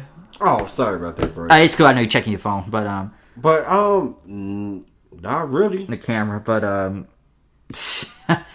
I think that I'm just trying to go off my head or any other matches that happened on there. Like I said, we talked about who's been the top, but kind of going near the end. Winter's coming because it's about to transition to something else now. Kenny Omega, the new champion, which I question Omega's booking for the longest now. Well, yeah, I mean, to be honest with you, he never looked at, the crazy part about it with Kenny, he never looked at weak throughout the 2 years of being on AEW. He never looked at weak. He lost matches, but he lost matches against guys that went on to do more things. Yeah. Like, he lost against John Moxley last year. Yeah, Full Gear. John Moxley went on to win the world title. So it wasn't like he was losing to job guys or guys who you don't see on TV anymore. Kenny actually been really, like, you know, been booked nice, very nice. Yeah, in some way. I don't want to hear him talk though. I don't always keep that on Don Callis. All right. Yep. Keep the talking to Don.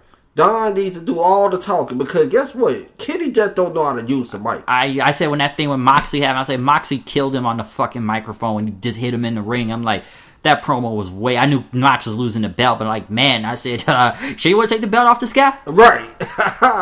Hey, put it on him? Don't get me wrong, heel Kenny is better, but like, dude, face Kenny is just bad, and it's... I even said like... face Kenny was bad because he had to talk for himself. Yep, he had to talk for himself. And it just didn't work. Like people, like I even said before, I thought NJPW Kenny was better. But as like I said, it's the opponents they put him against. Yeah. Only some of them were on his level, and some people think he got complacent. And it's just, I kind of criticized some of the stuff he was doing on the show because like this guy cannot talk. I don't want to hear him talk. And even when the feud with FTR was going, it just wasn't that good on the microphone. And just it's a lot to say about that. It just was not working. I just was not. I just wasn't feeling him on the microphone. Like you said, just let Don Callis talk. But, you know, I don't know. Some people think he should have been booked as a bigger star in the beginning. I don't want to say it was a slow burn, but they showed heel tendencies sometimes. I say for the start, all three of them were supposed to be champions. Kenny was supposed to be champion, and the Young Bucks were they got the belts later on. Yeah, but they needed it now. I mean, they needed it then because... But then people would have said they would have put themselves over and they're like executive presidents of the company. But here's the thing. Let them talk because you know what the greater good is. You know you needed people to watch you. And y'all know y'all was the only stars so far in the beginning. But you still got to build new stars, though. Right, and that's what y'all do. Y'all get the belts, build new stars with them. Whoever y'all feel like there's a good enough stars to take the belts off of y'all, let them take the belts off of y'all. And bam, they feel like a star too. Because now we looking at them like, oh man, those guys beat the young Bucks. Man, they must be looking at those guys. We must have to look at them too. And guess what? We are looking at some of these guys like the Private Party. Remember that match last year? Oh yeah, we haven't really talked about Private Party that much, yeah. Remember that match last year against the Young Bucks? Yep. One of the AEW very first matches. Yep. Private Party went over. They went over with what move? Was it like a roll-up or something? There we go. And so they gave her the win. They like, hey, we're going to give y'all the win. But guess what? It was a roll-up. And it make it seem like, oh, nah, they fluked their way into a win. Like, the Young Bucks, we needed the Young Bucks and Kenny Omega to to make new stars. Yep. And we needed at least the Young Bucks with the Tag Team Championship. And you weren't going to get... And honestly, the build with FTR and them was not really good because here's the problem with the Bucks during that whole feud. It was like, okay, you're showing heel tendencies and whatnot, and you're going against a heel team. And I felt like they tried to make the Young Bucks look like badasses, but they never came off as badasses to me. They felt like tryhards. They didn't come off like, even some of the stuff they were saying, like we're going to super kick everybody and throw the money at Tony Khan and pay a fine and try to sound up. I just didn't buy into it. I never bought into it. I never bought into it. I never bought into it. They had a very great match with FTR. I'll give them that. Right. But I just never bought into them trying to be like badasses. It just didn't work. Not their regular faces now, but they were trying to make them into like... Because they were off TV for a while when you think about it. They were gone, due to the virus and whatnot. They didn't have it, but, I think one of them had a kid or something, so they were off TV for a very long time. So it's just like I could never buy them into being badasses and whatnot too. So that's what kind of threw me off about it. They tried to be heel tendencies, try to show heel tendencies, but it didn't work. It just didn't, like who's the face and who the heel here? Is FTR the heel? Who's the heel? Think about that. Who are really the heels here? It's like they're trying to turn everybody heel now. It looks like, are they trying to make Matt Hardy heel or something? Because you talked about Private Party real quick. I I like the new theme song, by the way, that Shots thing. But then they try to do something like the other night with Matt is like beating him up now. Well, not beating a Private Party, but like he's trying to be a heel or something because they're trying to do that. Because I don't know where they're going with Matt Hardy now. Matt Hardy gimmick changes. Like, man, I don't know what's going on. What about that What about that deletion thing with Sammy? What? Remember they went to his house, another cinematic I never thing. got to see that match. Oh, you didn't see that? They had Gangrel show up and the Hurricane and the shots they took out? I heard about it. I ain't gonna lie to you. I heard about it. You never saw that, did you? I never seen the match. I never seen the match. It was good, but I was just glad it was finally over. I was finally glad this feud was over. It was over. I mean... It looked like the first final deletion thing with him and Jeff almost. Oh, okay. Then. And so the shooting fireworks at each other, the dilated boat. You know who had his hands in that did? Matt Hardy. It's all Matt Hardy. Yeah, it was all Matt Hardy. He had his hands in that. And they got to put his wife on, which that's another person that just complains on the internet too much. There's a lot of people I know that hate Rebby, so I'm not going to go into that, but complains too much online and everything. But the whole Matt Hardy thing, just... I don't know, man. I don't even know where they're going on with him. Like, he's Big Money Matt. He's Matt Hardy. I don't know. Matt Hardy's got like 6 different versions of himself right now. So that's just, I don't know. I honestly don't know sometimes what they go on with that. But like I said, I'm kind of going back to Kenny though. Him winning the title. Him as the world champion now. Kenny, I mean, you needed that. You needed a new champion. I mean, it was coming. Yeah, it was coming. Yeah. But now this kind of transitions with AEW now, going to the next thing. I think we've almost covered everything in AEW, I think, to what I could find and whatnot. Yeah, just about. But, with him winning the title, being the new AEW champion, Don Callis, now that brings us into Impact. Because when he won the title... he went on to Impact. Yep. I felt like this. Like, with Impact, I guess they needed that type of exposure. Oh, they needed it. Yeah, they needed it bad. Because it was a lot of... out of the 3 promotions that's out right now, Impact suffering the most out of the 3. To an extent, and they've been kind of still in the loop. They had to get through a lot of tape shows before they start having no fans. Where I think it's in Nashville where they're operating out of right now.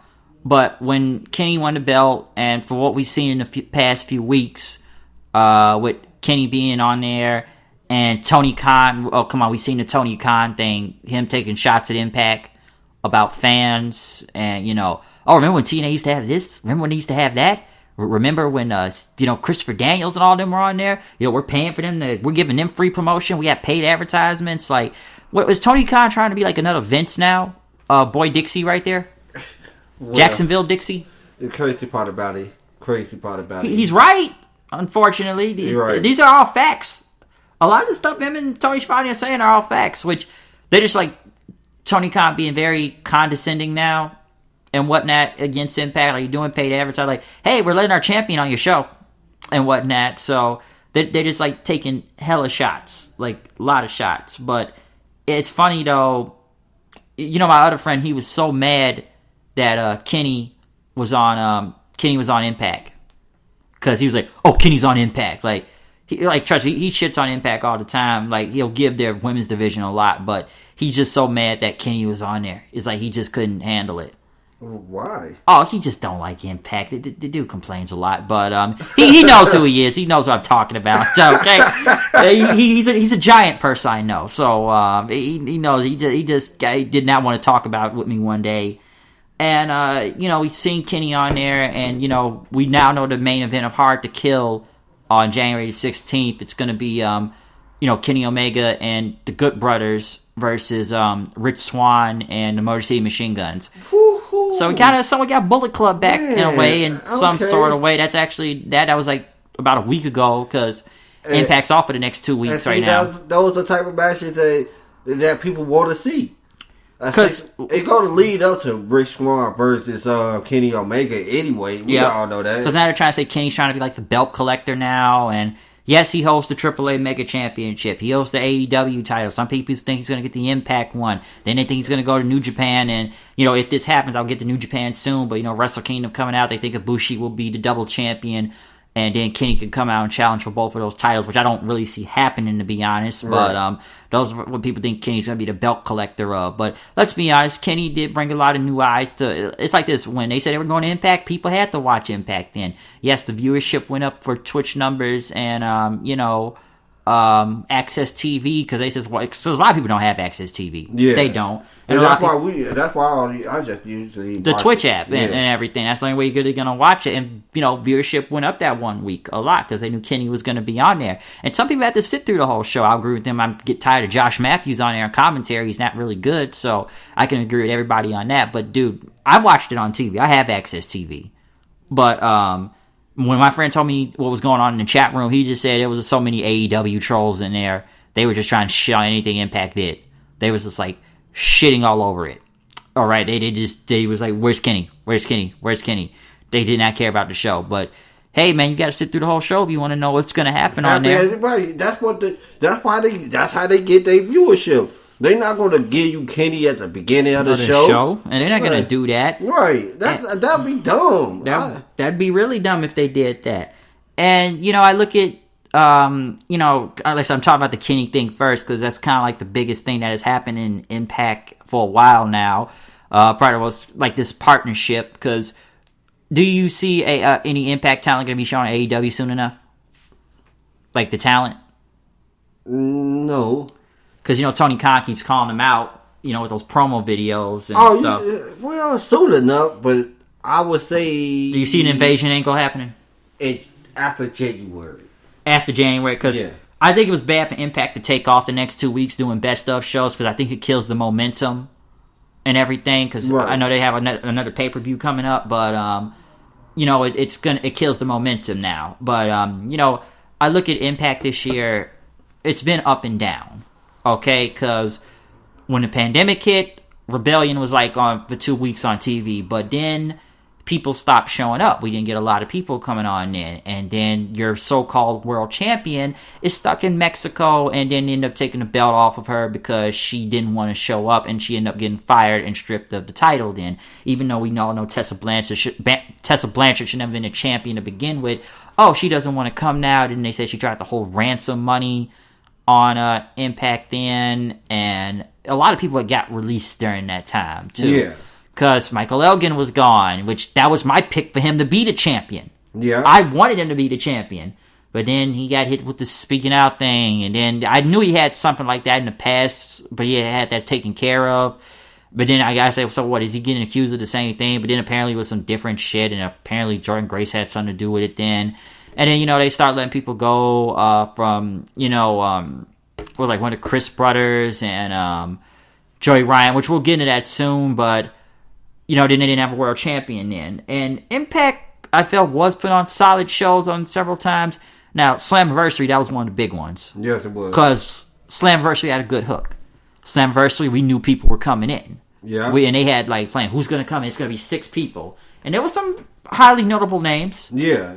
We had Heath Slater. Yeah. Even though I felt like he was doing the same thing he did on SmackDown, trying to get an impact. Yeah. We had who else come in? Deonna Purrazzo, which I feel like they've made into a bigger star now because that she was barely getting any type of TV time on NXT. Nope. So now I like why didn't they push her like this, like Impact's doing right now?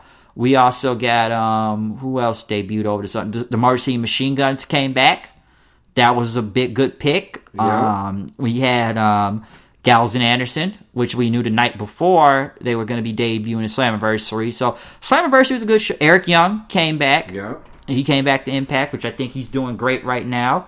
And Eddie Edwards became champion, which I was not mad at that. They had a good show in those few weeks. So I feel like they brought better people in once they let them go. But I feel like Impact this year, it's like up and down. You've gained people, but you've lost people at the same time, which I feel like could have been pushed more. Because they got great talent down there. You got people like the North. You got people like Rich Swann. You got people like who else is down there? I want to say Callahan to an extent. I'm trying to remember the whole roster at the top of my head because they got a lot of good guys down there. I know that. It's just, I felt like, I don't know, maybe it's because of the channel. I'm not really sure.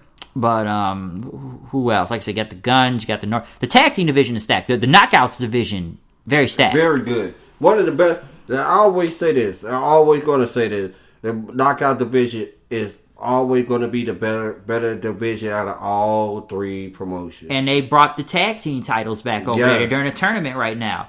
Like, you got people like Kiera Hogan and Tasha Steelz, Havoc, Nevaeh, Taya Valkyrie, which I feel like they've kind of dropped the ball with her ever since she dropped the belt this year. Because we'll get into the bad comedy in a second now. But Taya, Rosemary, Sue Young, Deanna, Kimberly, who else is there? Jordan Grace. They brought Jazz back, apparently. Also. So the Knockouts division is stacked. They got matches, and they got a lot of teams now. I'm just glad they're finally fighting for something now. Important. So that's one good thing. So the Knockouts division is very stacked now. Now, there's a lot of bad parts. Even with the main tag team division, it was actually pretty good, but it only looked like it revolved around 4 tag teams. The Good Brothers, the North, the Motor City Machine Guns, and Ace Austin and Fulton at the time. Because everybody else...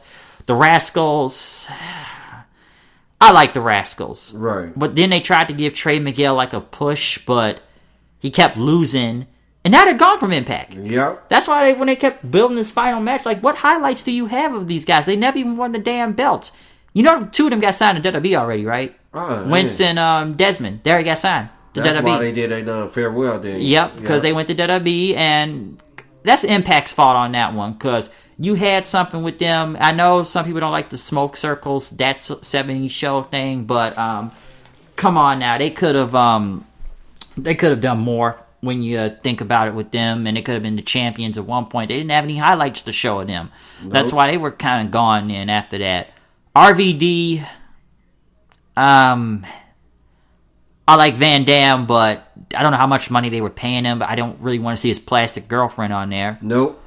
I'd rather see RVD, but I don't want. Right, I don't want to see her. I don't want to see her on there, and I'm kind of glad she's gone, so I don't have to see that anymore. Right. And I don't even know why they had RVD running with Joey Ryan at one point. The cancel culture, whatever that was supposed to be called, but that didn't really last long, and they had to change a lot of the tapings around then. Right. So that didn't really go anywhere.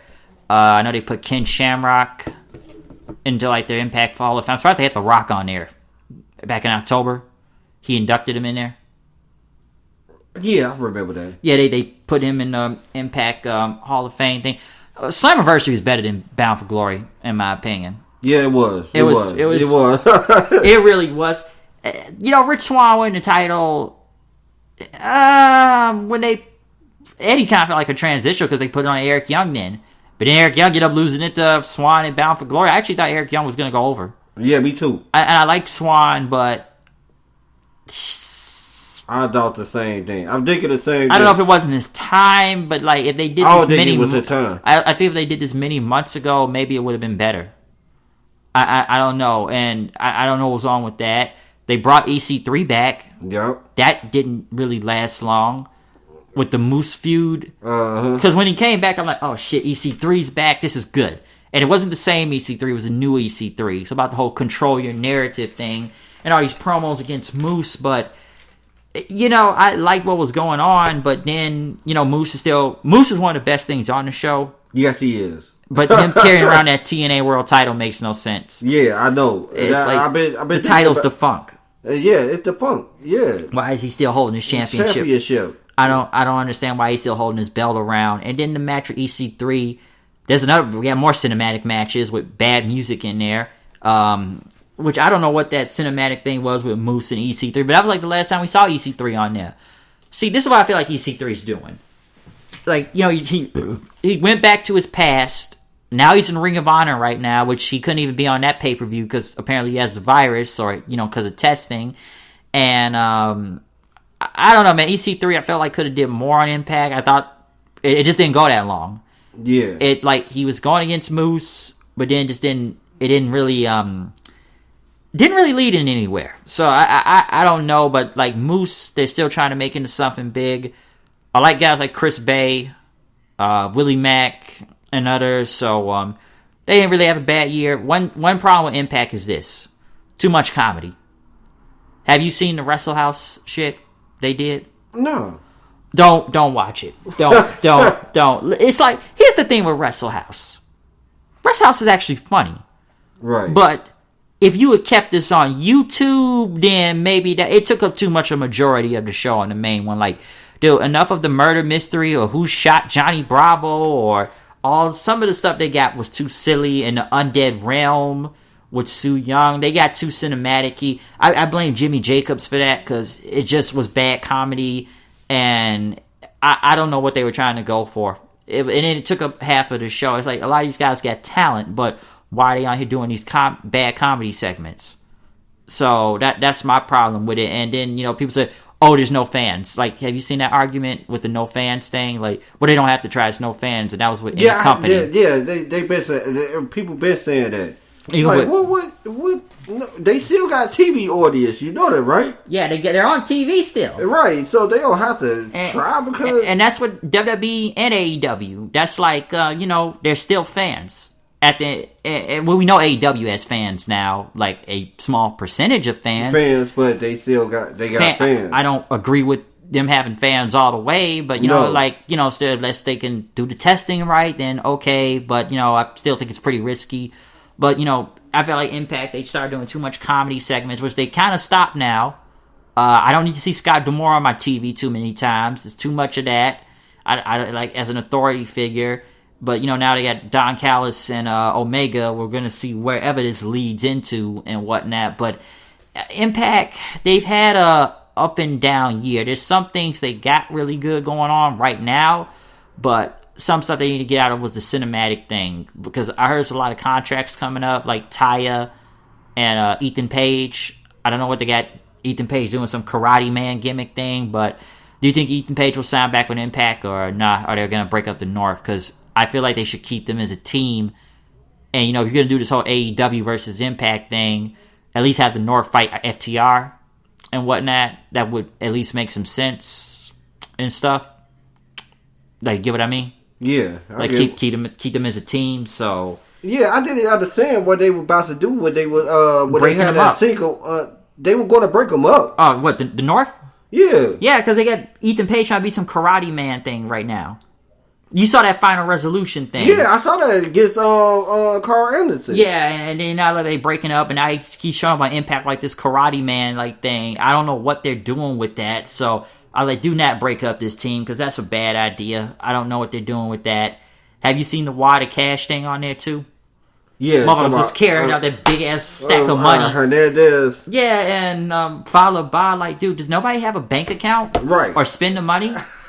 We're all gonna walk around with a wad of cash and we get it stole off every week. Like, where is this going? I don't get it. I like Johnny Swinger; he's pretty funny, but dude, we're stealing money every week on this show. That's why I kind of question these comedy segments.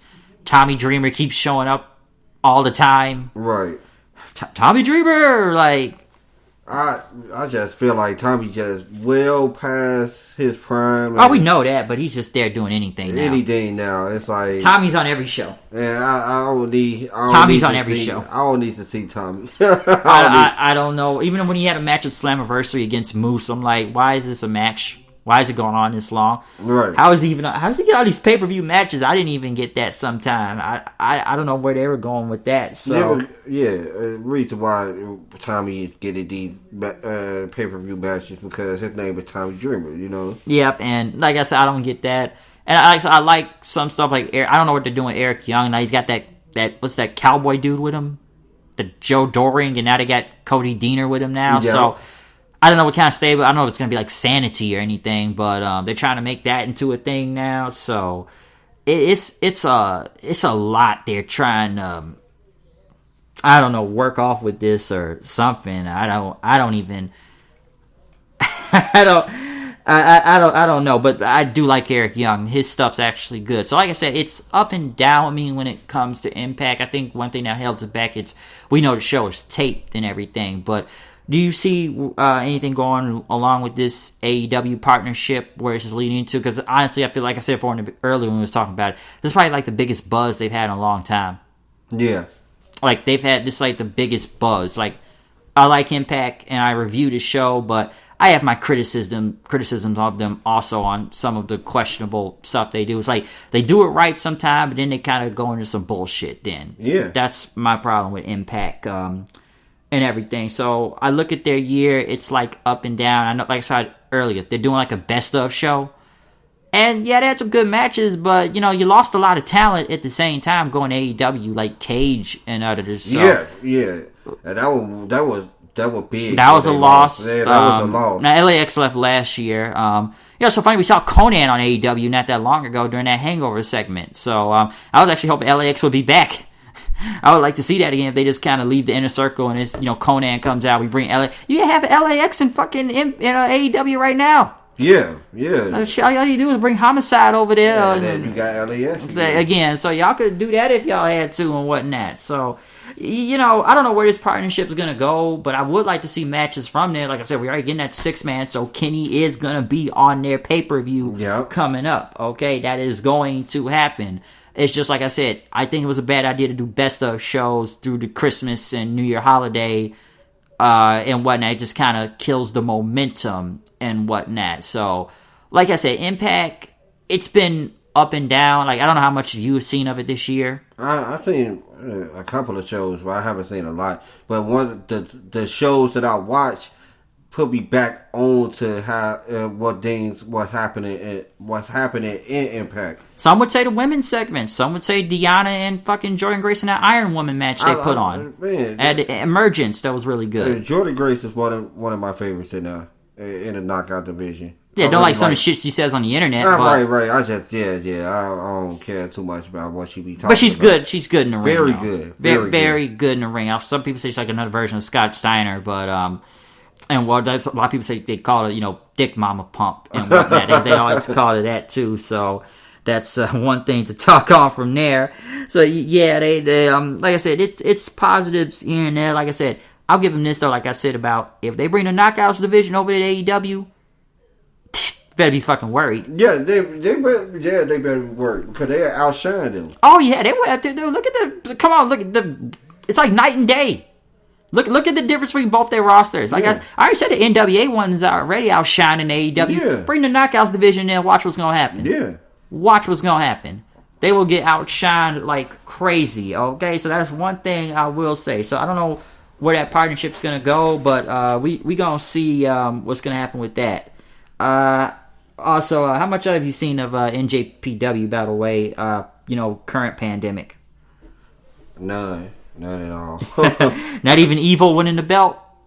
No. Or did I tell you about Dominion and how they came back with no fans and they did which, by the way, New Japan now, they kind of got everybody back in the fold because, once again, you couldn't get everybody back over there in Japan. That's why they have an American show right now. Right. Like New Japan Strong, which I don't know how much of those are taped because half the roster's back in the company now back at this point in time in Japan and whatnot. That's why they have an American show. And I told you guys, like Darren Young was on there.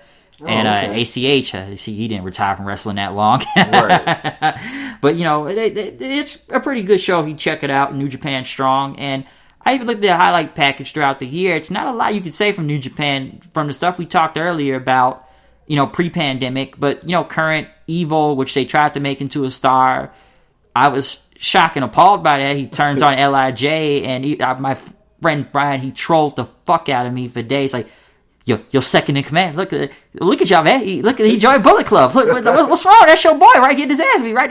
Look at you. Like, I know you bad. Evil's got the title. He trolled me so bad for that. I'm like, okay, I kind of had this coming because I would mark out for Naito, and I would, kind of mark and fuck with him then, but now he kind of got it back on me because, Evil's the double champion. How you feel about it? Even though that lasted like 6 freaking weeks, and they end up doing that after that summer struggle show in the baseball field, which, they were going to go to Madison Square Garden this year, New Japan.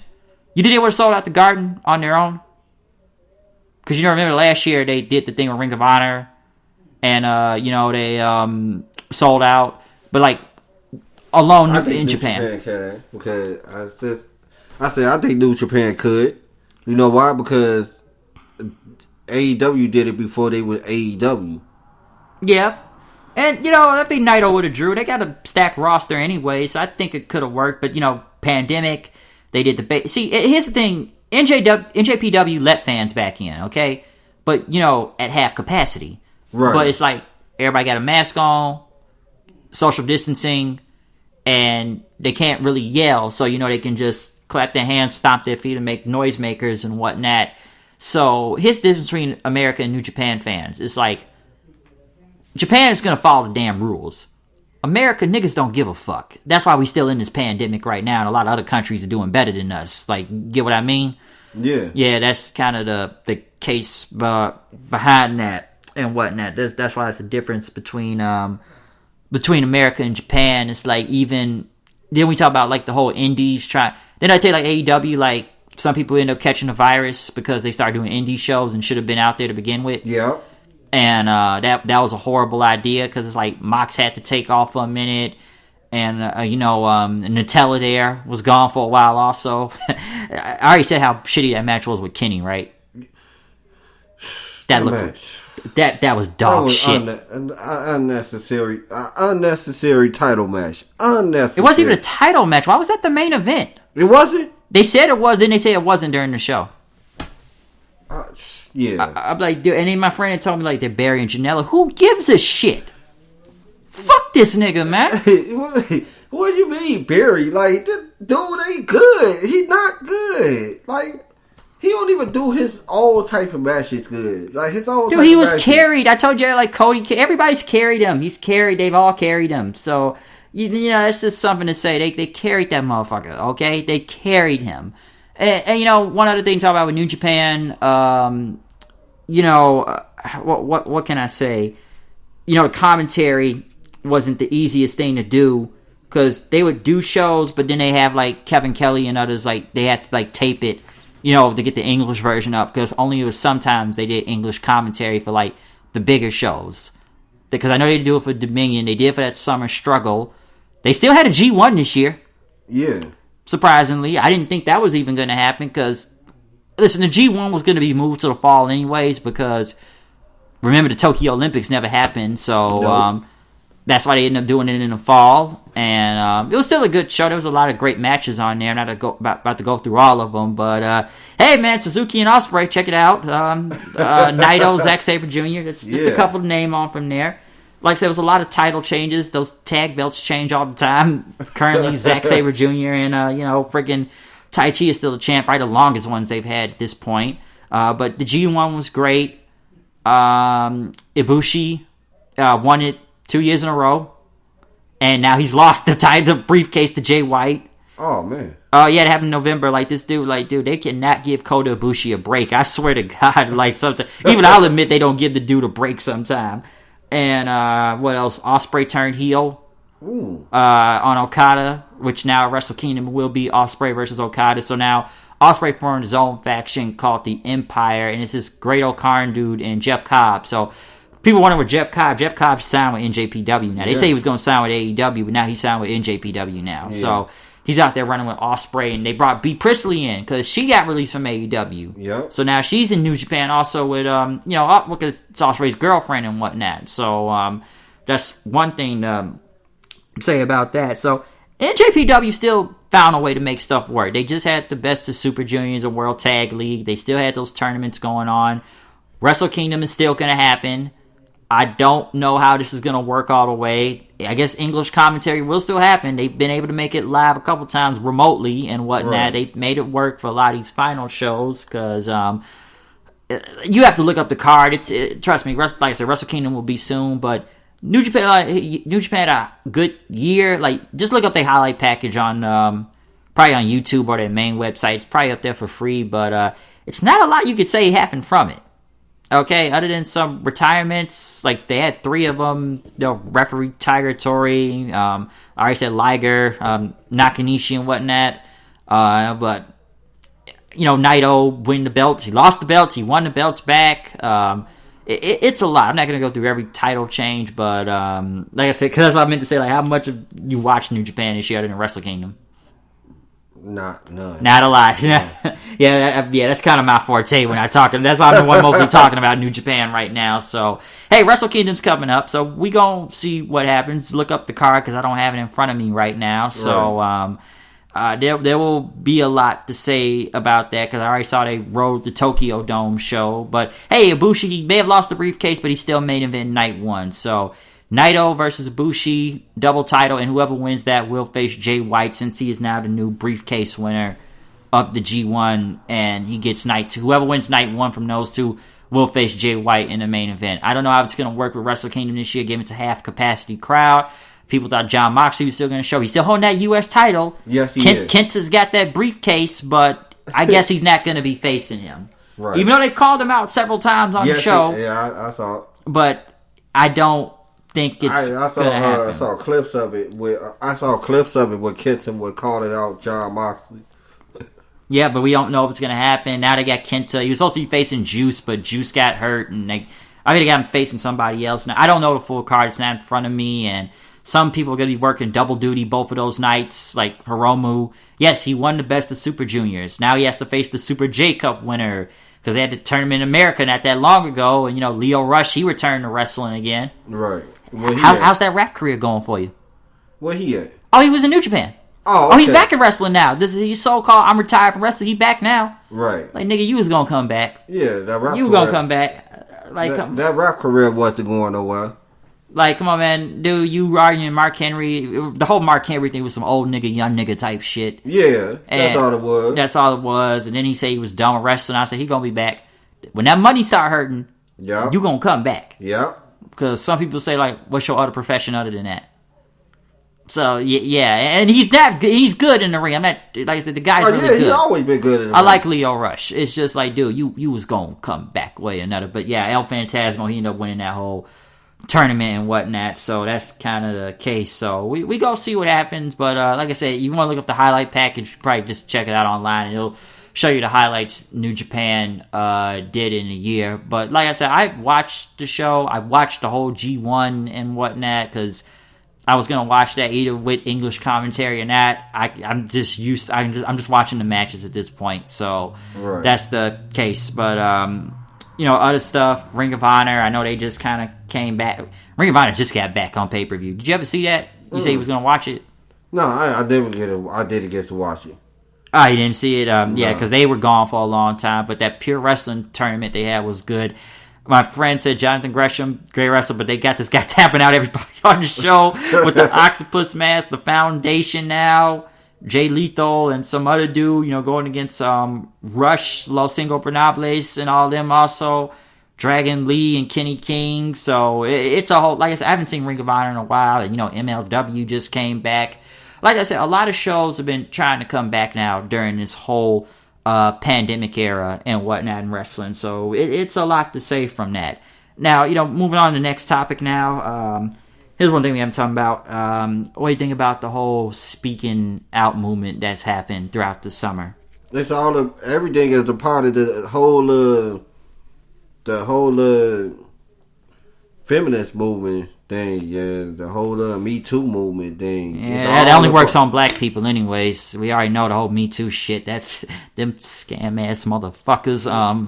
That's about it. That's all I gotta really say on it. It's a witch hunt. It's a witch hunt. You know what I'm saying? It's like we go out to certain people that we don't like, and we're gonna try to ruin their careers. And listen, I'm not saying all the stories are not believable, but you got to do your research on some of these things. That's why I had to tell myself, let me do research on this before I jump into conclusions. I'm not saying everybody's lying and whatnot, but you got to look up into it more before you start casting judgment on these things. Because this was a long list of people. Because at first it started with this David Starr dude. I didn't even know who this guy even was, but apparently he did all this stuff to these women, and then there was some video about for blowjobs or something, and then he ended up losing all his titles and whatnot. So he was like one, but there's like a long list of people I remember on there. Will Ospreay was one. Apparently him and his girlfriend I guess he protected his friend or something because he did something to some girl, but people were coming at him then. Obviously nothing has happened in his career because he's still going good on New Japan, so I think people kind of forgot about that. Right. Who else? Because half the UK guys were really hit by this.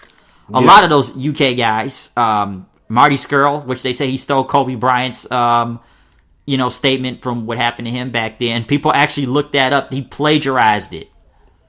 Like, look that up, and then, Get out of here. Oh, yeah, because his whole thing, and he was with the NWA, he was like the head booker for Ring of Honor, but I don't even know if he still is at this point in that, but Marty, we haven't heard from him in a while, and it was like I said, it was apparently it was legal in the UK. I don't know if the girl was underage in that. I think she was like 16. I don't know, but it's like legal over there. I don't know how many years ago as it was at this point, but we ain't seen him in a while. Matt Riddle. Yeah, Matt Riddle got right now. He just not recovering from all of that right now. Matt Riddle. Let me say this. I thought it was odd when he debuts on SmackDown at the end of the day, all this stuff come out from this girl, but I have come to conclusion with the Riddle case, obviously nothing's going to happen to him, I believe. Because, here's the thing. He had evidence to back his stuff up and everything, and that apparently this girl that is accusing him is a stalker, and I remember his wife got mad about it too. And yes, he did cheat on his wife, but apparently this girl keeps stalking Matt Riddle, because it's what I heard, that she kept showing up at the Performance Center looking for him. And she sued WWE, right? Yeah. For like, she sued she sued the WWE. She sued Matt Riddle, and Evolve, and Gabe Sapolsky. Honestly, here's the thing: WWE, you ain't gonna beat them niggas in court. They'll drag this shit out to the end of time. Yeah. Let's be honest. They will drag this out. Matt Riddle, I think he has evidence to prove his back claim, so I don't think nothing's about to happen. Evolve, didn't they go out of business this year? Yeah. Yeah, and Gabe Sapolsky's like a consultant for NXT. You are not getting any money, and then they said she's trying to take it to federal court. I come to conclusion, like, bitch crazy. That's how I come to conclusion. Yeah. You are not getting no money from this. Riddle at least had some proof behind to prove his innocence, so him, he will be okay. Matt Riddle will be okay. Austin Theory, he had something, but apparently that's kind of gone. Velveteen Dream. Okay. Well, this how I feel about the situation. If nobody found anything, if nobody found anything, that means there's nothing there. It gotta be nothing there.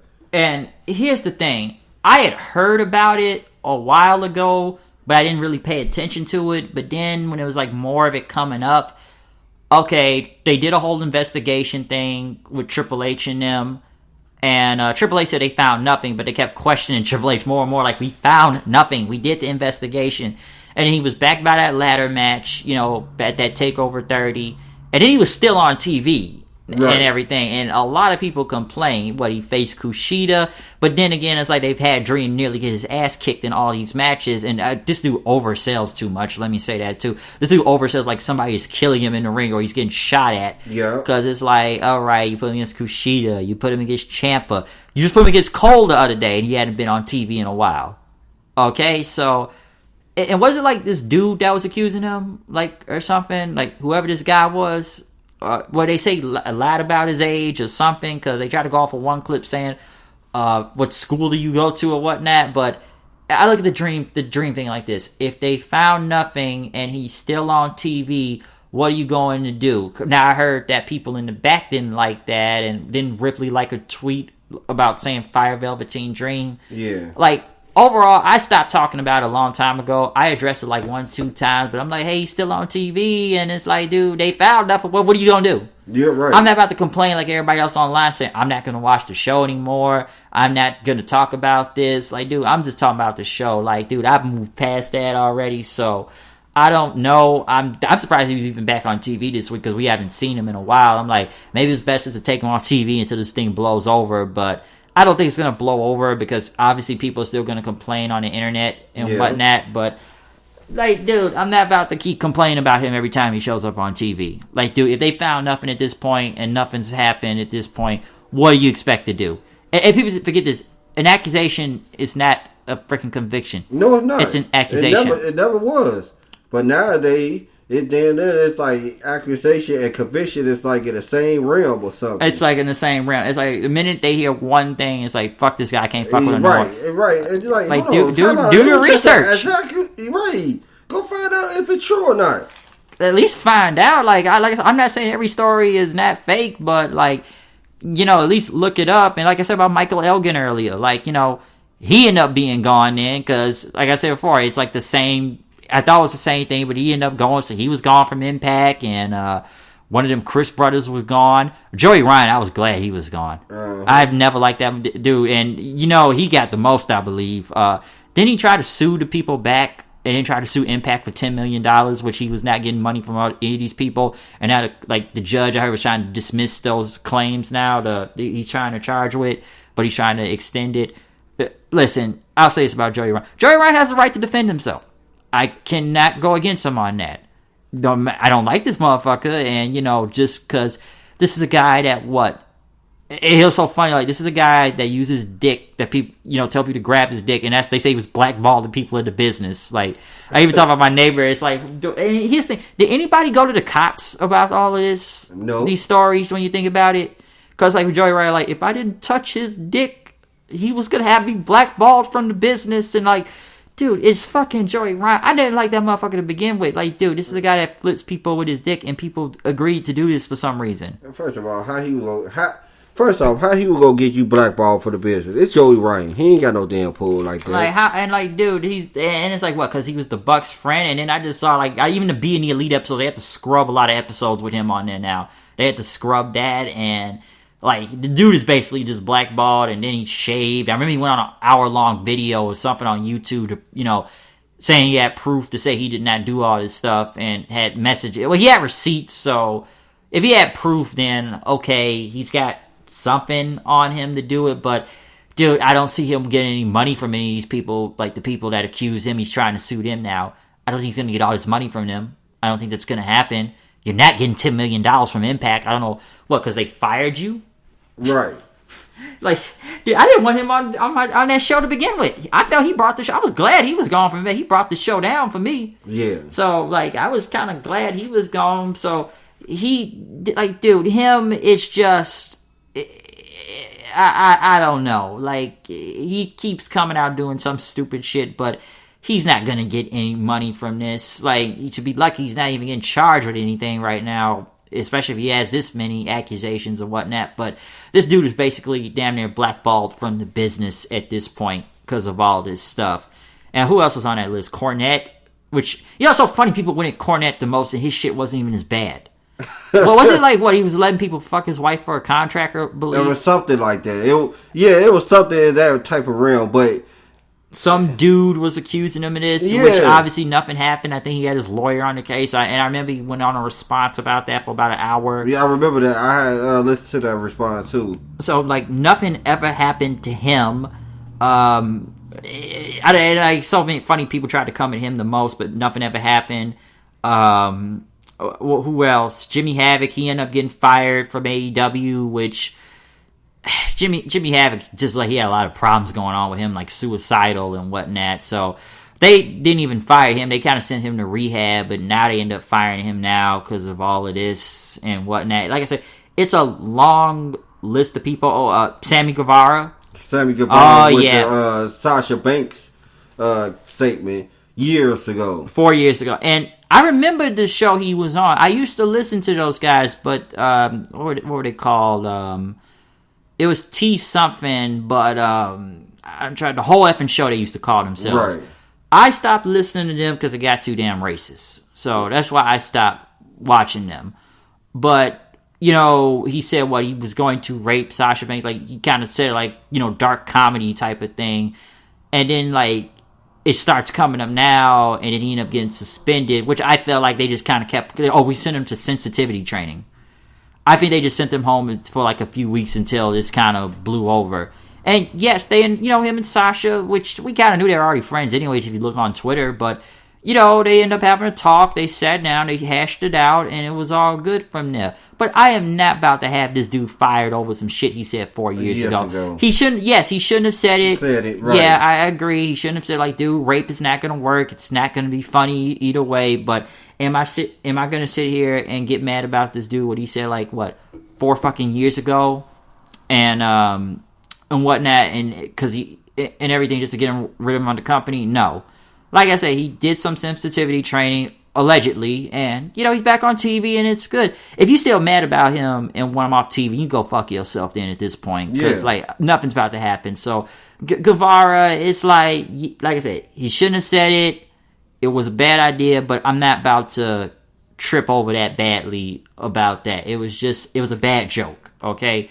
It was a bad joke, and like I said, him and Sasha talked over it. They hashed it out, so you can't really get mad about it that much, okay? So, boom, there you go. Trying to see who else is on this damn list. Dave Lagana. Yeah, we're trying. Yeah, I know we gotta wrap this up soon. We've been going 4.5 hours, so we're gonna try to be done with this soon. I know you're looking at the clock. Dave Lagana, NWA, Billy Corgan's right hand man. He ended up stepping down. Dude, NWA just ain't looking good out here right now. Not. I don't know how long they're gonna be going, but Dave, he lost his right hand man. There you go. So that's something. That's a blow for them. Here's something I know you want to talk about. Teddy Hart. That crazy motherfucker. Yes, he had a hell of a year. Rested 3 times in under a month. You saw that video when he was out there. The dude told him to go on. Like, he's like, I don't do drugs. I don't do coke. I don't do weed. And the dude kept telling him to go. He was gonna shoot him, and he's still arguing with him. And the guy's got a gun in his hand. Teddy Hart's still going. This dude gets arrested. He's just a grade A fuck up. Yes, he is. And I thought Teddy was doing a little bit better at one point, and when he was in MLW, and I thought things were actually going good for him, because, listen, man, this guy is a fucking psychopath at this point, and that shit with that Maria Manic girl, but then it's like, he gets arrested again, and again, and again, like, how many times you been arrested this year? Right. 4 or 5 times, and, he leaves MLW, and they said that could have worked. They could have brought him into AEW. Brian Pillman Jr. is there. Davey Boy Smith's a free agent. They could have brought that New Heart Foundation in, but Teddy is just he's a grade A fuck up. So, it's just not good with him, okay? Like, he's just crazy. I see his interviews, he's damn near crazy. Alberto Del Rio. We already know about him. Hey, man, they dropped the charges. Yeah, I know. But Nigga I beat just the case. This one right here, but dude, his past is horrible. Okay, between, like I said, the whole him thing and Paige, I put blame on both of them for that, because both should have never been around each other for their own reasons. And Alberto, you couldn't trust him in any promotion, because this dude will, say, I'm going to show up somewhere, then he no-shows these things. Why do you guys keep booking him? He just, I don't feel like coming in today. And just fucking over all these companies. So he's kind of been blackballed. And then this whole thing about that girl, which apparently he was going to leave her son in the middle of the road, and apparently make him their dance or something like that. And then he was indicted. Now they just dropped all the charges. So, like, what? Do you think it was a payoff? Nah, I just don't think he was guilty of that situation. Or do you think the girl just lied? Just trying to get back at him? Yeah, and that's what I really think.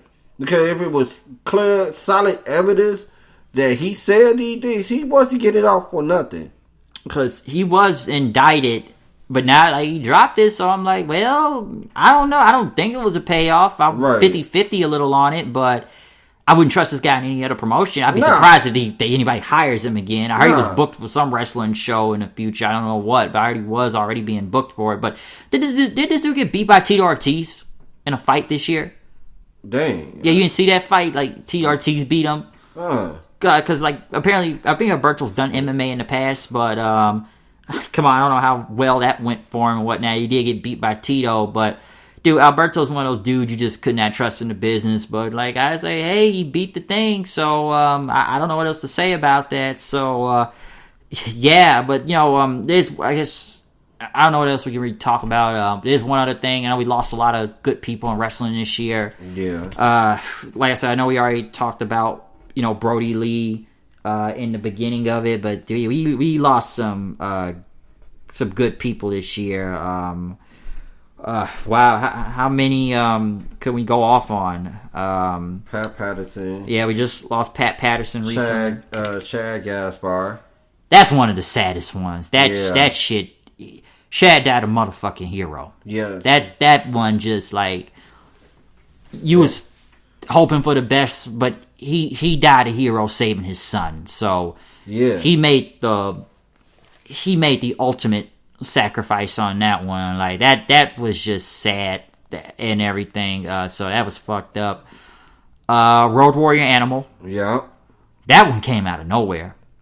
That was just like, I mean, the last time I saw him really do anything was what, he was on that Dark Side of the Ring thing. Talking about. And I'm not even going to say arguably, but, you know, part of the greatest tag team of all time, you know, the Road Warriors. So that was a big loss. Rocky Johnson, The Rock's dad, lost him. Hana Kimura, we all know about the Hana Kimura. You know, she died by suicide, I believe. Like I said, I didn't know much about this girl. Apparently, a lot of people in the business did, because apparently it was like she was on some show in Japan and like she kept being cyberbullied. I heard they're trying to charge the people that did this to her on the internet, but that's that. Like I said, it's still sad either way, because there was like a lot of wrestling deaths that week. But what happened? Like I said, what happened with her was just like I said, very bad. She was like 22 years old and whatnot. Yeah. So that was just very sad. What happened? Like I said, a lot of people knew who she was in the business, though. Yeah. I think the only thing I knew of her, like some of the clips, she was at the Madison Square Garden show for, you know, Ring of Honor and New Japan at the time for Stardom and everything. Because that was like the last thing that's the thing I actually knew, because like I said, I didn't really know who this girl really was, but it's still a sad story either way. La Parka 2, depending on how many La Parka, not the original La Parka, I already know. That was another one. Kamala, yeah. I think they said he had the virus. That was due to COVID. That was due to COVID? Yeah. He had a lot of health problems anyways. He lost both of his legs a while ago. He had diabetes, so Kamala had a lot of bad health issues going on. So he had a lot of bad going on. Bob Armstrong, the Road Dogg's father, Bullet Bob Armstrong, Road Dogg, Scott Armstrong's dad. So that was a loss. Who else? Howard Finkel. Yep, man. I was surprised by that one. Yes, sir. I was too. Fink surprised me. I think he was like 69. I know he had a lot of health problems too, but so I was glad WWE did that tribute for him. You know, back at Backlash and everything. You know, with the whole doing the intro for Orton and Edge, so that was pretty good. Danny Havoc, I think he was a deathmatch wrestler, but I know John Moxley knew him well, so like he knew him pretty good. Trying to see who else was on here. I don't remember all of them. Like I said, I'm trying not to forget any names here. I'm just trying to go off what I see. Zeus, Debo. Yeah. That shit surprised the fuck out of me. That was another surprising. I did not recognize. I mean, I did not believe it. I did not believe it. For real, I didn't believe it. I'm like Debo. Like Debo, I know like from wrestling and Zeus, but I don't remember the No Holds Barred movie really well. I never see the movie. Or his wrestling career like that. Either. Like mostly every nigga know him for Debo. Okay, Friday. Friday. That's what we know him for, his Friday movies. Like we know other roles he did, but the most thing everybody know is Friday. Yeah. Yeah, so like that's Debo we all know as, okay? What chain? Right. Right. we know that. I'm trying to remember.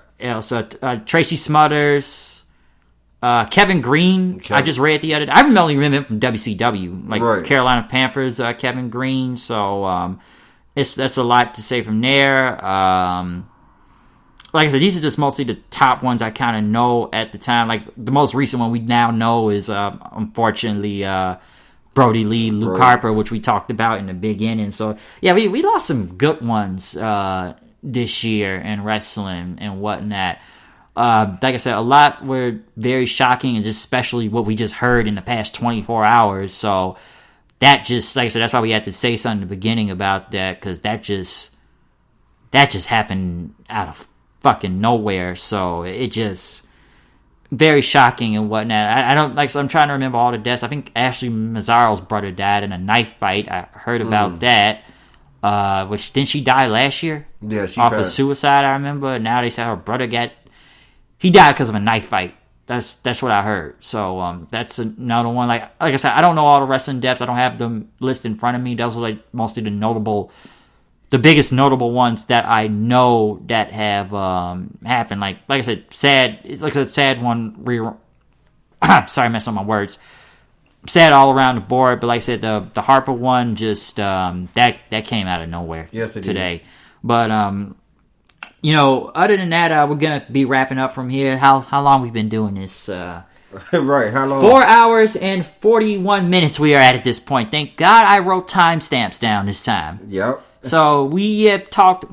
I hope we talked over everything. Before we go, I do want to say one other thing. I know we still live in current pandemic for wrestling right now. I guess one few question I have before we go is this: when do you think fans will be back? Well, I say the earliest will be like I say summer. You think that? Summer. That's what I really You think this vaccine gonna work? Well, I'm 50-50 on it. I'm 50-50 too, but here's the thing. What else we gonna do? Where's the cure gonna come? Where anything gonna what we gonna do here? I will say this. I say the summer. Summer? Yeah, summer. I want to say by even the next year. Some say 2022. Because my other friend named Gerard, he was very optimistic. He thinks shit was about to go back to normal by next year. I'm like, I don't see that shit happening. And I don't even trust this vaccine all the way, to be honest. Right. Like, I'm 50-50. It's like 6 different companies, but you don't even know who the real one that got the real motherfucking cure with. So we don't even know who to believe. I'm not about to go into politics of the vaccine, all that right now, but, I will say this. I think we still going to be in this pandemic thing for a while. I don't see this thing ending anytime soon. Out here, look like it's getting worse nowadays. I'm just going by what I see in the news or by research. So I feel like, because here's the thing, by news and research, what I've been looking up is the only real hit is when we got locked down. Yep. And when we got locked down, another one yet. Right, and that's what we got the real hit. Like, everybody started getting it because it's really spread. It's a super spreader where you getting locked into one little space that you can't go nowhere. Because trust me, people, we're doing this remotely, so we're not even with each other right now. We're doing this through a kind of a computer thing and whatnot. That's why we have not been able to do a lot of reviews together, because mostly due to conflicting schedules or internet shit or just it's a lot. Trust me, I need a new computer myself. Okay, I'm still trying to work with this thing right now until I can afford to get another one. And so to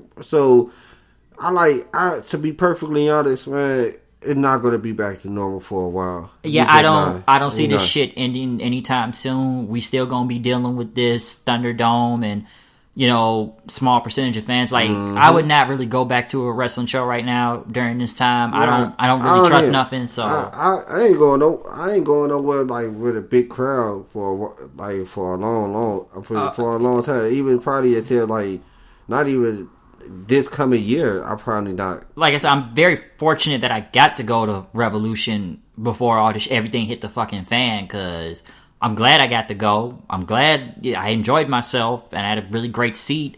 And because trust me, I'd be mad right now because I had to give up all that money back. And it was very convenient because I didn't even have to travel that far. Nope. I didn't have to travel far and whatnot. So, like I said, when we look at the pre-wrestling before pandemic and current pandemic and, just all these companies, like, would you say it's been one of the worst years in wrestling? I know some people say it's the worst year in general, but what would you rate this whole year in wrestling and whatnot?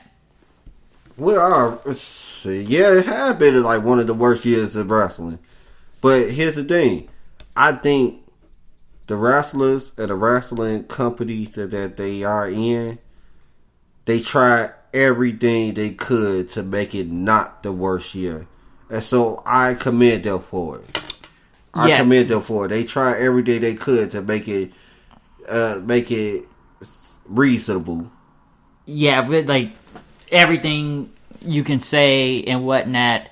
Like I said, because some people say right now say that WWE is probably the worst thing, mostly the main roster, because of their booking and stuff like, people they brought in NXT, Keith Lee, which I don't want to say he's buried all the way yet, so I'm not going to go that far, which I do believe they still like him. I've seen that documentary. Vince loves this guy, but still kind of holding out on that. But, WWE made more money than they ever did this year, to what I heard. Yeah, because they ain't had no house shows, yeah. But, even with the releases, I'll say this, it's messed up that you release all the people during the pandemic, but at the end of the day, you're still running a business here. Dude, you ain't making no money right now, so gotta cut the budget. You gotta save costs and everything. I think a lot of businesses went out of business right now, because you gotta keep shit afloat. Like, WWE has money like that, but you gotta think about from a business mind at the same time from this too. Okay, so you gotta think from that. But would I say it's one of the worst years in wrestling? I don't know. Up and down, maybe. Like I said, some people say 2020 was the worst WWE has ever had.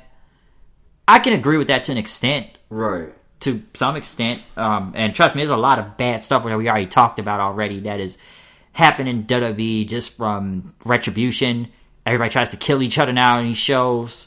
Just murder. Just cinematics. I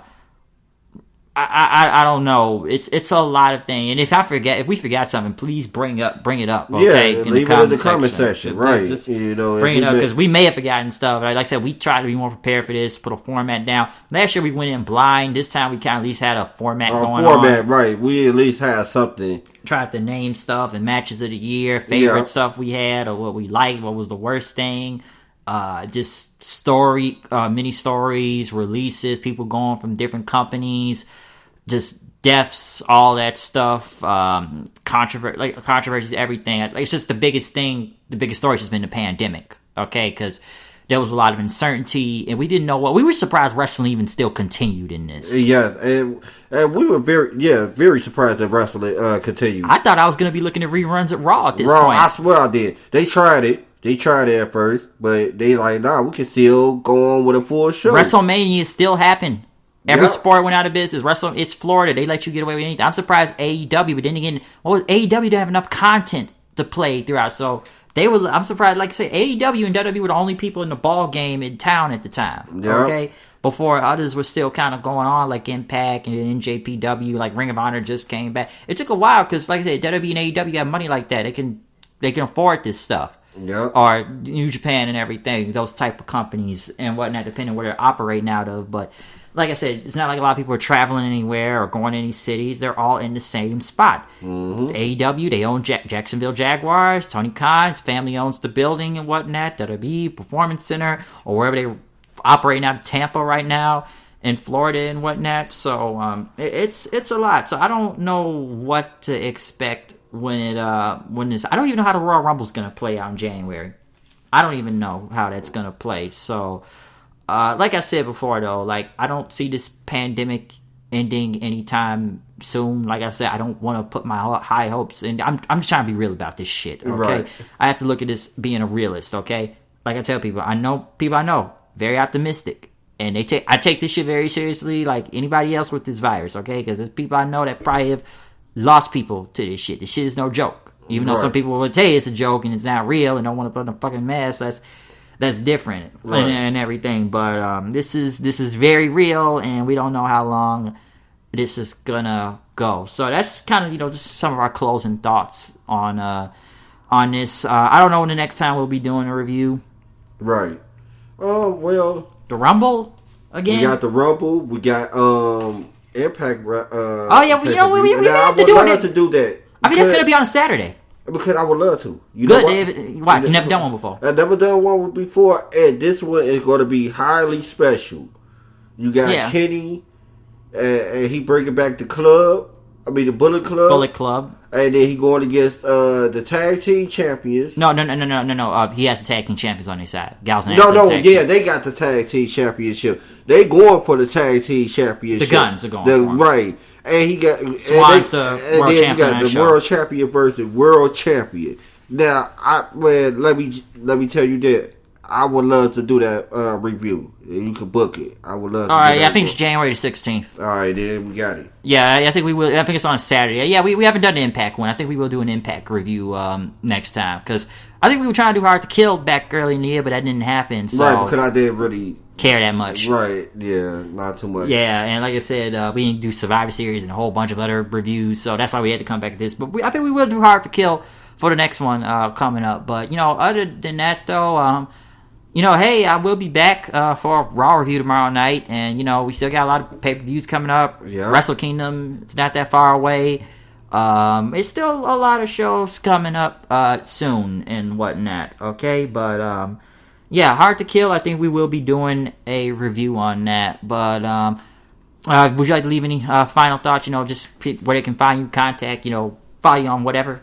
Oh, yes, all right. Y'all can follow me on Facebook at Kyle Coleman, Instagram at Kyle Coleman.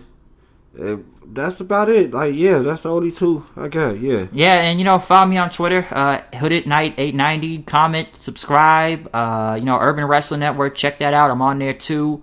Check out everybody's review on there. I'm sure they got end of the year reviews online. Anybody on YouTube I mentioned earlier, I'm trying to remember their names. I know they always shout me out for the JT Dangerously or the Elitist or several others that are online and whatnot. I'm sure everybody's got an end of the year review going on right now too. But I had to make sure I got one in myself, and we've damn near gone almost 5 hours at this point. It's 4 hours and 52 minutes on this damn timer thing right now. So I'm feeling I'm gonna have a lot of editing and stuff to kink out tonight, and clean up and others. So, but I think we put in a lot of good work into this and talk about it. I got timestamps. I'm gonna make sure I timestamp a lot of this shit out. I think we talked about everything we needed to. So I guess I think this went really good. Like I said, we got another one this time. So this one was a lot to talk about. Yes, it was. This one was a lot to take it was because of the year. Oh yeah, definitely. But other than that, though, that's all I really got to say. I'm out of here. I'll see you guys later. Peace out. I got a lot of work to do tonight, so I gotta go because I need to go watch Power that has been recorded.